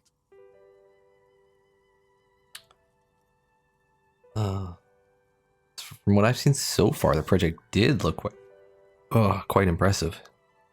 Yes, but when the money started to run out, they just began to complain a lot about capitalism. You know, how the markets are rigged to keep out new businesses and so on. In the end, they just didn't get it done. They didn't have enough willpower to produce something truly historic, and to show up to work on time. Showing up to work on time is hard. No, scratch that. Showing up to work at all is difficult, especially if you've been drinking. You know what? Too bad. I would have supported it. The project looked great. Not the wisest decision. You would have lost all your savings. No. I would have supported them with praise, not actual financial support, because I'm not stupid. The dice is black and filled with little silvery flakes, like snowfall. Anything else? Yeah, so there used to be a hair salon here. I think it was called Androgynous Orlando or something similar. They weren't a big hit around here. Turns out that working class men don't like genderless haircuts.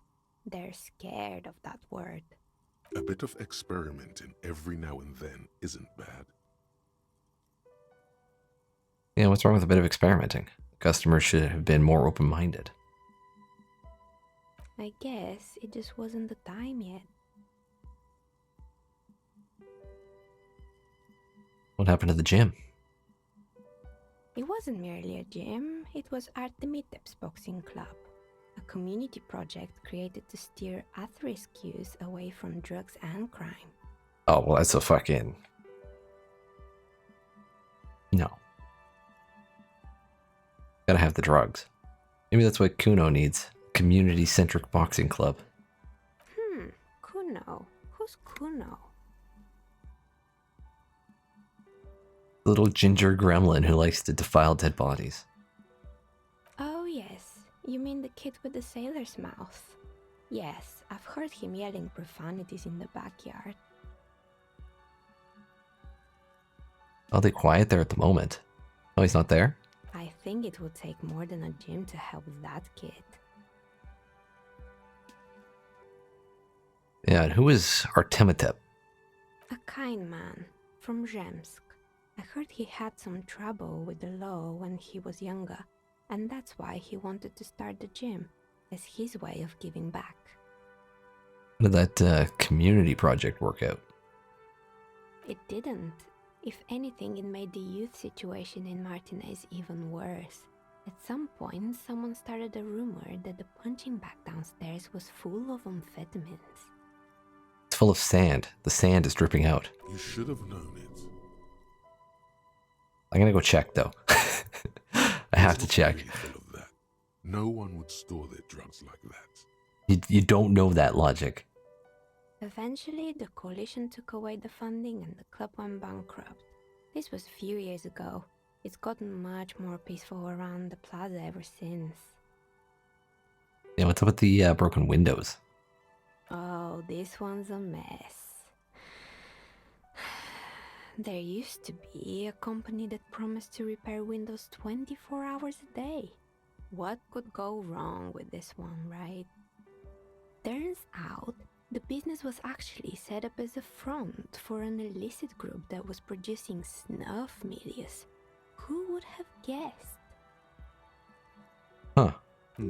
What's the snuff milieu? And they never cleaned up the debris either. Now it's just littering the hallway and I have no idea how to get rid of it on my own.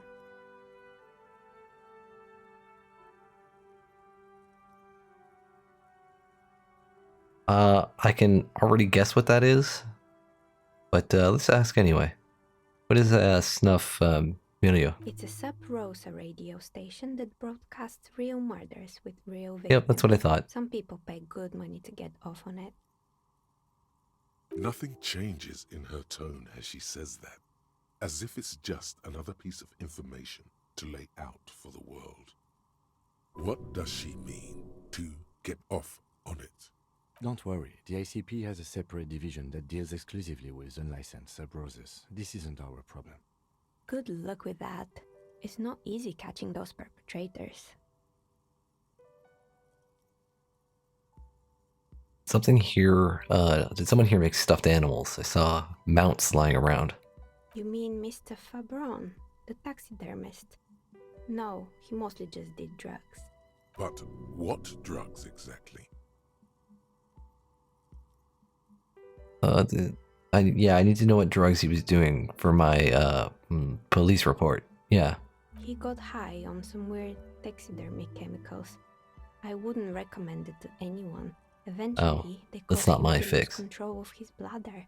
The smell was awful. Yeah, that sounds I terrible. think you can probably do better than that. Yeah, I could do better than that. Yeah, and I found some creepy mannequins. There used to be a fashion atelier here, but I have forgotten the head designer's name. They were doing well for a couple of years, until the insect rights activists came. Insect rights activists? I hope that's never actually a thing. If somebody's standing up for the rights of insects, there's something wrong with them. The atelier produced a certain collection that used chitin among the materials. Apparently chitin is made in the Occident, where it's extracted from beetle wings.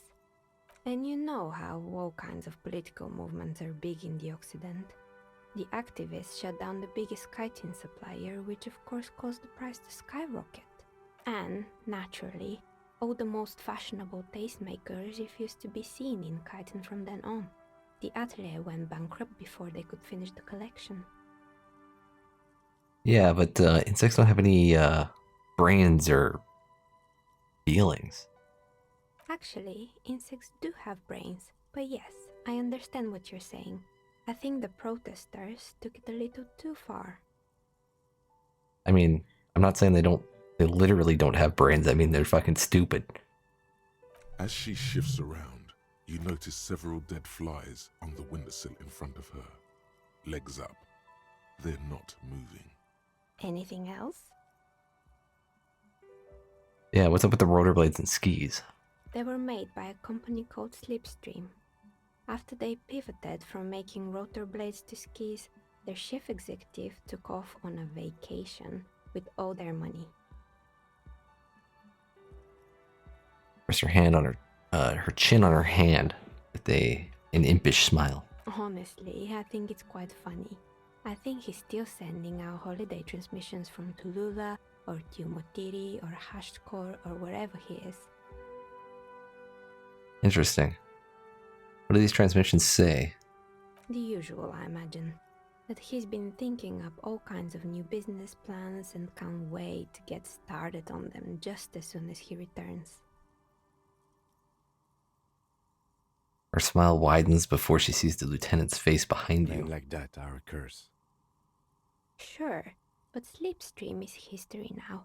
All their remaining assets got seized by the bailiffs in 47.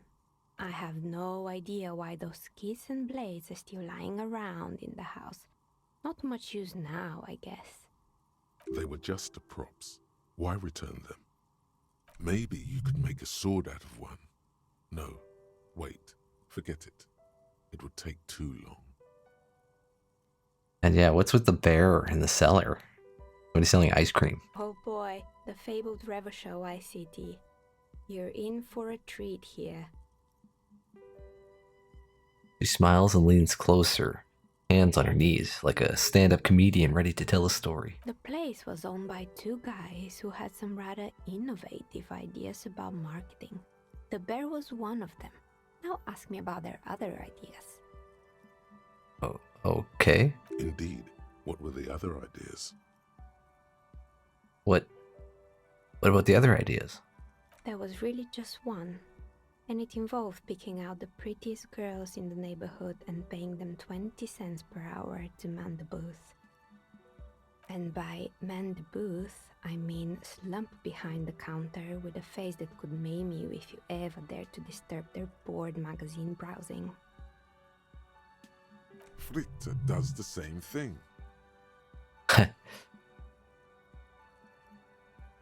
I know a girl just like that. She works in Frit as a cashier. And she's not particularly friendly. Employing Soki teenage girls is a widespread practice, yes. Unfortunately, they always come in packs. I'm talking about acne-ridden girlfriends and gorilla-like boyfriends loitering near the shop. At least that's what happened with Revachol ICT. And they already had the bear. She closes her eyes as if from remembering something painful. What about the bear? The bear. She repeats, pressing thumbs into her temples like trying to suppress a headache. Didn't work out. Of course not. The bear was terrifying. No one wants ice cream guarded by a hostile apex predator. To make matters worse, the fridge didn't work too well either, and half the ice cream came out malformed and partially melted. Eventually, Revachol ICT lost the price war to its rival, Glacé 5000. Glacé 5000 sold caramel sundaes for only 5 cents a piece, out of regular fridges. You know, I'm sure the bear was doing its best. Maybe, because the taxidermist who made that bear definitely wasn't. Doing his best, I mean. How come? He said that the bear was his vision beast. He said he met his vision beast while high on desiccants. Called it Megatherion. Megatherian. Sounds cool.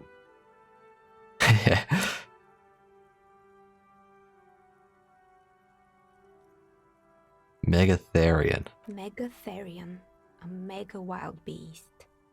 What's a mega wild beast? It's an imaginary beast that guides you through life by telling you to do more drugs, mostly. Maybe this wise and noble beast can guide you toward those amphetamines you've been craving.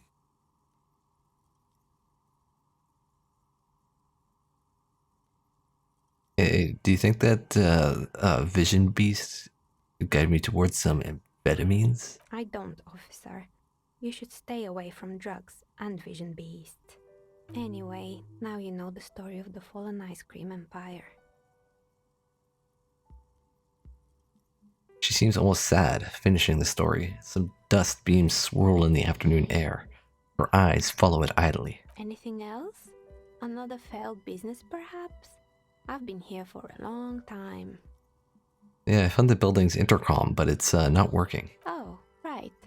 I hope you didn't try to ring me. I think none of those doorbells work, including mine. I'm still in the middle of connecting the wires. Sorry about the confusion. There was one that worked, though. The doorbell with the empty name card must belong to her then.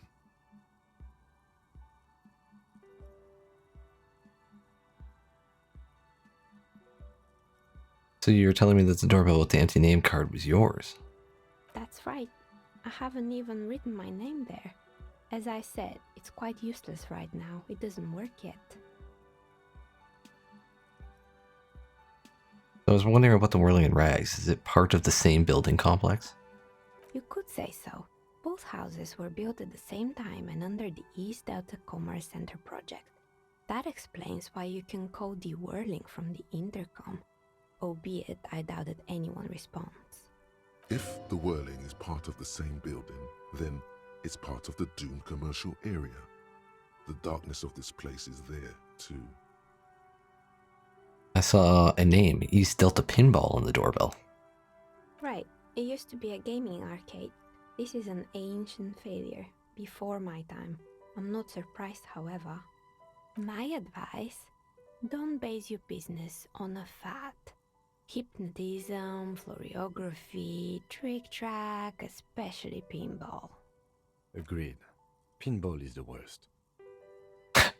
What's with the hate on pinball? Fucking Space Pinball was so good.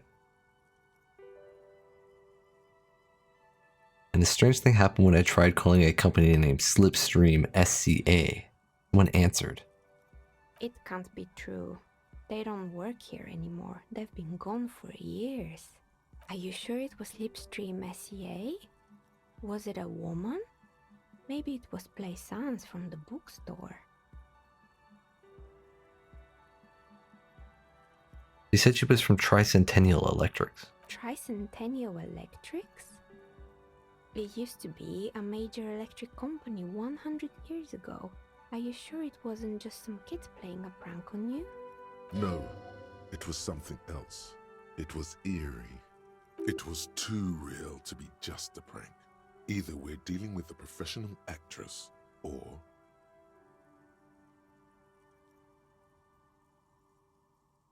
Something else. Something eerie. Pranks can be eerie. Looks as if she's still convinced it's nothing to be worried about. The kids these days. We were just one of them, and now they're terrorizing us. No solidarity. Alright, I have a few more questions. Sure, I'm listening. Good. Other questions. Let's clarify things a bit. What else? So, what do you know about the man who was lynched behind the Whirling Rags? Nothing really. I didn't know him. Who cares about the dead body? Ask her about the curse already. Shut up, Inland Empire. The lieutenant looks at his notebook. Then, the woman under the large window. Your window looks directly onto the courtyard.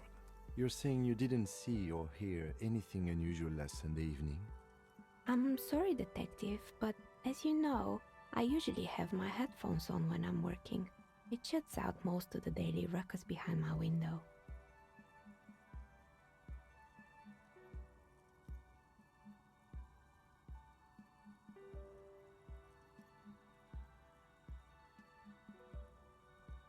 What do you mean by the daily ruckus? Just Kuno? Well, there's always something going on in the Whirling's backyard. During daytime, there are usually those kids, and lately I've been seeing a lot of drunk workers hanging about. Must be because of the strike. She's heard of the murder, but did not see it, sire. But I never saw anyone during that fateful Sunday night, I'm afraid. And you never took your eyes off the work to look out of the window. I might have, but in this case, all I would have seen is my own reflection staring back from the darkness. It's light here, but dark in the yard at night.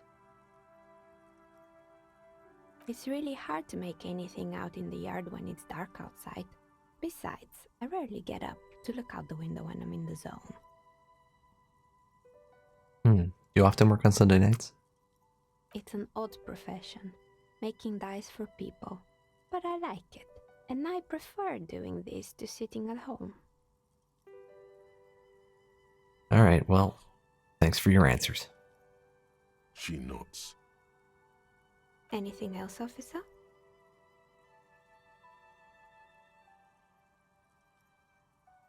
And I've heard this place is cursed. Did you know that people call it the doomed commercial area? I've heard the stories, but I don't think those stories are true.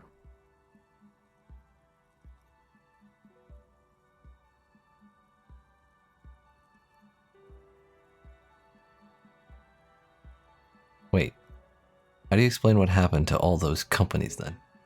It's just capitalism.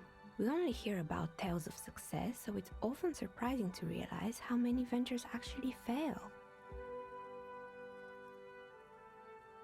Plaisance is the one who sent me. She's convinced that the place is swarming with malicious energies. Plaisance, the bookshop lady? I've heard that her business is doing rather well. Have the energies spared her somehow?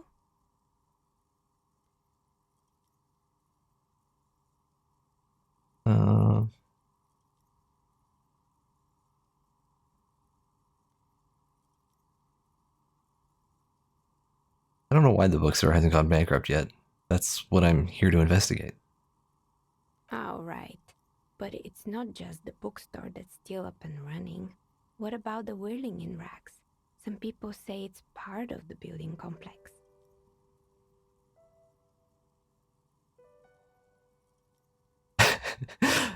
Its waitress just took off and its customers have trouble paying the bills. I'm the problem. But you're right, the whirling doesn't really look like it's cursed. And then there is me.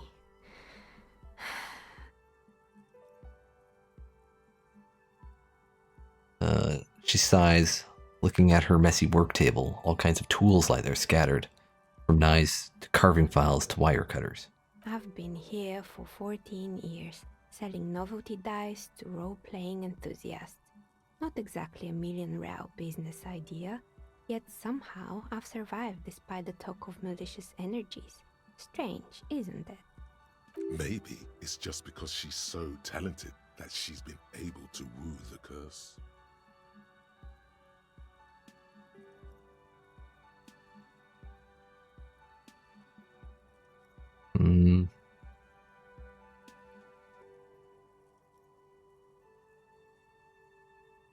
Plaisance thinks it's because you're the source of it, a malignant entity. Malignant entity? What does that even mean?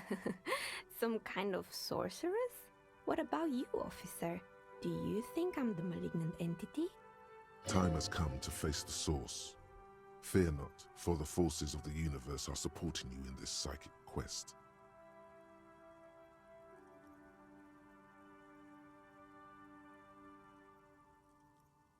You know what? I think I'm starting to see that there is no curse, only poor business decisions and natural market fluctuations. Exactly. Truth is always so disappointingly mundane and boring. But I'm glad we got this sorted out. Anything else I can help you with today? That's all she has to say on the subject. She's been thorough and truthful, as far as we can see. Shivers.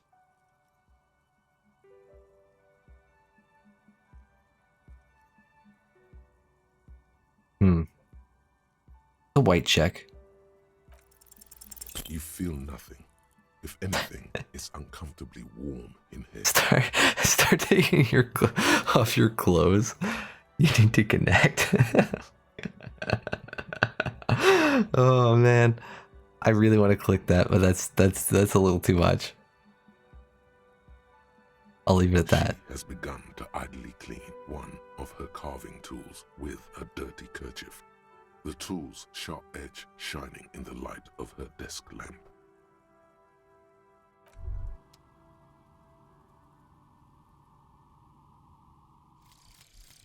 Jamais vu. Derealization. Jamais vu. The opposite of déjà vu. Not already seen, but never seen. Everything that should be familiar appears strange and new, like some half-forgotten day in your childhood. Only now. That's the feeling you've been having. And for who knows how long. You should go and ask Joyce Messier about this. What world are we in? This is a fundamental question. +1 XP for every orb clicked. Oh, I've already clicked a ton of them though. All intellect learning caps raised by 1. Why does this have like, what does this like chain going through all these things mean?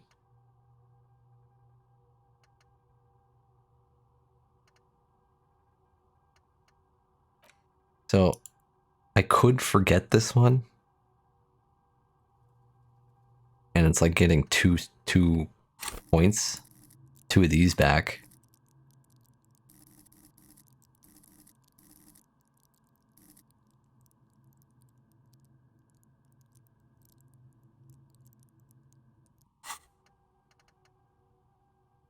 Or I could just unlock another slot. What do we got here?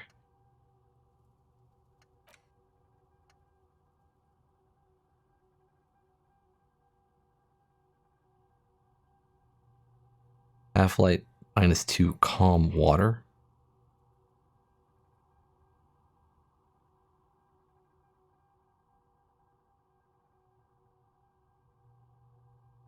What is this one about?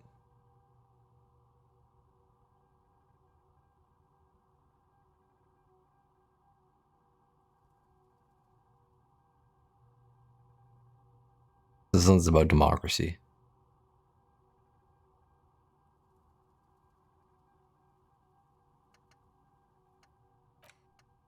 Jamais vu seems pretty good. It would be sweet if I didn't already click a ton of orbs. But I imagine it's going to be tons more.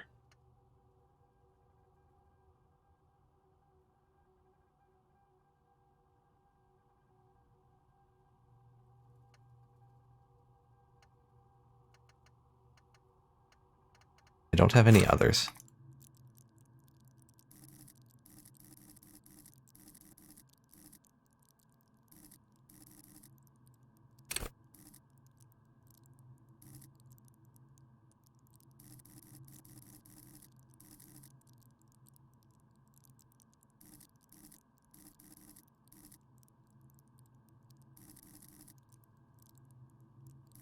Take endurance again.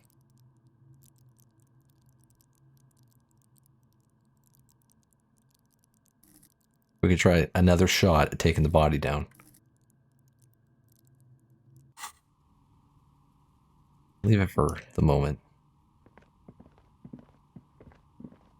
So I have no reason to get a dice right now.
One of these days I really gotta get a new computer.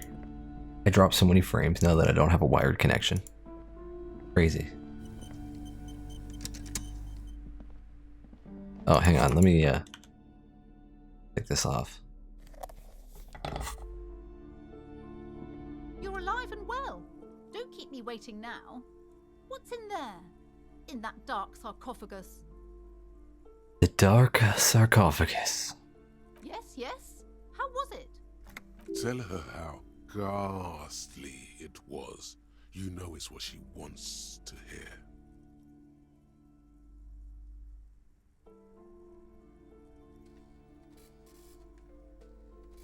It was a charnel house of failed business enterprises, leeching life energy from this bookstore.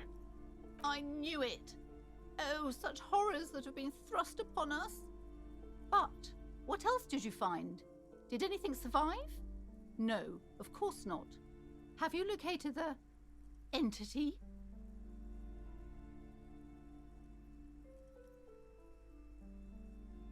I talked to the entity you told me about. Her name is Neha, and she's a novelty dice maker. A novelty dice maker? Well, spit it out. Why does she need the dice? For some kind of sorcery? Sometimes they use the ankle bones of sheep.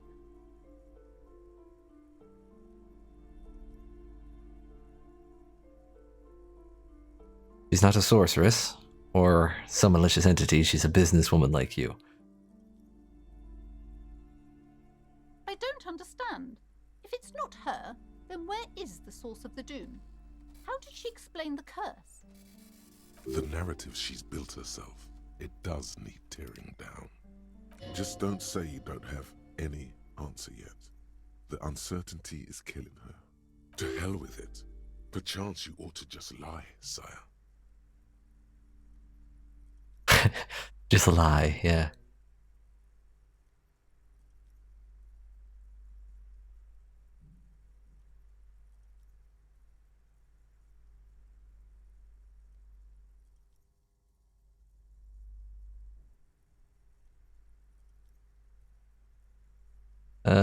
Yeah, she said it's just capitalism. Bankruptcy is a quirk of our economic system.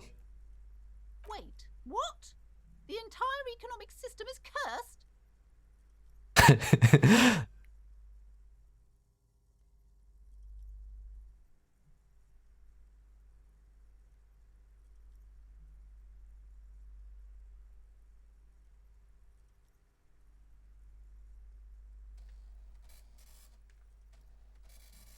I'm tempted for a revolution.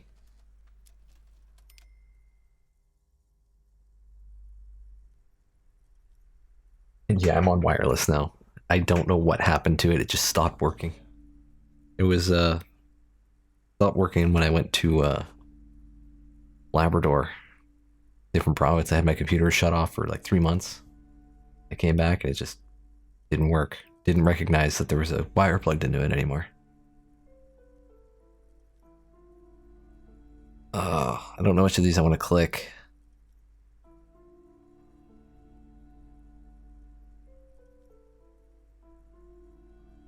You know what? Just forget about the economy thing. You found a way to fix our entire economic system? Or are you talking about the building?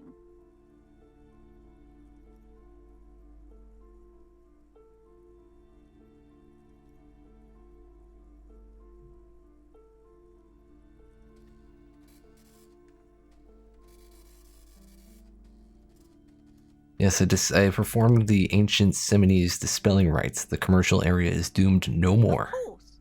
I trust my Semines wards and charms kept you safe while you perform the ancient rites. He looks at you with sudden admiration. All that matters is that the energies are retreating. I can already feel the curse lifting. It will be a long time until we're fully free of it, of course.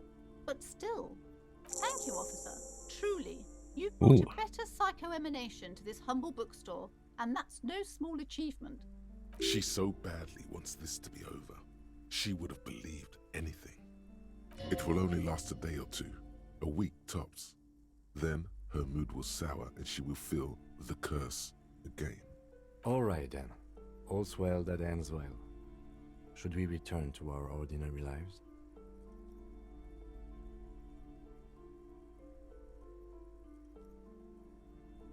I'm looking for a book about cockatoos. Book about cockatoos? There should be one upstairs, right next to the shelf of biographies. And your daughter is the one standing outside the store, right? Annette, yes, my daughter. I hope she wasn't slacking off again with her nose in science fiction. Tell me, was she at her post doing her job like a proper girl? Yes, of course. Wonderful. Did you talk to her? Yes. Great. On a scale of 1 to 10, how compelled were you to buy books after talking with her? 10. She's certainly very polite and helpful. My precious, her dedication brings joy to my heart. If you have children, I hope they turn out as great as my Annette.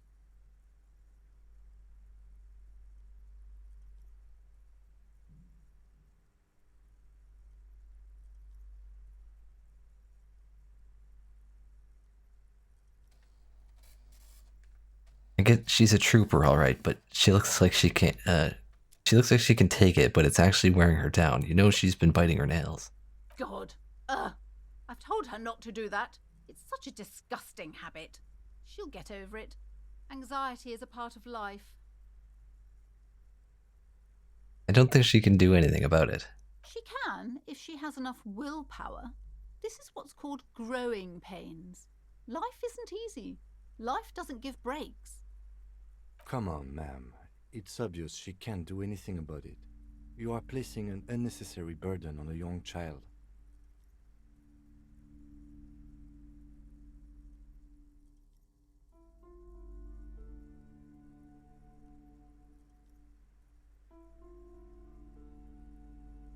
What you're doing is wrong, even I know that, and I usually don't know anything. I'm the one who does drugs, okay? She stands stiff and severe, silently fuming. 10 or so seconds pass without change. She's looking for one, but there simply aren't any good arguments for being an asshole. Oh no. Hold on. I need to invite her inside and apologize. She must be freezing out there. There. I don't know what to say to you. My husband, he tries to teach me business lessons. I have what my mother called a dull mind. All this stress.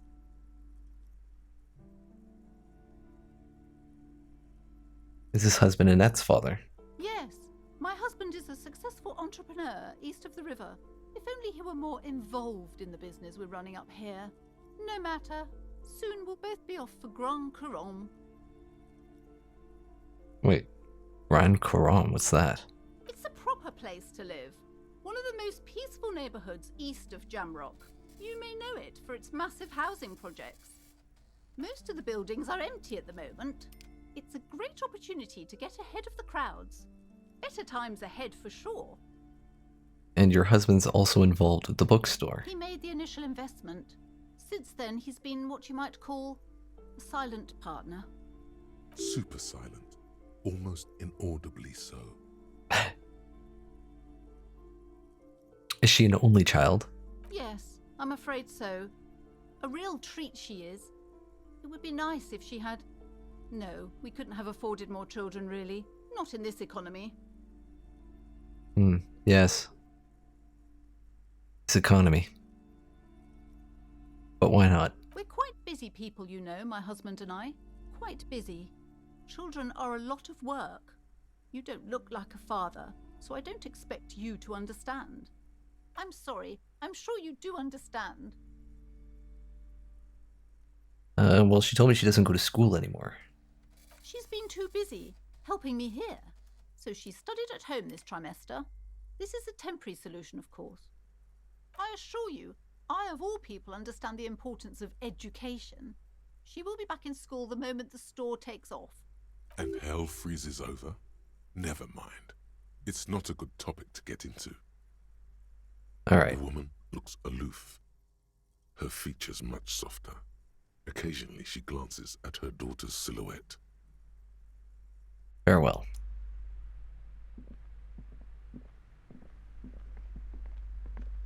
I'm sorry, sir. I can't talk right now. I'm very busy with my homework. I have so much homework now. You just can't win. Out of the rain and into the gutter.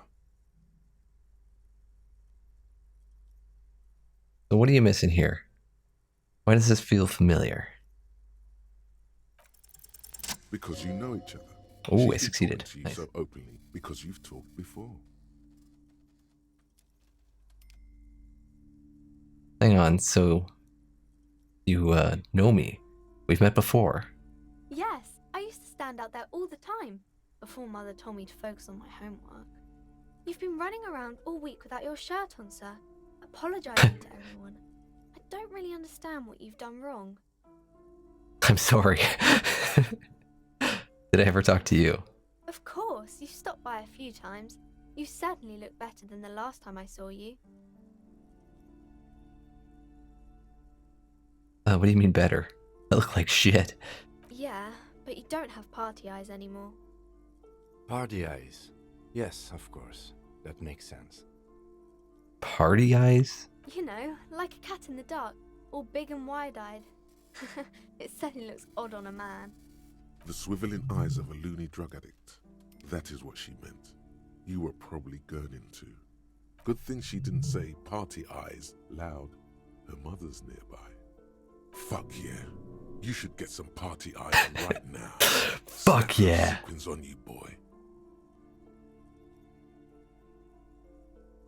Does this mean I've been partaking in narcotics?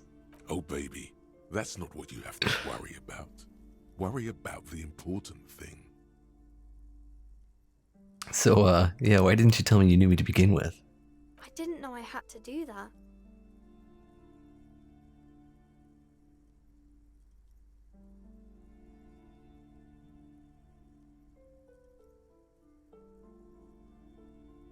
Well, thanks. I've learned something about myself today. I'm glad I could help you, sir. What are you doing now? Homework, you said? It's really difficult. Like, really. They say you need it to get rich. Better than standing outside in the cold, I guess. Oh, I found something while you were away. I thought this would fit you. Like, thanks for helping out. Ooh. Not me. The city, I mean. Like a detective does.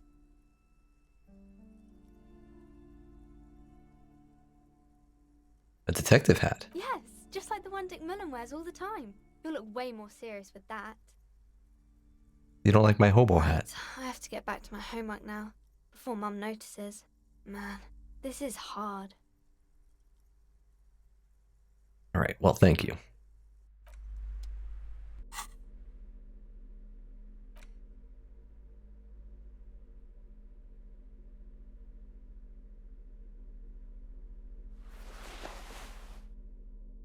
Oh, yeah. How do I look, Kim?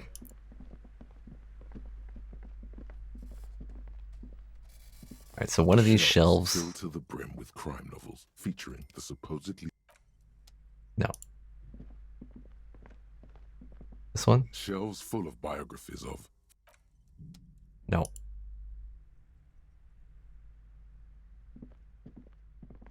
This bookstore is not strictly about crime, romance. No. Oh, this must be it here. Didn't see that at first. A sulfur-crested cockatoo sits on the cover, its beak slightly open. It looks as if the bird is calling out the book title, From A to Zurich, a guide to a well-behaved cockatoo. Turns out that there are so many different cockatoo species, and they all have behavioral problems. What about this guide to cockatoo, storekeeper? It's a must-have if you own a cockatoo. I've heard they're quite capricious. Angry storekeeper stare down.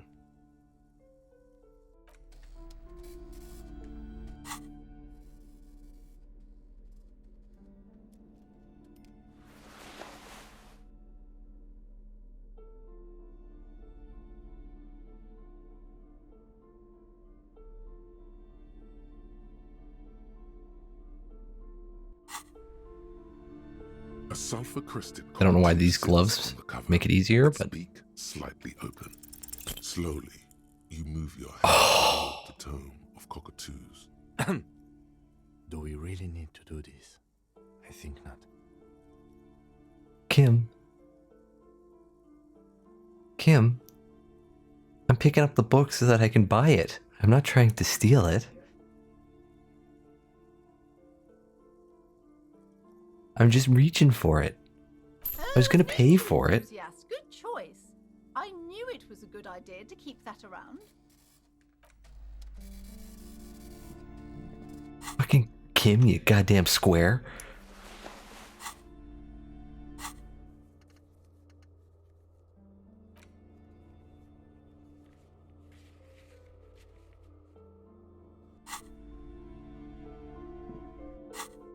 Basically a guilty purchase. Yeah, I had to show Kim that I was buying it. A cockatoo is a parrot with an erectile crest, found on the Seminine Islands and in southern Fas a la Mer.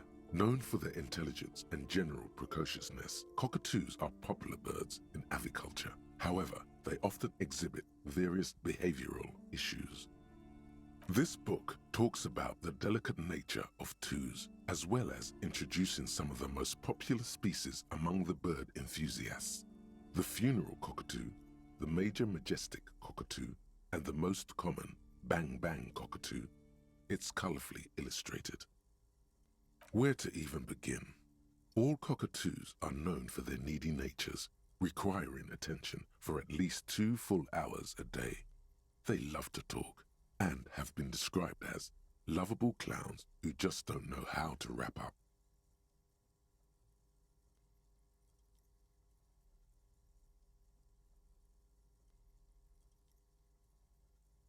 You know, I could handle that. It'd be nice to have someone to talk to when feeling lonely. Pet owners also report moodiness, loudness, and hostility as recurring issues. If left unsatisfied, cockatoos may scream non-stop, pluck their feathers, or become aggressive. Alright, well that's pretty bad. It is not recommended to get a cockatoo if you're not able to cook them food every day and give them the full care that they need. These birds will never understand that you have a life of your own. There has to be something great about cockatoos, though. You're right. Cockatoos are magnificent creatures. They love to perform, cuddle, and show off, and will even scream for fun, often as loud as up to 135 decibels. That is pretty loud. Not great for the neighbors. Not great for the person standing next to the cockatoo. Performing? Yes, birdie. Alright, well let's tell me about the funeral cockatoo. This is a yellow-tailed black cockatoo. Its specific name, Psittacus venereus, relates to its dark and somber plumage. This bird looks as if dressed for a funeral, 24/7. There is something indisputably ominous about it. Ooh. Cool, okay, cool. The major majestic cockatoo. Perhaps the most impressive of all the species, the endangered major majestic cockatoo, is often described as the most flamboyant bird in the jungle. Its pink-colored wings and flowing crest embellishing its proud and bumptious nature. In the words of poet-explorer Sir James Fournier, few birds more enliven the monotonous hues of the verdant forest than this big, bold, and beautiful species. Alright, and the most common bang bang cockatoo. Despite its banging name, the bang bang cockatoo is actually the shyest of the species, common in almost all Seminoese forests, as well as zoos and homes all over the world. Its plumage is mainly grey and white. The Seminoese name, bang bang, is thought to be of onomatopoeic origins. Well, this one does sound a bit like me. Yes, but all those cockatoo species are so different. Which one are you?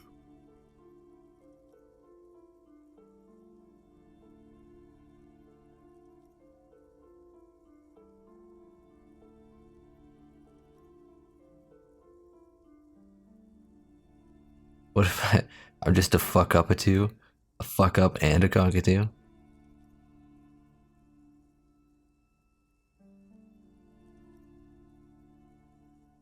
Which kind am I?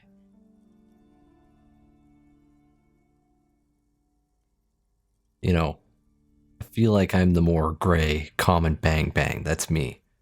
You know, one of the we. Us. Everyone is equal in communism. You're right. You're the mediocrity embodied. This unsung bird belongs on your heraldry. Damn right.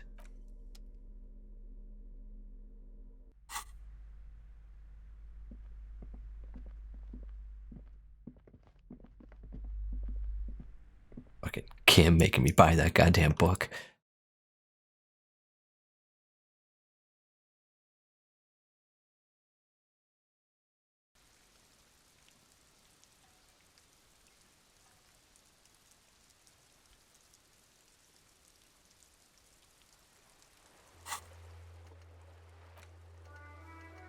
Look how many things I've done.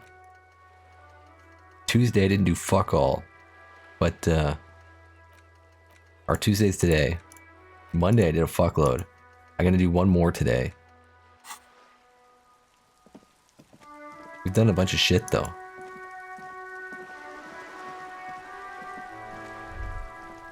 So tomorrow is when, so that's where I see the day. I was wondering what day it was. So tomorrow is when they clear out the sign. Working class drunk. You know what this means, right? Case solved. Cracked it. All in a good day's work. Wait, what did I crack exactly? What do you mean, what did I crack? Look at how working class that drunk is. Oh. It's her husband, the missing husband. Yes, and you found him. Now go and tell the working class woman. Protect and serve, recruit. Didn't she repeatedly Goddamn tell right. her husband isn't missing her? Give me the champagne, I'm going in. There's no need for champagne when there's honor, recruit. Go and tell the working class woman what you found right now. I got my new, whatever his name is, Dick something hat. Authority is high right now. You were right, and I'm a cockatoo. Because, madam, protect and serve, I found your husband. God damn it, I already told you. My husband isn't missing. Well, I found him nevertheless. I'm that good. Well then, where is he?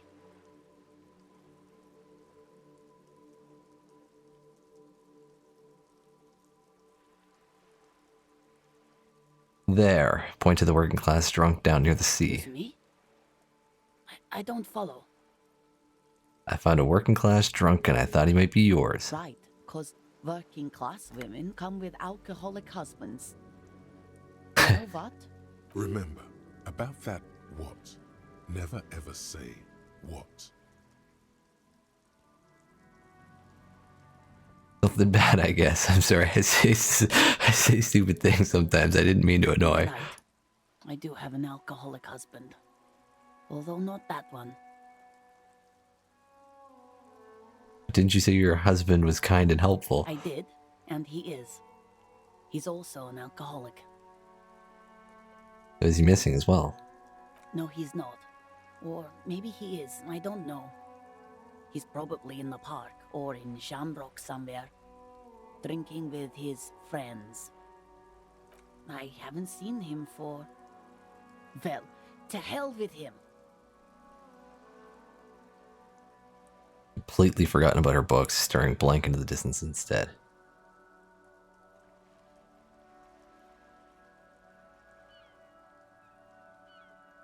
Kim, is it just me or do we have a missing persons case here?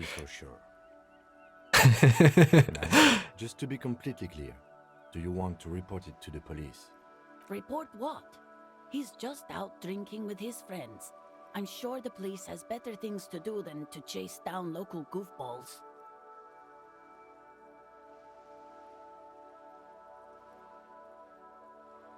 Honestly, I just think missing persons cases are They are mysterious. not all they're cracked up to be, officer. Why not? Because people either show up on their own, or you never find them. But isn't that mysterious? I'd say there's nothing mysterious about incompleteness. It's in fact rather unpleasant. You're wrong there. Incompleteness is the essence of mystery. Well, I still want one. I want a missing persons case. Alright. He has questions now. What kind of questions? What's this your husband look like? Honestly, not that different from you. Let me guess. He's disco. Oh, thank God, no. It hasn't come down to this yet. So why did you say that your husband resembles me then? Well, he's slightly chubby. I see. I'm slightly offended. What else? What else? He was wearing a dark brown leather jacket with a bright blue inner lining. The lining is hand-sewn. I made it myself. She sighs, her voice is slightly quivering when she adds, It's his cool jacket. God knows it's too cold to run around in this, but he refuses to change. I even tried throwing it away once, but he just dug it out of the bin. Can you believe it? well, if that jacket is really that cool, then I can totally understand. Well, what can you do? I hope that at least that extra lining helps him keep warm at night. I wouldn't like him to catch cold. So, when did you last see him? Yesterday morning, he went to the library. He went to retrieve my book, and he promised he'd walk straight back home. But I was asking after her husband and her child out of concern for their safety. She was just remarking on my weight, not out of concern for my weight, but just saying that I'm overweight.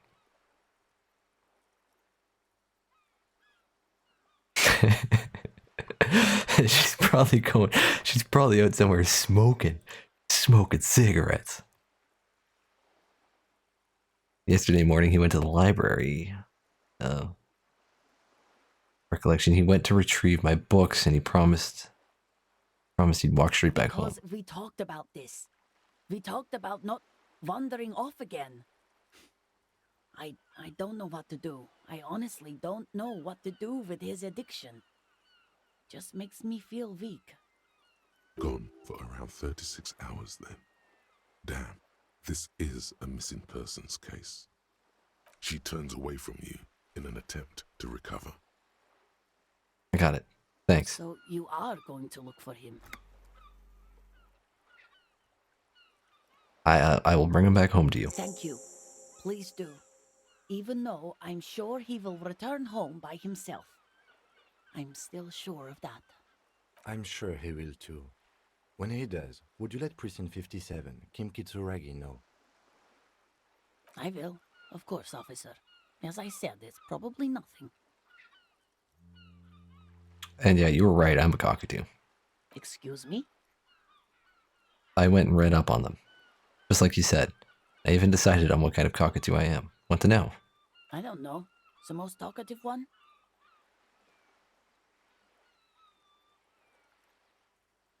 No, I'm the Bang Bang cockatoo. The what now? The Bang Bang cockatoo. It's the most common one. You truly are one strange cop, aren't you? I have a strange cop offering to find my stupid husband. What a day. Well, thanks. I'll get going then.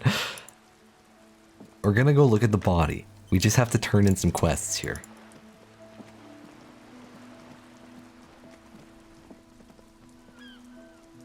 Vigilance officer, what can this old carabiner do for you? Oh, I could ask him about that too. But I found the new bull. What is this? Are you mocking us?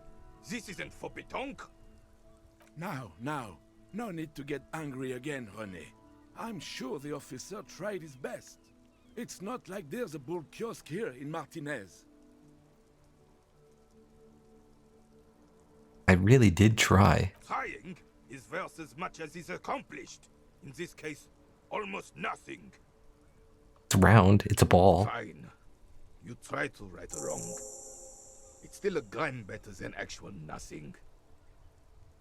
It's a few grams better, actually. Threw the bool into the sea. Replace the bool.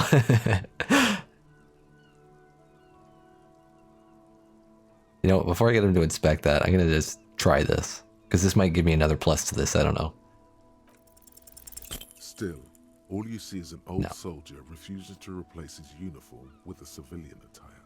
Anything else I can assist you with, officer? Anything We have else? a game to finish. What is this one? It's composure. It's a Bell McGrave. 4.46 caliber. Breech loading. Revachol made. Good weapon. Accurate and reliable. His moves are quick and precise as he first checks the weapon, then aims it at the sea. This man knows firearms intimately. This one's inoperable. The bolt spring is missing and the mechanism is jammed shut. Still a beauty. Where did you find her? In the basement there. I'm not surprised. There are probably lots of forgotten wartime weapons lying around here. Back in the day, everyone had something stashed away. As for the rifle, I don't know what else to tell you. These BM-446s are an antique. No one uses them anymore. The ammunition is impossible to find. Oh, well, thanks for your time.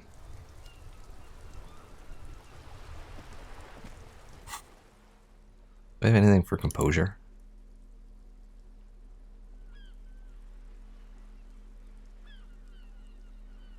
My shoes. Should get in the habit of checking my clothes before I do these checks. Okay, let's go do the body. See if I could check it right now. And then if not, I'm going to upgrade my... Was it endurance? I thought the prompt said he wasn't here anymore. Does Kuno care? Kuno doesn't.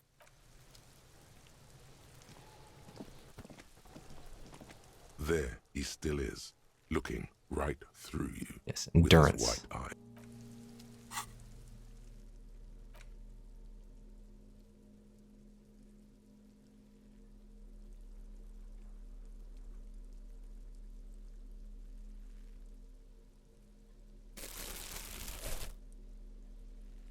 This raincoat will protect me from the goo of the body. Make sure I got nothing that's giving minus. Okay.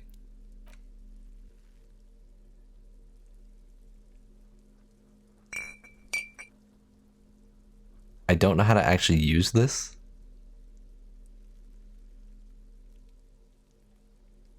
I was going to give up alcohol, but like this is, I need it for this moment.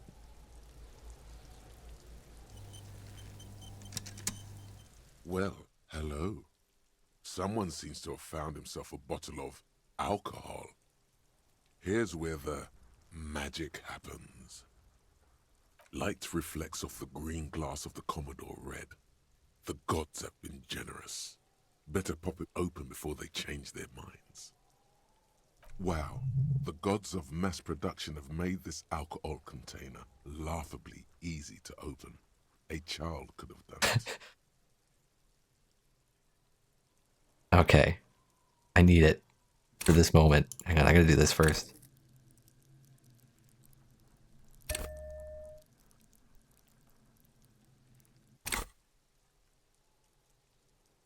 Oh my god. Look at my HP.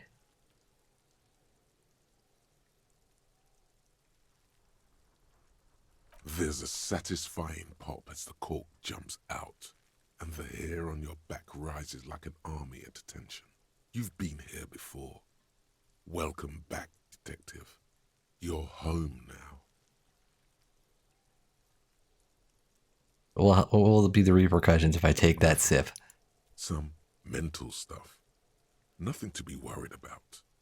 Physically, you'll be strong as an ox. Let me ask you guys. I'm using it because I want to pass the skill check. Do I need to drink it now, or do I need to drink it when I'm doing the skill check? Like, Like, I don't know how this works. Because that's the reason I'm drinking it, is because I'm going to be touching the body. From an RP point of view. But I don't want it to screw me over and be like, no, you drank it before.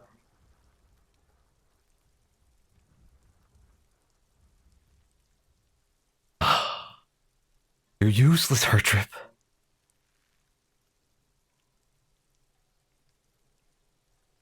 Let me down. It does increase your stats. I didn't know.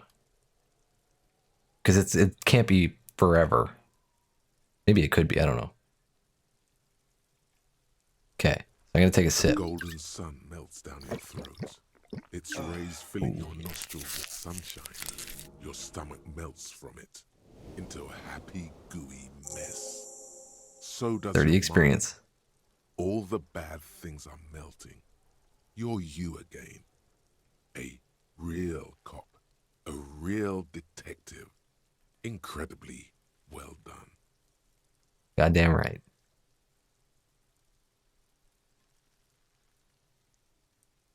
In the bottom right corner of the screen, there's an alcohol button. Alcohol gives +1 to physique skills. Physical instrument, half light, electrochemistry, endurance, pain threshold, and shivers. This is good before rolling a white check, but damages your morale. And remember, from the void we came, and to the void we must return.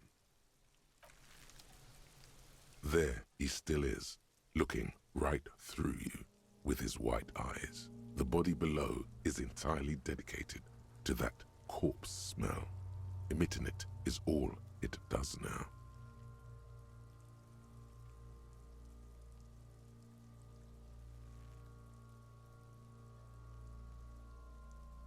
If only. Alright, 42%. Ha ha ha. Again, the corpse laughs at you, pus dripping from its mouth. You will never be able to hold it in. It's always I'll never be too able to hold it much. in. Every time it happens, it gets worse and worse. There's nothing more to throw up now. All that's left is crying and convulsing dryly at the same time. Oh, that sound at the end. The lieutenant. I'm not gonna cry. Relax.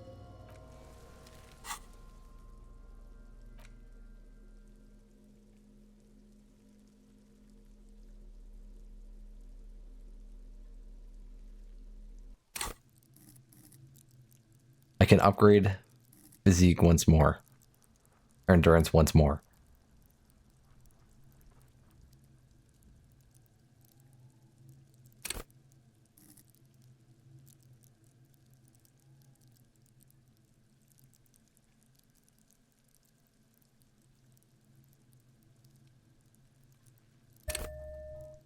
We're doing it. I got this. There he still is, looking right through you with his white eyes. The body below is entirely dedicated to that. As you breathe in, the odor comes over you. It's It happened. It happened. And your stomach to wring itself empty, with your hands at your sides and your eyes squinting.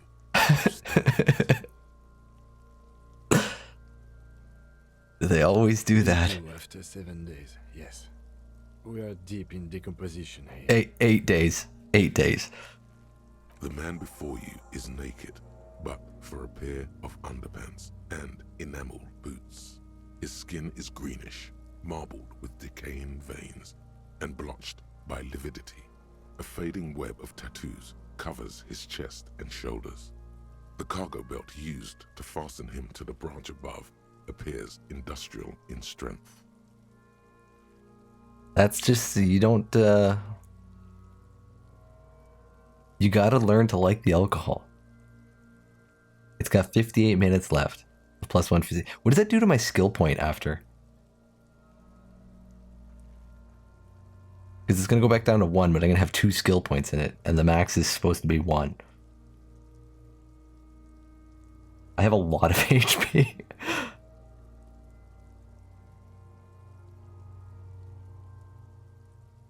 RP wise, I didn't want to drink, but I'm also at the point now where I've vomited so many times that I think he's finally like, all right, I need a drink. I got it. This needs to be done. I can't do it sober. We're drinking. So now we're here. We're drunk. I'm ready to do this. Back to boots. The material appears to be ceramic. Its clean white stands in stark contrast to the decaying flesh above the knee. The man wore thick polymer socks, probably for padding. A fine array of interlocking plates covers them. Delicate and fragile, they feel alien to the world around you, out of place somehow. These are clearly not boots. They're armor, possibly part of a larger set. So they aren't just boots, are they? This is the armor he was stripped of. Indeed. Technically speaking, these are sabatons, not boots. Oh, the lieutenant uses a memo technique, A6. That's not just any notebook. It's a classic.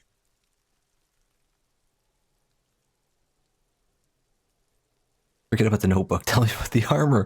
Here's some useless encyclopedia for you. I love it. It's clearly some manner of super armor. Or future armor. Super future armor. I'm useless. Thanks, encyclopedia. What kind of armor is this exactly? Ceramic plate. Zirconium dioxide, most likely. This is where the make would be. Where? Under the hill. Fair weather. Fair weather model T500 VE. I'm guessing that's vitreous enamel. This is advanced stuff. Where's the rest of it? Scavenged by the locals, perhaps? Piece by piece. He's been out here for 7 days. It would be odd if they didn't. We should keep a lookout for these species. The armor could yield information. This is one thing he might actually know.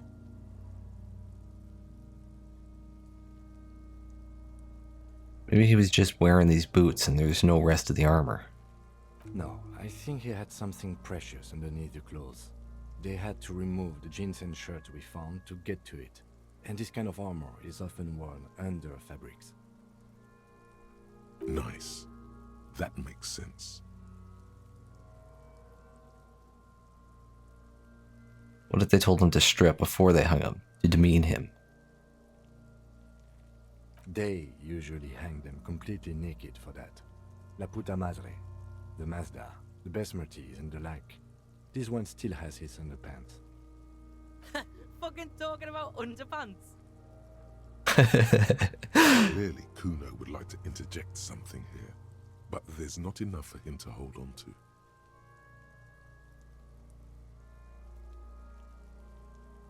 The material looks out of place here. It is. It's expensive. The lieutenant draws a line in the condensation on the ceramic with his index finger. We've requested similar material for our tactical units for years now. The constabularies deemed it too costly. In that time, we've lost 6 men to semi-automatics. How much are we talking about? For a full set, about 4 years of wages. Wow. For the northwest region of Revachol, an officer's average yearly income is 5,500 real, unadjusted for rank. Wait, my yearly pay is 5,500 real? Not too much, yes.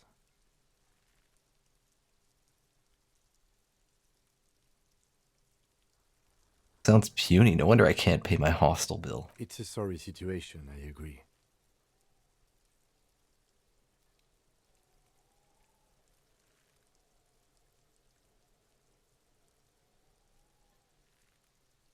Oh, was it, it was Diane there?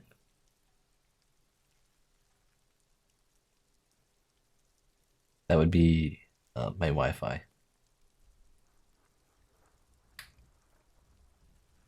How could this man afford such expensive That's hardware? for us to find out. Mr. Gart implied he was security personnel for the harbor company. This confirms my own assumptions. Initial report? Just something I scraped together from my station. An area report on Martinez. I'm sure you did the same. Yes, totally. These look pretty advanced for just a security guard. I agree. This equipment is way beyond what a guard can afford. A small bell-like sound fills the air, like tapping on the side of a porcelain cup. Sounds fragile. It's anything but. This material is a kinetic redistributor. It spreads kinetic energy horizontally, from plate to plate, dissipating it entirely. See? Points to the boots. Faint, organic lines cover the plates where they separate into smaller ones. These plates then divide into smaller plates until there are hundreds of them altogether. Like whirls of floorboards, the design looks organic, influenced by highly resistant wood materials, like lignum vitae and ebony perhaps. That does make sense because I have dropped 20,000 frames. At this point, 2% of the stream total.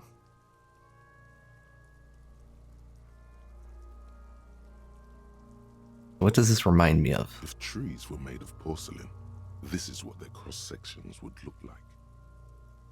The smooth, glossy surface fractures into ever more intricate interconnections, peaking on the right sabaton, where you notice. When I had a wired connection, I literally dropped 0 frames all stream. And my wireless access point is 2 feet from my wireless receiver.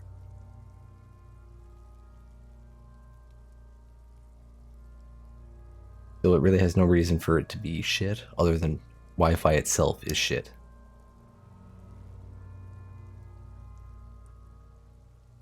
The whirls are in the shape of a letter and number combination.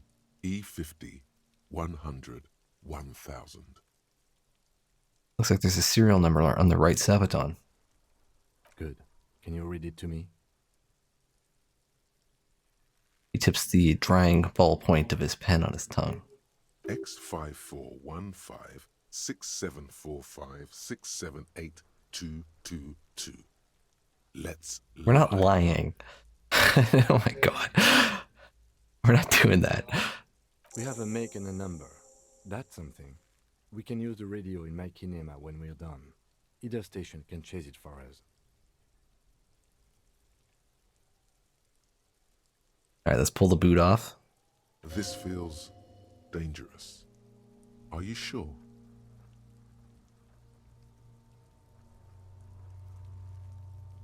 Now that you say that, I get this mental image of me pulling the boot off and his whole leg coming with it.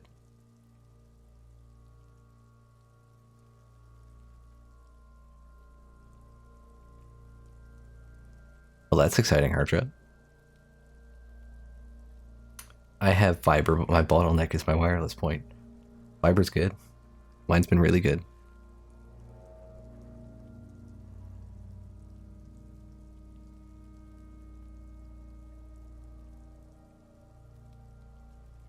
Do I go for this?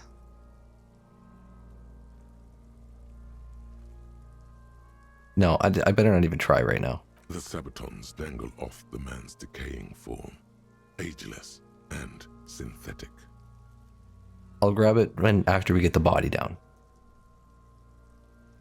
The cadaver slowly twists on the cargo belt, his torso covered in tattoos and extremities blotched pink and blue. Alright, let's inspect the belt. The hangman's knot is pulled tight by the weight of the corpse below. Yellow, hard-edged polyester cuts into his neck. Above, a sliding buckle ties the belt to the branch. This is a steel-reinforced cargo lashing belt, big brother of the regular cargo belt. It's used for tying cargo under 6-rotor airships. Oh my, there's something on the belt, a familiar word that speaks to the thirst within you. What was that? A word? Vermilion, in yellow letters, along the length of the twisting cargo belt. Only a deep longing for vermilion golden spirits lets you decipher the fading logo of the local brewery.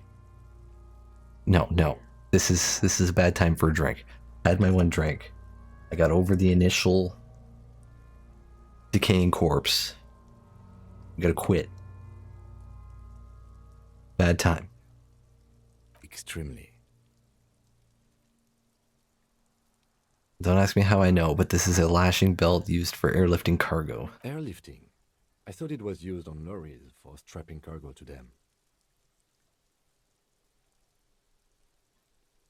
Apparently this is the reinforced kind for air transport. My brain tells me so. The local harbor uses 6 rotors to shuffle containers around.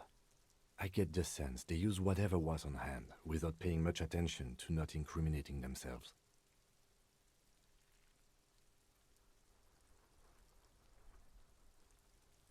By they, do you mean the Hardy Boys? Right now, everything seems to fit their confession. Well, they sure wanted to stay up there. The rope is reinforced with steel wiring. I was afraid it would be. Thin steel wiring, parallel strands. This makes getting him down more problematic than I had assumed.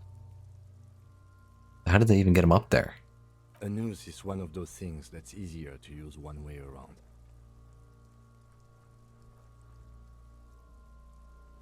He points to the buckle, tying the belt to the branch above. They climb up using the kid's ladder. That ladder can't carry a grown man. I didn't see any splintering either, did you? I think they lassoed the branch, then pulled on the belt to close the buckle. Could be. The shape of the branch supports the theory.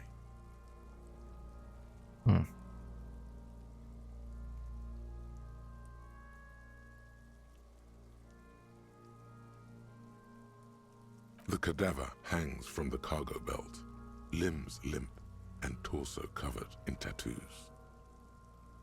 Yeah, let's check these tattoos now. An intricate web of blue lines stretches across the torso, from the right shoulder to the solar plexus. Each time they intersect, a small white star is formed in their crossing. Hundreds of fading asterisks riddle his skin. Their concentration is highest around his heart. His corpse is marked by stars. What will mine be marked by? Alcohol and heartbreak.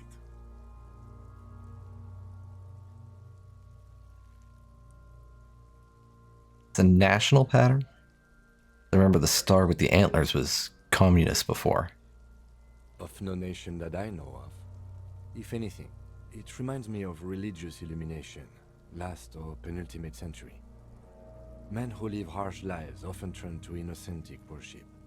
But which one? I see no trace of a humanoid figure. We're missing something here. I agree. A sudden ring fills the air as the lieutenant pulls down the zipper of his orange jacket. He takes a thin piece of milled aluminium from his coat pocket and pulls it open. Sounds like a sword being unsheathed. A small lens appears. Some sort of camera. What is that? A Trigger Sunshine. Mini. Trigger is the world's leading manufacturer of intercommunication devices, primarily projectors. The camera before you looks familiar somehow. Why didn't you take this picture yesterday? You could have taken it before, like, we haven't even taken the body down, you're taking the picture. You could have did this yesterday. Kim. Shit, Kuno! What the fuck is that? An instant color camera. He produces 2 metal capped ampoules and clicks them into place on the side of the apparatus. A thin slot shines there. I have only 2 ampoules, so nobody move. I don't want to waste one. He points the camera at the corpse, peering into it. The lens needs adjusting, then... A shrill flash, followed by the breaking of a small ampoule of glass. You see streams of color pour onto the thick, glossy piece of paper, rolling out. In case we need it.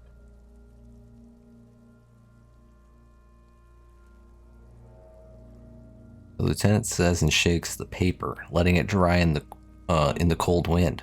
On it, a color-perfect copy of the dead man's tattooed chest. Cool machine? Yes, it is pretty cool, isn't it? There is only one ampoule left.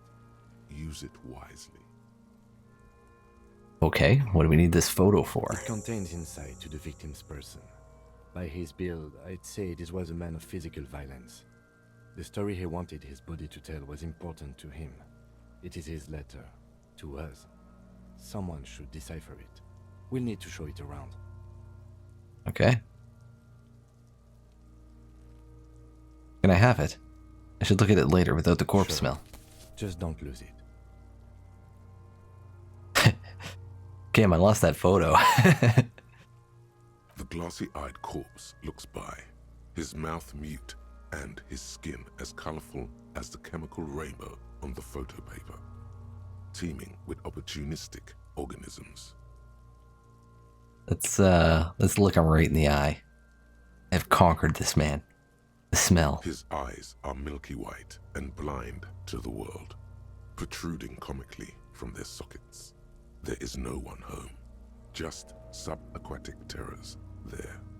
Dark brown hair grows on his head. His face is ready to explode from the organic processes inside. The death's head grin has passed. What remains is an unrecognizable mess. Tell me, who are you, dead man? I'm gone.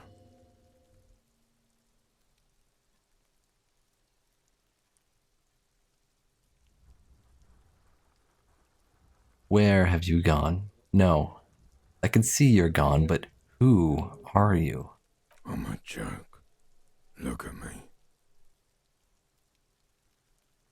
You are now, but who were you when you were alive?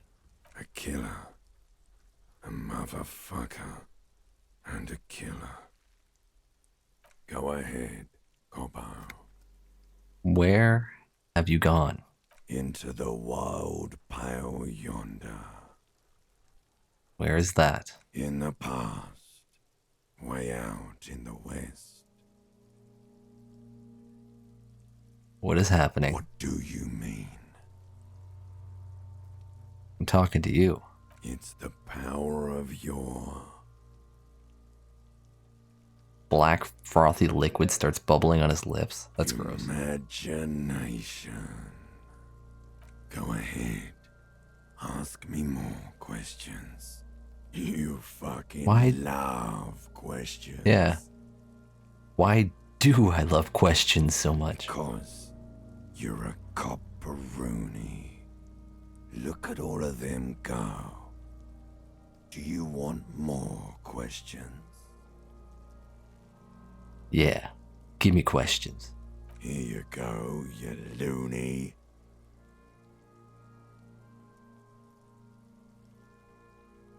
Is my name Rooney? Fuck no. You're no Rooney. I do strike myself as a Rooney. No, you don't. Between you and me, your name is probably Harry. Why do I feel like I've forgotten something terrible? Because you have. Alright, enough. Come back later, Corpo. Amuse yourself with my frank manners and my memento mori features. If possible, also, see me in your dreams. Squint and take a step back here. As you narrow your eyes, the monster before you blurs into a violent mess of green and pink. This is a trick. You've done it before. Pink is where the blood settled in the first hours post-mortem. You can use it to see if the corpse has been tampered with. Does his position at the time of death match the discoloration? Only the lower extremities are pink with a dash of blue. His fatted hands, thighs, and his neck, just above the noose. The rest of the corpse appears dark green in the cold spring air. His face and hands are pink. Thighs too. See it. His neck too. The lividity goes right up his chin. We have good, well-pronounced discoloration here. The monster comes back into focus. An explosion of color, coursing with dark marbled veins. His stomach appears pregnant with something. Black liquid streams down his thigh and onto his boot. So, what do you think?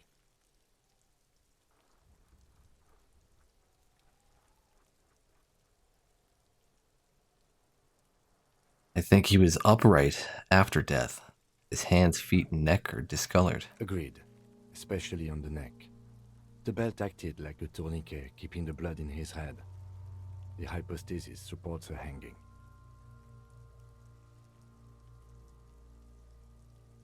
Could it still be he was moved after death? There's always a chance. We should check for ligament marks on his neck to see if they're in tune with the belt. We'll have to get him down first. Okay. So there's also something coming out of him. A pool of blood and feces has eaten into the frozen mud below the man's feet. Purge liquid is dripping into it, drop by drop. That's the gross. victim appears to have contained no more than half a kilogram of digestion at the time of death. The fuck are you saying? Talking about shit.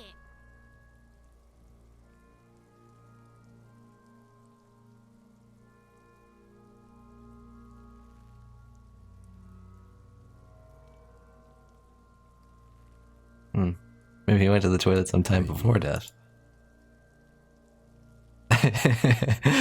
Alright. He's beaten up. See the bruises. I do. Most of them are post-mortem. Maybe even all of them. The delinquents have made our jobs harder with their little sport. Stop talking in riddles, coin slot. He means you fucked him up good, Kuno. Fucked him up brutal like. Yeah, so, in conclusion, I think he's dead. I agree. His personality is no longer a part of the world. Totally dead.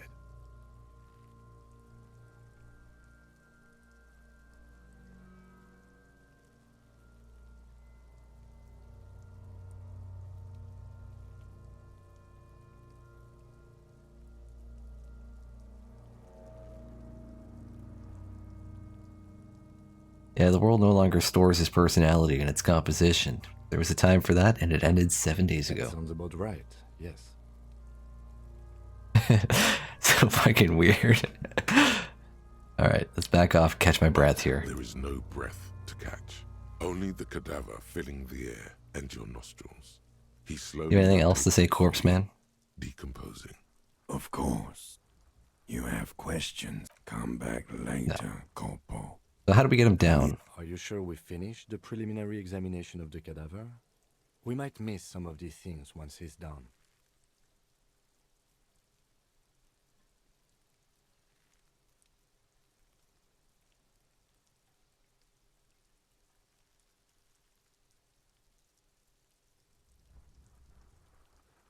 Part of me kind of wants to pull in the boot just to see what happens. But there's no reason I couldn't pull on the boot after he's down. I just don't know if the game would see that.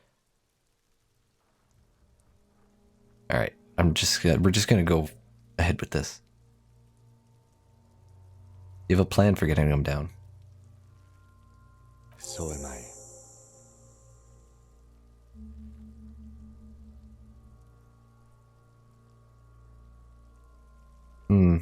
Steel reinforced belt presents a unique challenge. I brought chain cutters, but I don't see a good angle of approach to the belt. The voice dialogue just said, "So am I." I think they got the wrong thing hooked up there. He doesn't actually think the challenge is unique. He thinks it's frustrating, annoying, and harder than he thought. The cadaver is a good 1.2 meters up. Neither one of us can reach the belt without assistance. And even if we do, there's the question of cutting the airship strength material.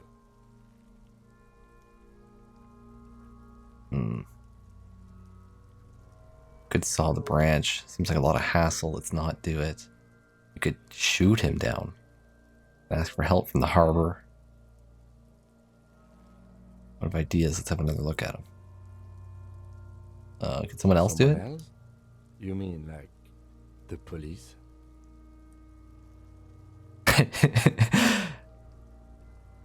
Yeah, you have a point there, Kim. Yes. The whole RCM is out there right now, doing the exact same thing we are. Are we in a rush to help them? Not with this on our hands.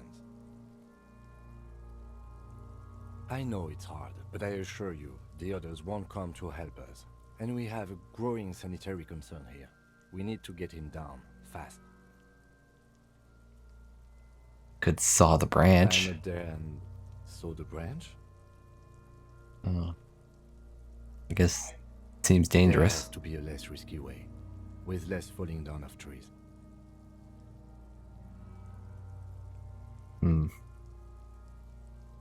Could shoot him down.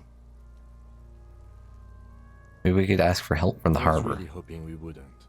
The Union appear to be suspects in this case. It seems like a dangerous route to go down. I would really prefer if there was another way. These people might have an agenda. Yes, that is true. But what other options? The corpse twists on the belt, like chicken on a skewer. All right, I mean, we can shoot him down. Bang bang time, pig! Shoot his head off! How? Where the buckle ties the rope to the branch. That's a good spot to aim.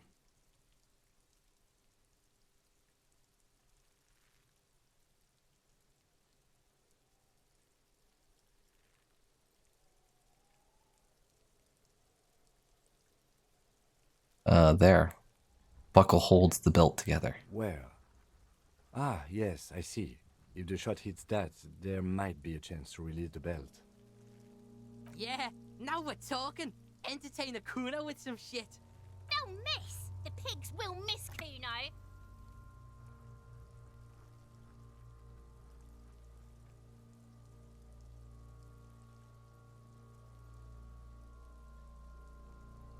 What's the worst thing that could... It would be bad if we shot the body, though. Where are we shooting? We shooting this buckle or are we shooting this one?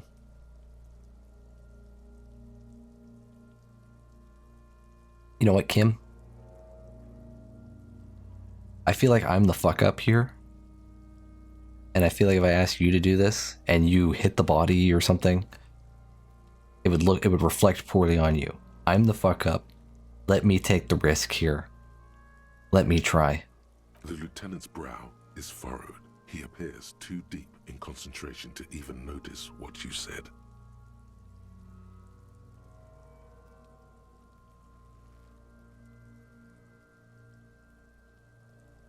It has bad idea. It does have bad idea written all over it.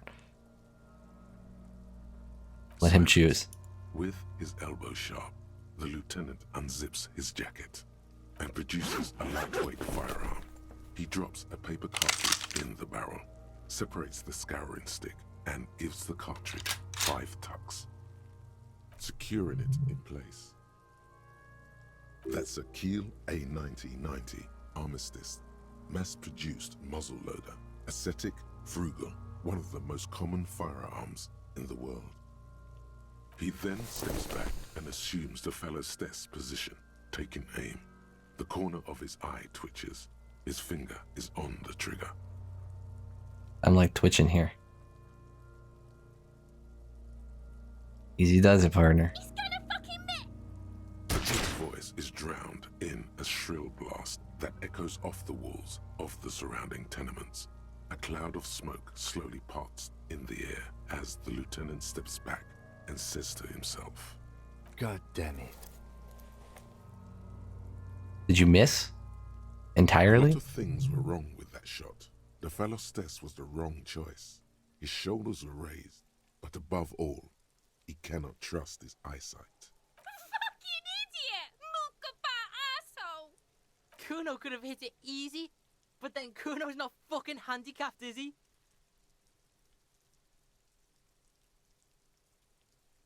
God damn it, get your shit together, Kim. Okay, Kuno's man. sorry too. Kuno feels sorry for the Beano Cloud.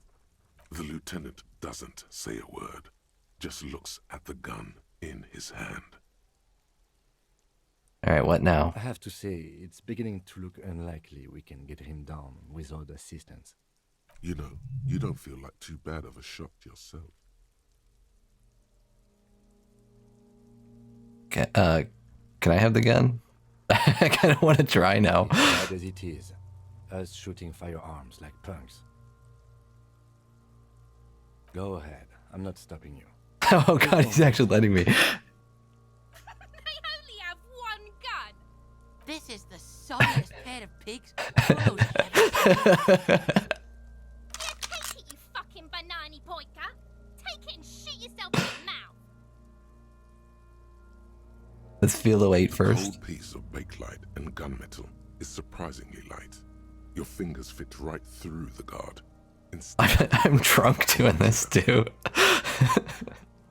I got 1 minute left. Hang on, maybe we can get rid of our intoxication before I take the shot. What are you waiting for, Kuno? Tell him to shoot himself in the mouth. The buckle comes into focus in your sights. You stand with your feet planted firmly in the ground and your left hand supporting your gun arm. Why don't you just shoot yourself in your mouth? At least you won't. Oh my god, it's a 42%. Hang on. Don't close your eye.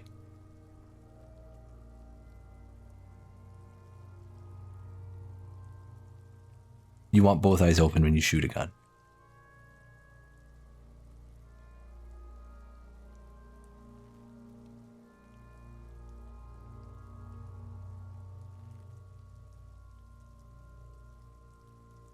%. This game's been fucking... It's been screwing me today. I mean, the first couple days I've been making these crazy checks all over. It's been beating me down today. I'm not feeling lucky about this one. This doesn't feel good. I'm doing it. It failed. I shot him.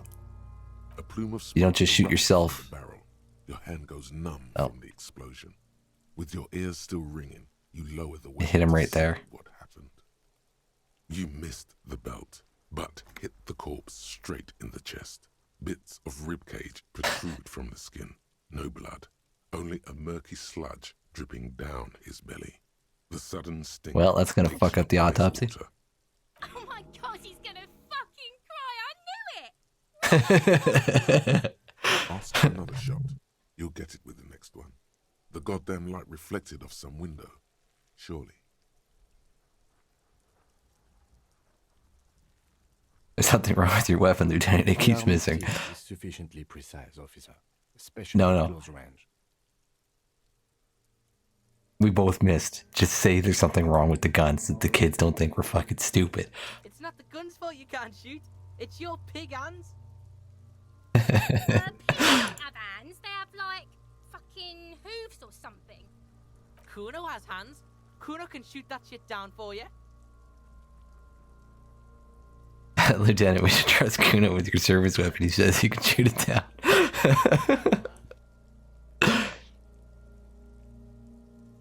No, Kuno, if I can't shoot him down, no one will. Bitter because he fucked that corpse up, Kuno. What a fucking good pillar. We still need to get him down somehow. But how? By the way, the way I didn't want us to. By asking the harbor for help. They have the tools and the men. If they put him up there, they can take him down too. But how do we get inside the harbor? That's the other problem. From the gates, by negotiating or fighting. I'm unenthusiastic about fighting. Or we can try to find some secret third path. It's unlikely though. To the gates. Let's negotiate.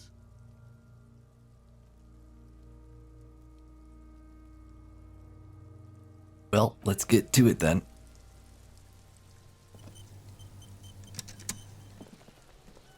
Kuno, climb up there and fucking cut this thing down for me. Does Kuno care?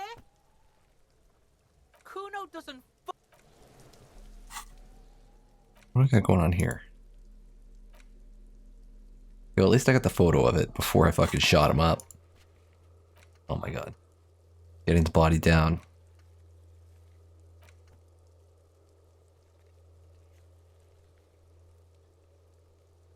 Okay, we gotta go run the serial number. I gotta find the husband guy. Then we got another skill point. And we're getting close to another one.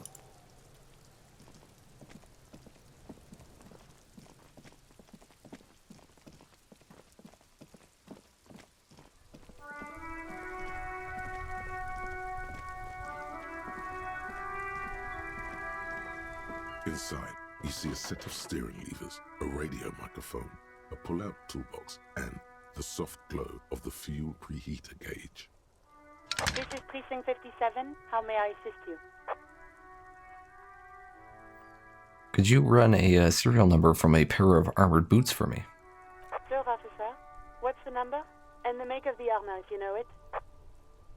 It is, the serial number is E50.100.1000. The make and model of the armor is Fairweather T500/VE. Got it. I'll contact the ICP database immediately. Call back tomorrow. Hopefully they'll have dug up something useful by then. The International Collaboration Police, ICP, is an inter-Isolari law enforcement service, the crown jewel in the moral intern diadem, alongside EPIS and the coalition government. Alright. 57th, over and out.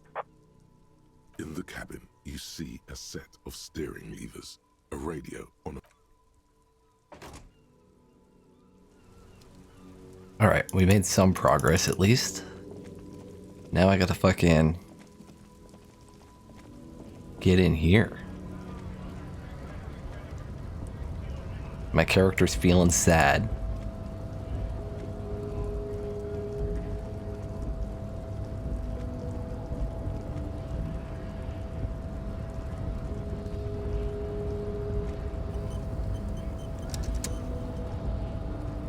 The unpromising race pupil returns. There is nothing found. I cannot possibly imagine what else we have to discuss.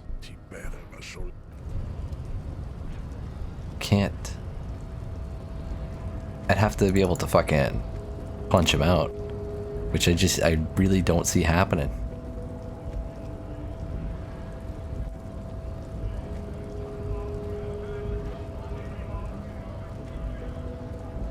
Right to work.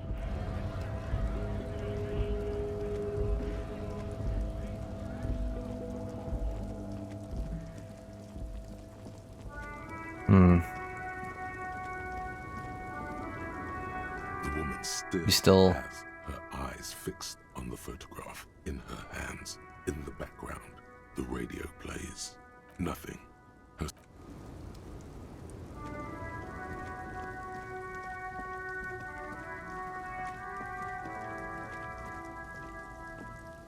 Do I have any other thoughts? New ones? No.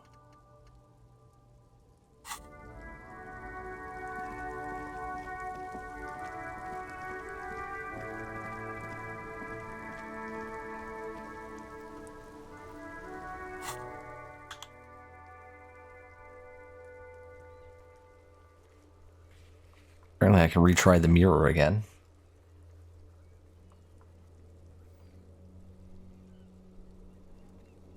I can retry this one again.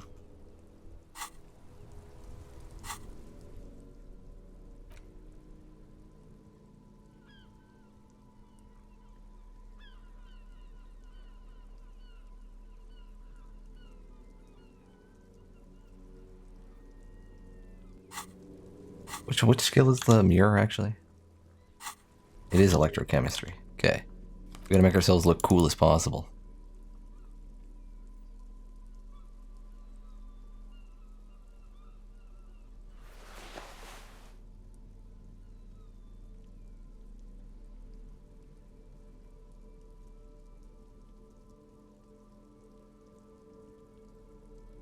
Make sure there's no minuses in here, too.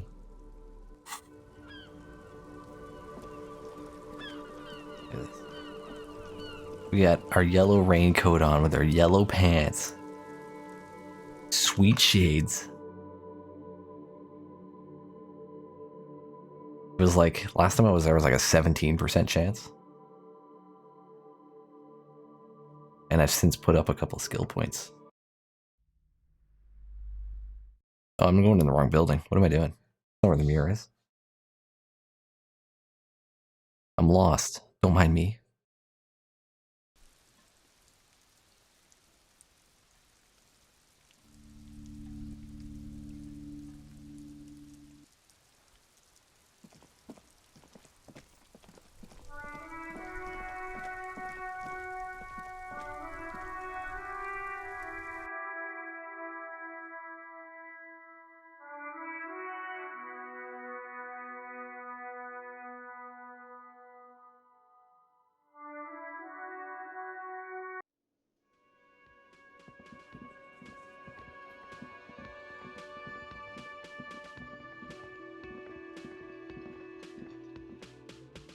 Does my skin look gray? I gotta take this alcohol out of my hand. Not a good look. I need to prove to myself in the mirror that I'm overcoming these vices.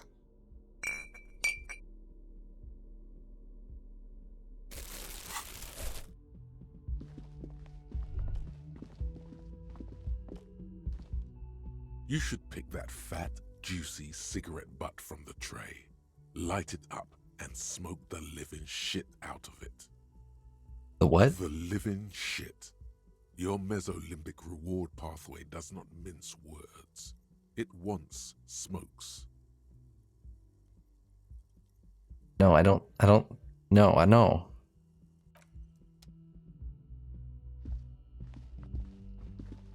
I mean, it was just an hour ago that smoking cigarettes would have killed me instantly. It's only now that I actually have some friggin' endurance going on. Oh, I get to keep that skill point too. Nice.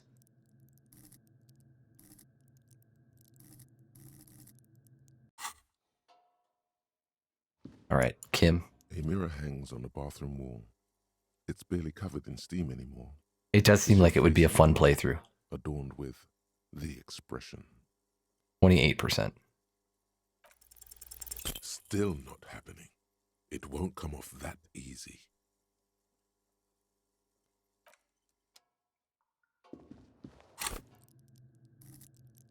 That's all I'm getting out of that, because that's not going up anymore.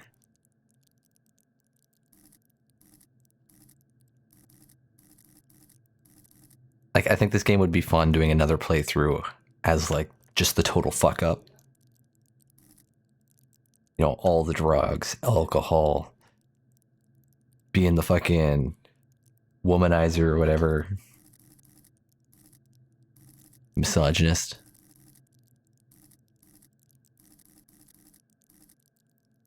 Racist. Just everything bad.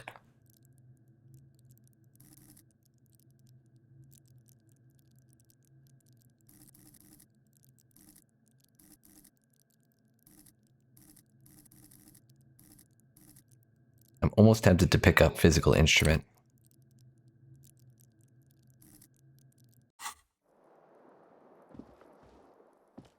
We could try that check one more time. The door is closed.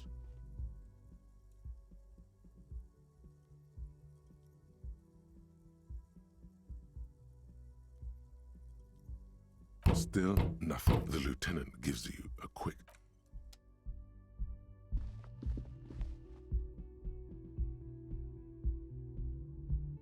Well, I noticed when you click continue, sometimes the button is colored a different thing, like pink or blue or whatever for the different types of checks. And each time I think it's rolling a dice to see if you succeed. And sometimes it comes up with nothing, which means you probably failed.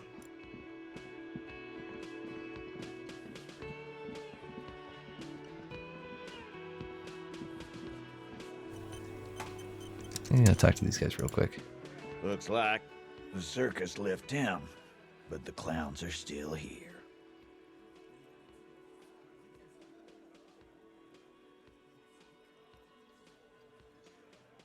I want to talk about the hanging again. Good one, Titus. All right, About fucking time.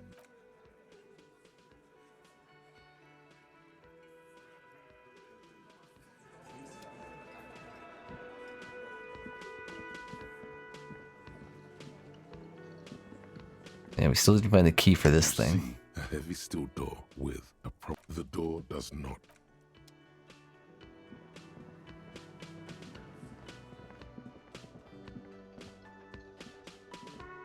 Can I help you? Another thing. Great. I love those. So the phone line is dead. Yes, and the phone company is taking its sweet time sending someone to fix it.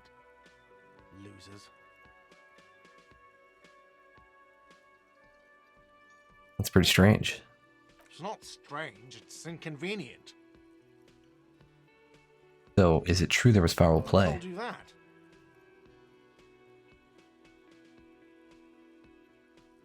I would never disclose my sources. That'd be dishonorable. Fine, yeah. It looked like someone had messed with the wiring. It was shortly after the hanging, but I don't know if it's at all related. Plenty of assholes around here who aren't murderers. If you do find out who cut the line, though, let me know so I can forward them the repair bill. Yes? Okay. Shortly after.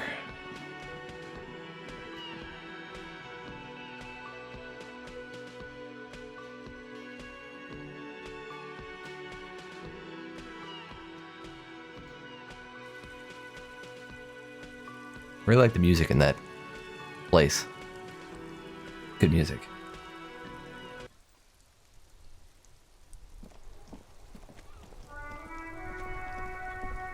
This is good music too. Alright, where do we go? What do we do?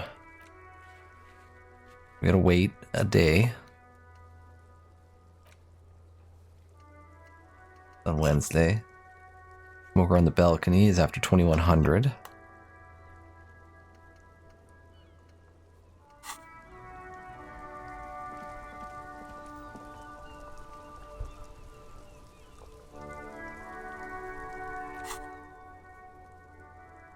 We're gonna see Joyce, because I get another chance at this one, which I think it was incredibly low.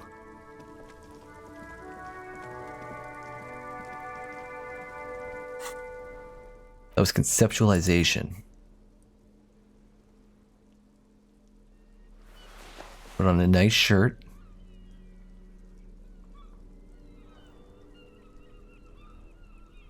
With a nice, two nice shirts. And do I have anything reducing it here?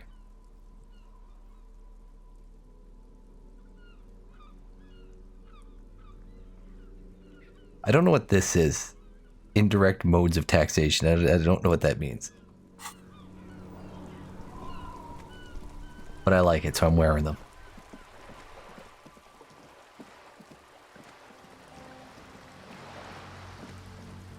I think it's just trying to say that me stealing these shoes is an indirect mode of taxation. No, we're not ultra liberals here. We're ultra communists here. Fuck the liberals. You're back. Good. What can I help you with? Oh yeah, we gotta ask her about this too. Something about these tattoos. That's the man who was killed. I'm afraid this is a discussion for once we've cleared the lynch in question.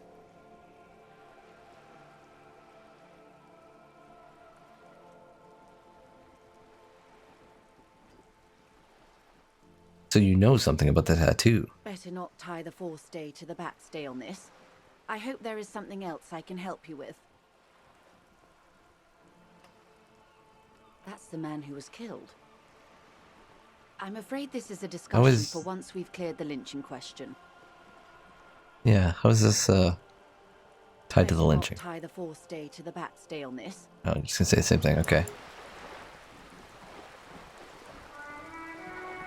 You're back. Good. What can I help you with? Oh, that's the ultra liberals. Oh, that's the thought. I see.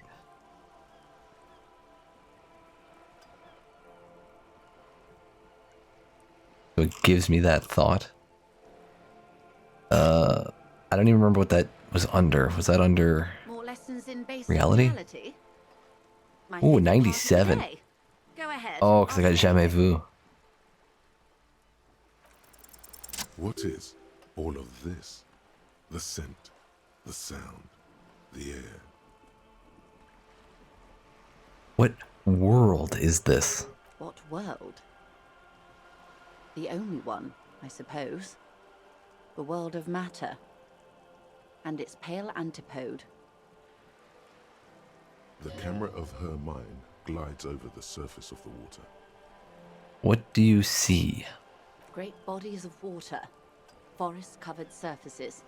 Clusters of light where the cities lie. You've seen the montage. We all have. This world is enough. There is a term of endearment they coined for it. In the DeLorean century, when humanity was high on this world, discovering more and more of it, these archipelagos included. What is it? Elysium.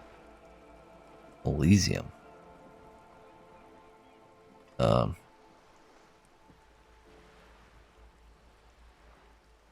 Sure, the world needs a term of endearment, I suppose.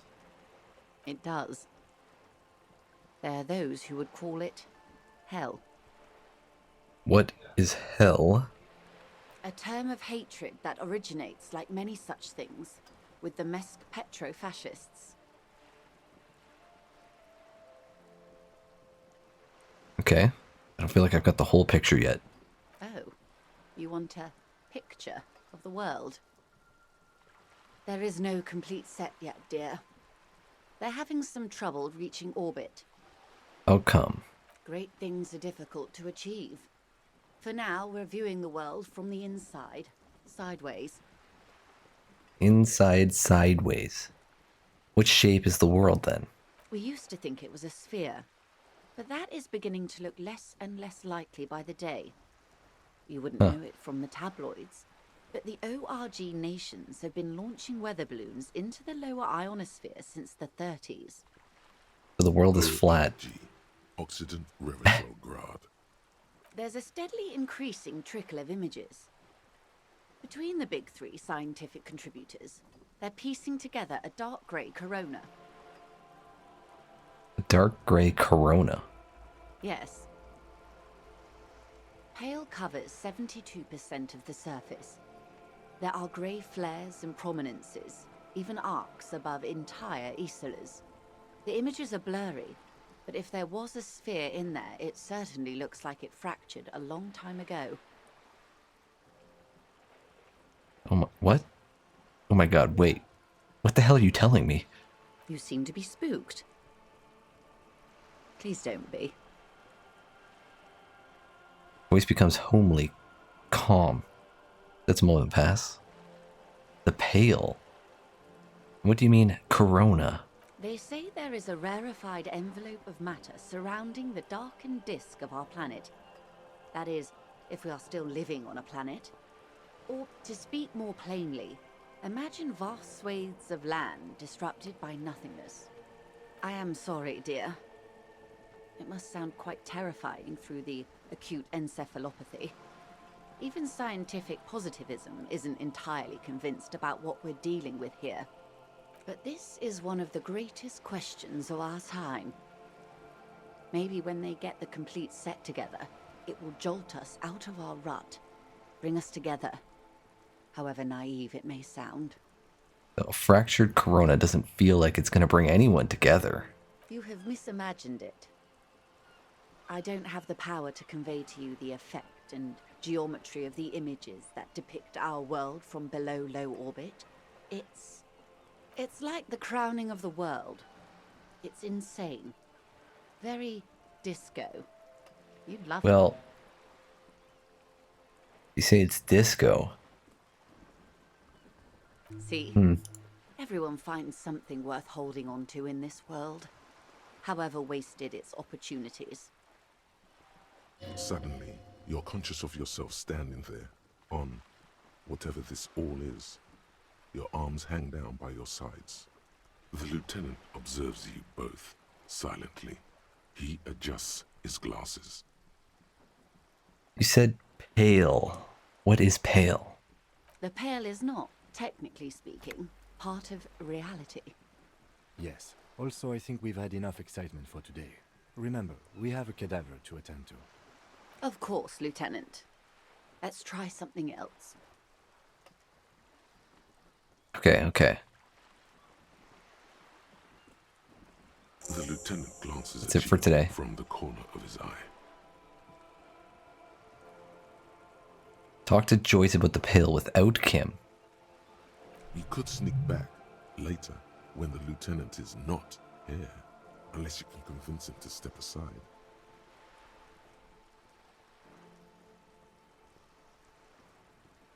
That's all for Glad to now. have been of assistance. The little that I know. Anything else?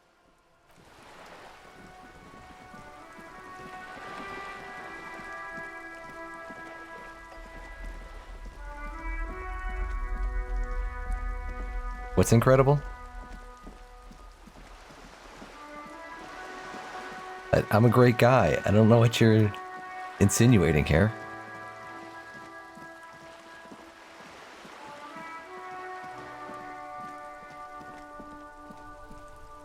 I feel like you guys have the wrong impression of me.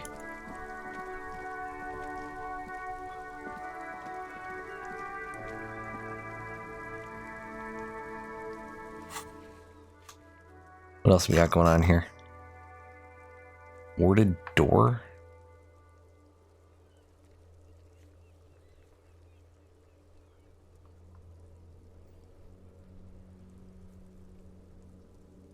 What was wrong with the warded door? I thought we already did everything there. I could do the barbell, I'm not doing that. Let's see. Reason 2.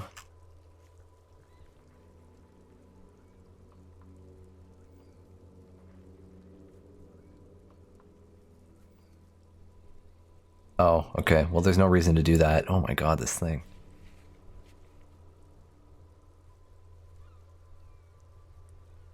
Getting all jank. Alright, what else can we do?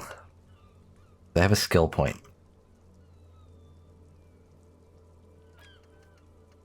So what do my tasks say here? Talk to Joyce about the pill without Kim. Alright, well, at 2100, we gotta go talk to the dude up in the apartment with Kim. We could try it after that. Scroll works like garbage.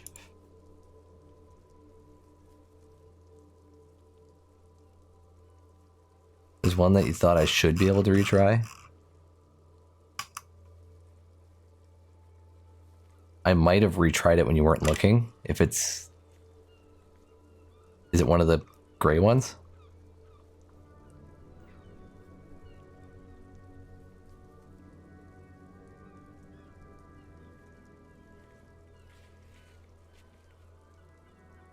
Which one were you thinking?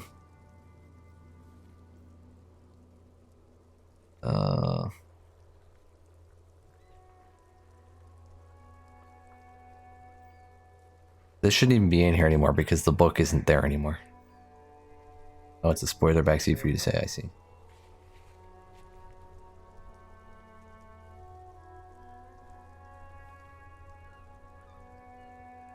What is this one? Mommy? You know what? I want to get empathy.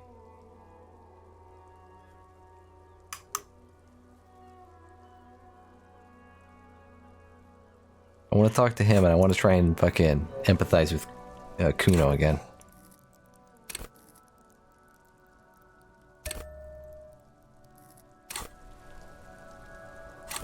That's saved, right? Yeah, okay. Now,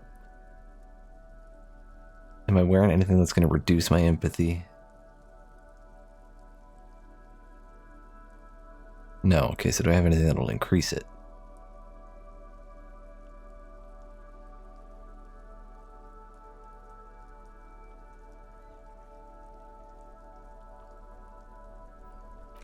I do not.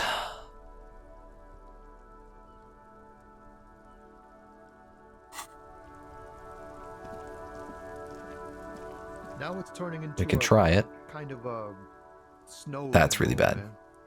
What's on your mind?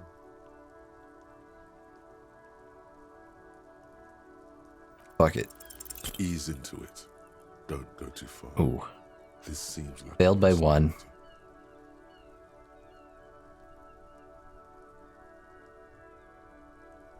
You know what? Hey, Tommy, spill the beans. What's troubling you? Troubling me. Just the usual Lorman tropes and hopes. The road and the rhymes. This jam ain't helping either. That all the beans you got, Tommy? Damn, it really is hard to talk, man to man. Okay, let's see if we can get empathetic with Kuno now.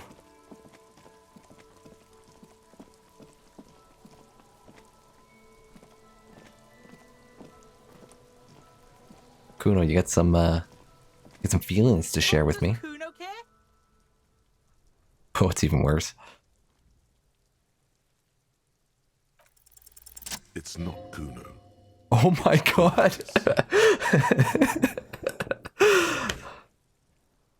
It worked?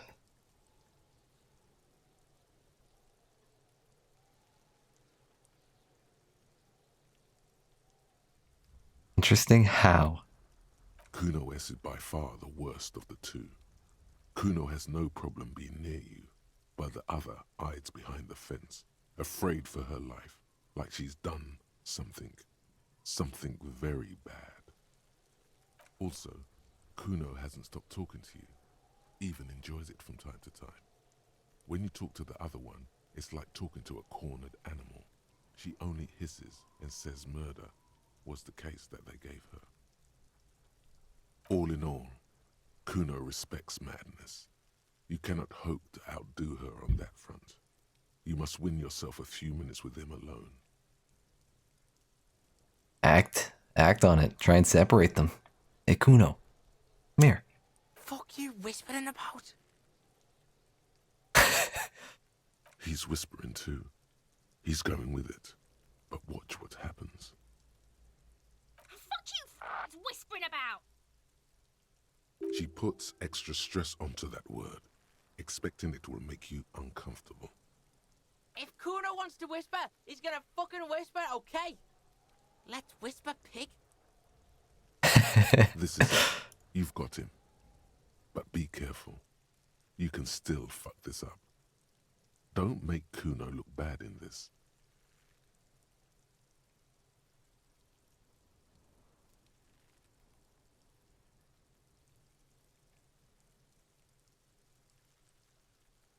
Oh, I'm glad she's out of our hair. She's fucked up. She's not fucked up. Fucked up. Stop judging shit. Wrong move. But he's whispering still. You haven't lost him. Just I have no idea what to say to him. He's a fucking loose cannon. I don't know what to say to him.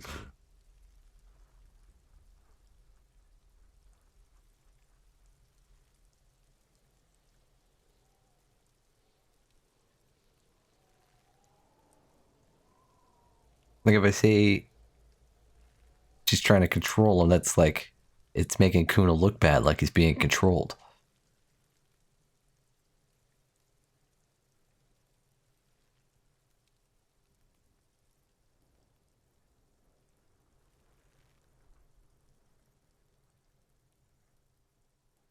I have a feeling this is the wrong thing to say too, but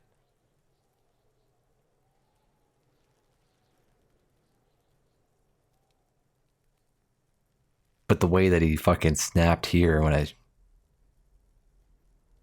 said that she's fucked up.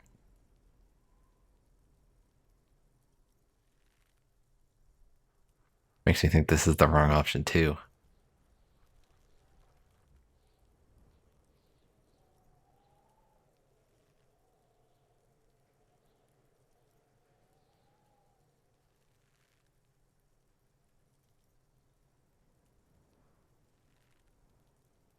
You know what, fuck it. He's trying to control you. It's okay. The pig's trying to pit us against each other. Not gonna let him do that. That's it. Yeah, I fucking knew it. You let him off the line. That was a bad, manipulative thing to say. You should understand. I got you this far. I couldn't get you all the way. Try to fuck my Kuno! Try to fuck my Kuno away! Me and Kuno are tight. We ride for life. That's never happening again. You were too pushy last time. Oh my god. Try to really understand. What the hell just happened? Okay, so what's the deal with Kunoi's? Just look. While Kuno has no problem being near you, she always hides behind the fence, afraid for her life. Like she's done something very bad. Also, Kuno hasn't stopped talking to you, even enjoys it from time. All in all, Kuno respects madness. You cannot. All right. What are you whispering about? He's whispering too. He's going with it. But watch what happens. Fuck you whispering about! She puts extra stress onto that word. If Kuno wants to whisper, he's gonna fucking whisper, okay? Let's whisper, pig. This is it. You've got him. But be careful. You can still fuck this. It's option one. It's gotta be option one. What's up with her? She's terrifying, crazy, scary. Crazy? You don't know the half of it. She's not crazy. She's insane, dangerous. She's smoked a man. She's done people in, probably even pigs. You said not to judge people. Stop talking to him! Kuno, I'm fucking warning you! You're gonna get us into shit! She understands what you're trying to do. Yo, see? Did Kuno not tell ya? Kuno told ya. Kuno talks to whoever he wants. Talk, pig. Kuno's got it under control. You did it. They're separated. He's even turned his back to her so she can't read his lips.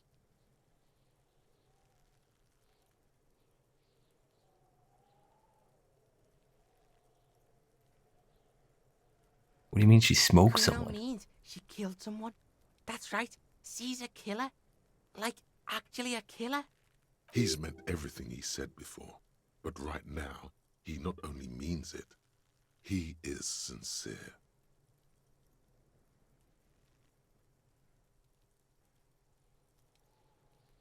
Really? Isn't she too small to overpower someone?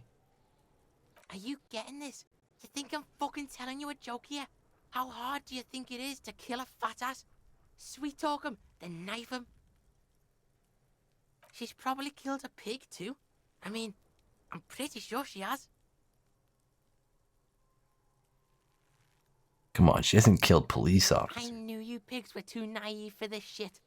Good thing Kuno's got her under control. Kuno keeps it calm. He feels the eyes on the back of his head and stops. Would be too large for her to overpower. But a determined child of her size can still kill the vulnerable, the elderly, the homeless, or other children. The creature peers at you both from over the fence. There is something searching in her eyes.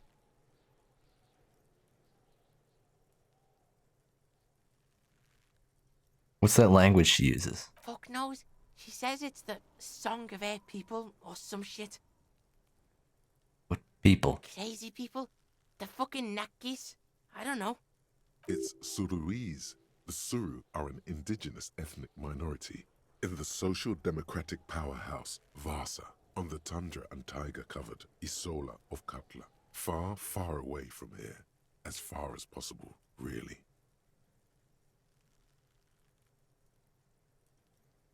She be Suruese?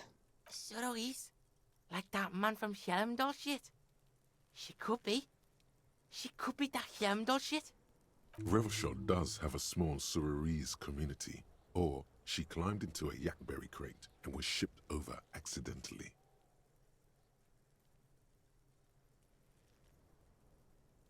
Kuno, do you think it's possible that she killed other children? Kuno falls silent. He does not look at you when he replies. Kuno, that's it. That's what Kuno is starting to think, yeah. Do you think she has anything to do with the dead man? She would have liked to fuck him up, but she didn't. Kuno wasn't around, and C was with Kuno. Where were you? Kuno's gonna put you at ease. We didn't do it. I mean, I believe you. It's the truth, my liege. You said she's insane. Yeah, she's psycho.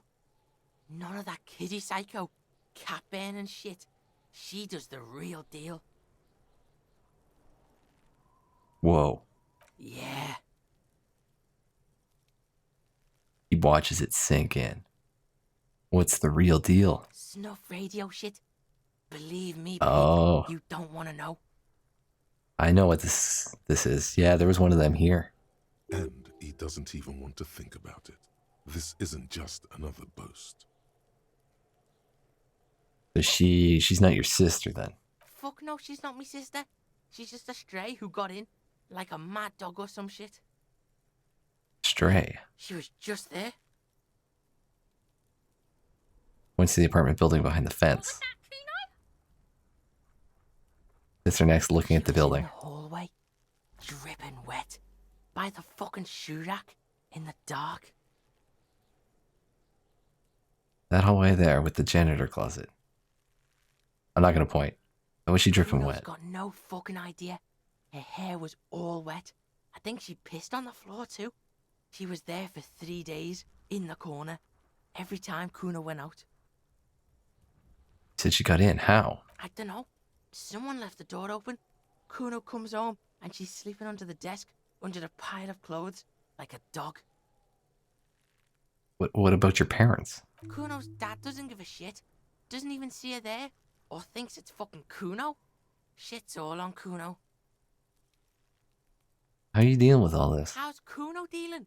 Kuno's dealing just fine. He doesn't need you fucking with any of it. C doesn't either.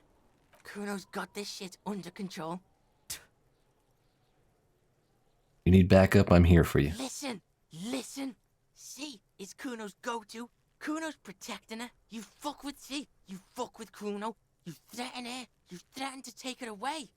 This is what it all comes down to. He needs you to take him seriously now. Well, he's not going to take me seriously. I'm going to kill you. I'll run when you put the cuffs on her. Sneak up on you later and fuck you up. You understand? You know what, Kuno? I can respect that. Alright. Now we can do business. Business? Yeah? What do you want? Kuno can hook you up with... Don't hook him up with shit, Kuno. See? Relax. He respects the Kuno. Kuno made him respect the Kuno. You respect the Kuno, you get all kinds of shit. Yeah. That's what I've been waiting for. Remember when you tried to get Kuno to hook you up? We can get on that now. If you run a little errand for the Kuno, me and you, Kuno's gonna hook you up with illegal narcotics. And shit, you can even fuck back in Kuno's kingdom. Kuno saw you sniffing around that fucking pile of Etonite. It's a secret door, okay? Just pull it off and fuck back in there. Alright.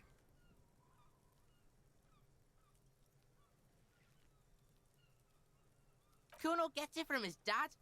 Kuno and his dad are major suppliers. That's where Kuno gets his lightning on.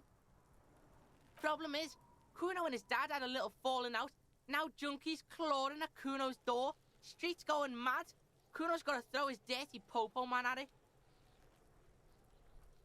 Okay.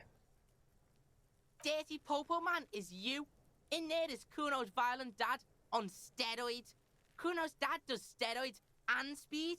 If you can take him, you can have half of the speed. Alright, who's your dad, Kuno? Dad is a fucking monster. He's the most violent man in Revachol. He doesn't give a shit about a single thing.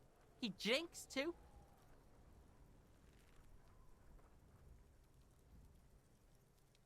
I'm a little terrified of his dad now, to be honest. Sure, you can take on the most violent man in Revachol. In your condition. Yeah, in my condition, yeah. Pretty bad. How much material are we talking about? Like half? Half of what? But like in this vial. That's half a gram, sir. Half a gram. Yeah, half a G. Want it or not? Not very much material at all. What are you talking about? Half a G?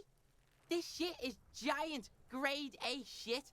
So clean you can barely see it. You can barely see it because there's barely any. Alright, I've made up my mind, Kuno, and this is what's gonna happen. Okay. Kuno's listening.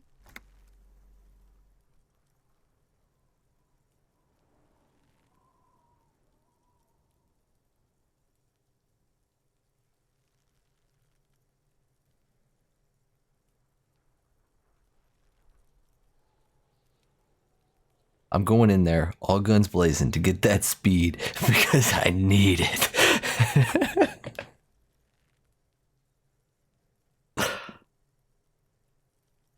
Alright, pig. You can plug him, but you can't stop him. It'll only buy you time. Just get in the apartment building. Kuno knows you already fucked your way in. Kuno knows everything. Go to room 12, first floor, and kick down the door. Police violence style. Kuno style. And then it's action time. You're locked in the room with violent fuckheads. Yeah, that sounds like a fucking terrible idea. Next time Kuno sees you, you better have his shit. What the hell are you signing us up for here?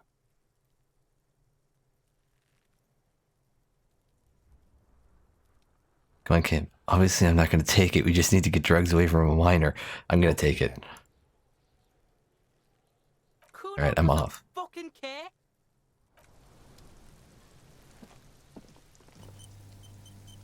You know, after fucking Kim goes to bed, we're hitting it.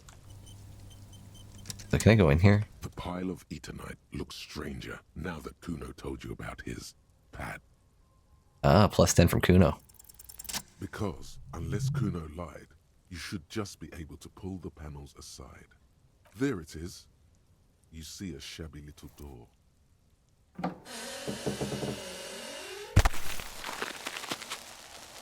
That, why was that so hard? Or it was like very obviously a door there. So this is the shack Kuno mentioned. Let's take a look inside there. You know, I'm going to save after passing that check because the next time I do it, I succeeded 2 17% chance checks in a row.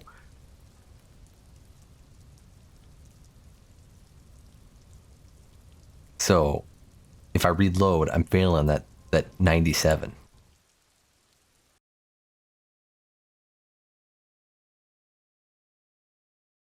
It's possible that I just flubbed it, yeah. I think it was, I do remember one that was like a 72 or something that I failed.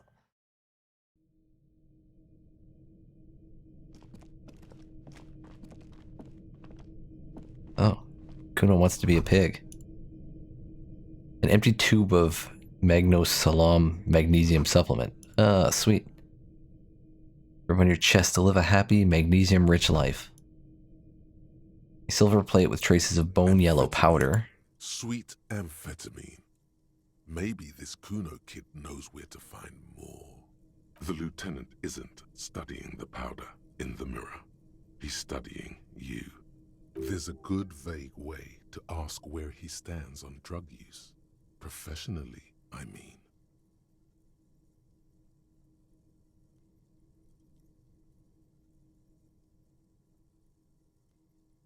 Someone is taking narcotics here. Perhaps the police should interfere? Perhaps not. This is below our pay grade, detective. However... Points to the ladder in the corner. See that ladder there? It's probably another way into the industrial harbor, no? A secret path the local kids use. Well, that's exciting. Keyword pig's head. It looks mummified. The poster says, get out of the way or get fucked up. What do we got up here? What is that? Oh, money.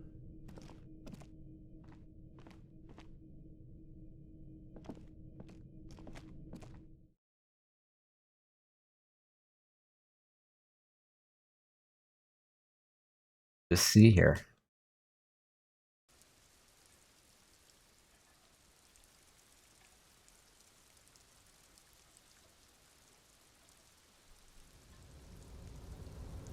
Ooh.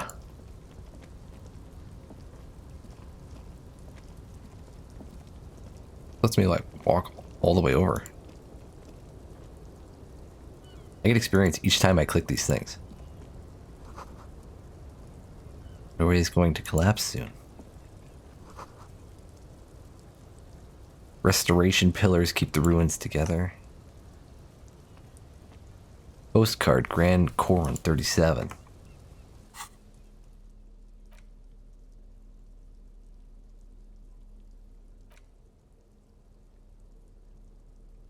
Why did its image not load here? This postcard depicts an ill-advised residential area overlooking the Jamrock Quarter. 13-story buildings line the hillside like sarcophagi. An ominous fog already rising from behind. These are the last boom years. 39, the project fails catastrophically, leaving behind an opiate and hepatitis B-infested slum. Change here. Another 90.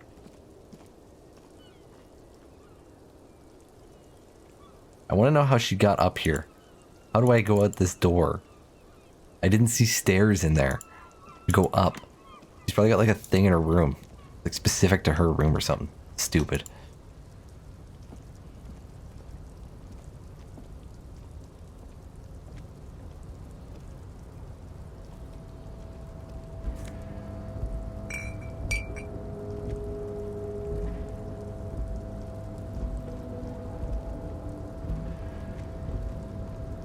What is this? It's like bills here?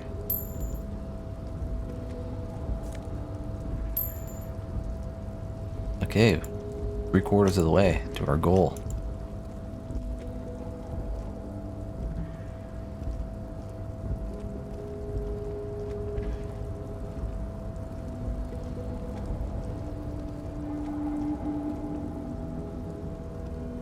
Looks like someone left his tarpaulin cloak hanging on the railing here. Look, Lieutenant. Someone's left his cloak Yes, behind. It's probably yours. It bears the RCM insignia, and you have a habit of being careless with your equipment. He judges the You drop. probably made a jump. You look like you've done some track and field in your day. Savoir faire? I think I have negative to that right now. And not right now.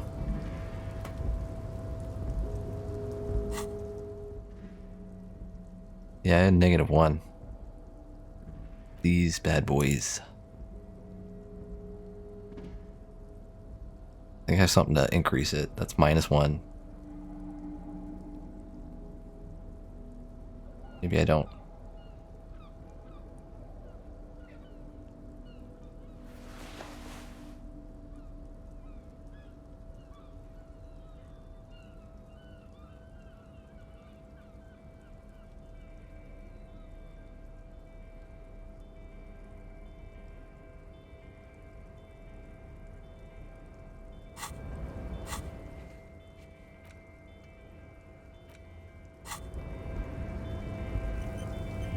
Well, it's probably, if I fail, I might go, I might just fall, or my guy might chicken out, I don't know.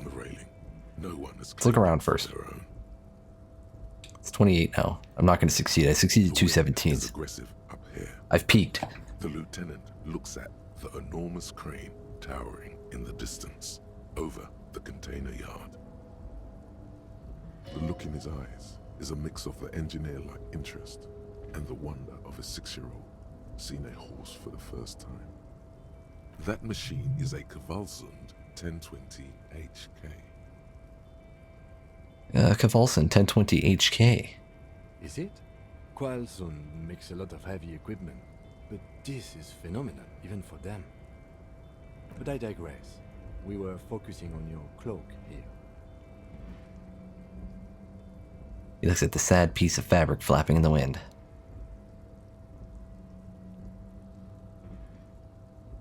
Should I go jump? Should I go for it? Jump? Cloak? I do think it's yours, yes. As to whether you should go for it? Well, it doesn't seem too dangerous. 2-meter stops. Whenever you're ready to do it, I'll be right behind you. The cloak looks like a bag of goodies floating in the wind. Who knows what its pockets may hide?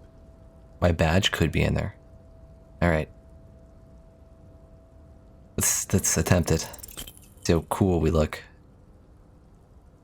Or do I chicken out? I chicken out. No, no. That's still too high. What were you? Failed by 1 again. You're not a gymnast. You're a boxer. And you've climbed way too high up there. Yeah, so for one, you wouldn't do a running jump to go down 2 meters. You would literally just climb over the edge, hang down, and let go. I'd have died there. My morale. Shit. I'm I failing. could have died there. This wasn't part of our deal. Hey, what happened? I'm alright, Kim. I just can't do it right now. Understand. We can always come back when you are feeling better. It's just a clause. What exactly are we doing up here? I was under the assumption we could ask the leader of this union to help us get this body down. This is why we're here, right? Yes, you're right. Or it could be that we are just exploring. He's thinking you've forgotten where you are again. No, I just fucking... What am I doing up here? I'm afraid of heights. I can't do this, Kim. I'm losing my mind. Okay. So we need some savoir-faire, or whatever the fuck that skill's called. What is it called? Wrong menu. Yeah, savoir-faire.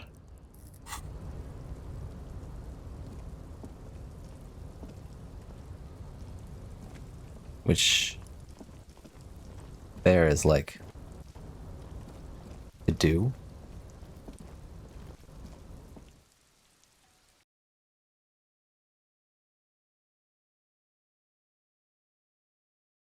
I don't know what savoir means.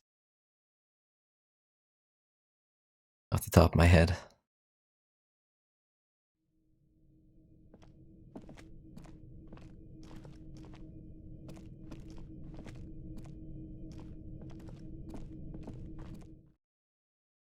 Savoir means to know.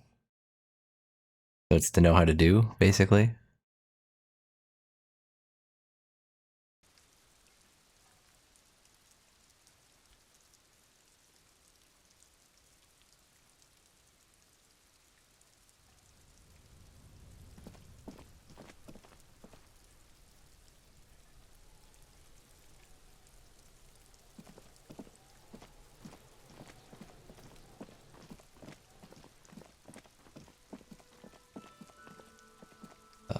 Yeah, we go this way.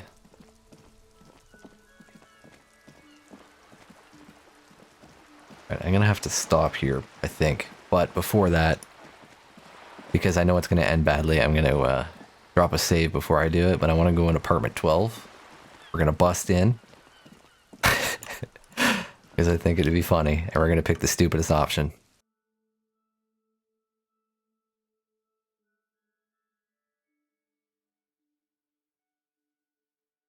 Because it sounds like a stupid idea.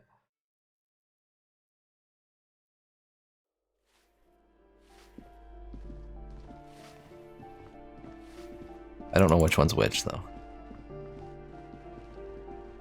This one's Kuno's. Interesting. Alright, here's a save. A shabby door hangs oddly on its hinges. I don't even know if I can break in, to be honest. With a safety I probably chain. can't. An unpaid energy bill is attached, threatening to cut off the electricity. It's addressed to Mr. Uno Doroita. Your heartbeat quickens, palms go sweaty. The siren of amphetamine is singing you her song.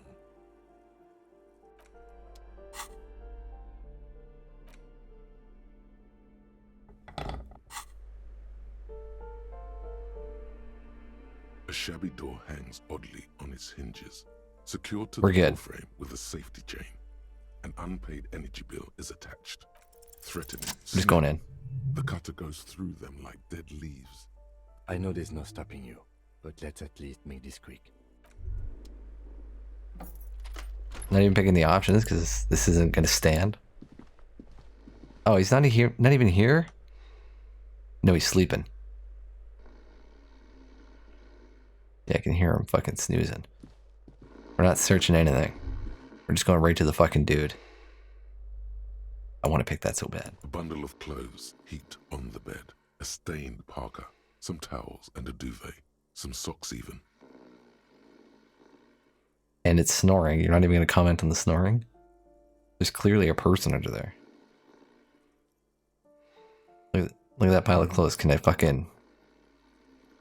Something underneath there is breathing. Thank you for acknowledging it. It's not too late. No one's going to blame you for backing out. You don't have to do this. Just get out. Yes, I do. This time we do. Your hand touches a greasy duvet covered in cigarette burns and ketchup stains. You hear a growl. There is something alive underneath it.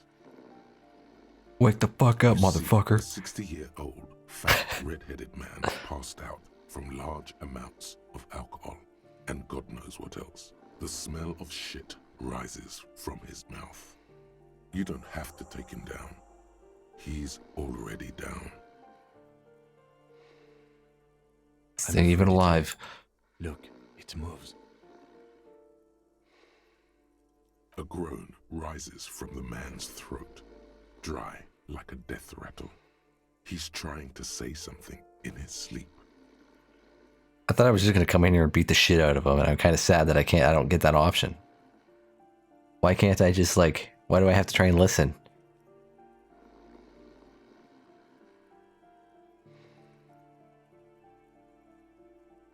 I don't want to click it because this isn't going down how I envisioned. I'm disappointed.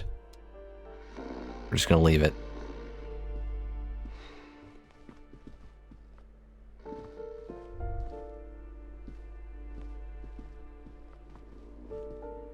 Nothing's how I wanted it to be exactly.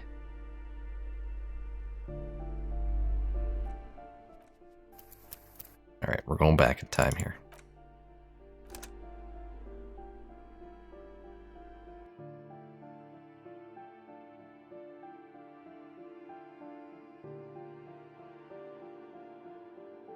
I have no interest in actually helping Kuno out. He's a little shit. But I will take his drugs from him. Oh my god.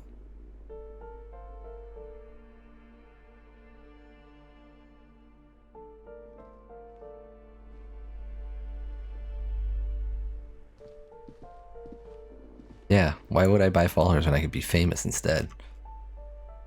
Alright, I think that's going to be it for me tonight. Been a long one. I saved. We're already good. Oh, 6 hours. I won't be back at all this weekend, actually. I have a bunch of work that I gotta get done, so there's no co-op stream. There's not going to be any D&D. Hopefully, I'll be back Monday, but I might still have some work to take care of then too, so. I don't know what day, but I'll let you guys know in the Discord. Until then, thanks for watching. Have a good night.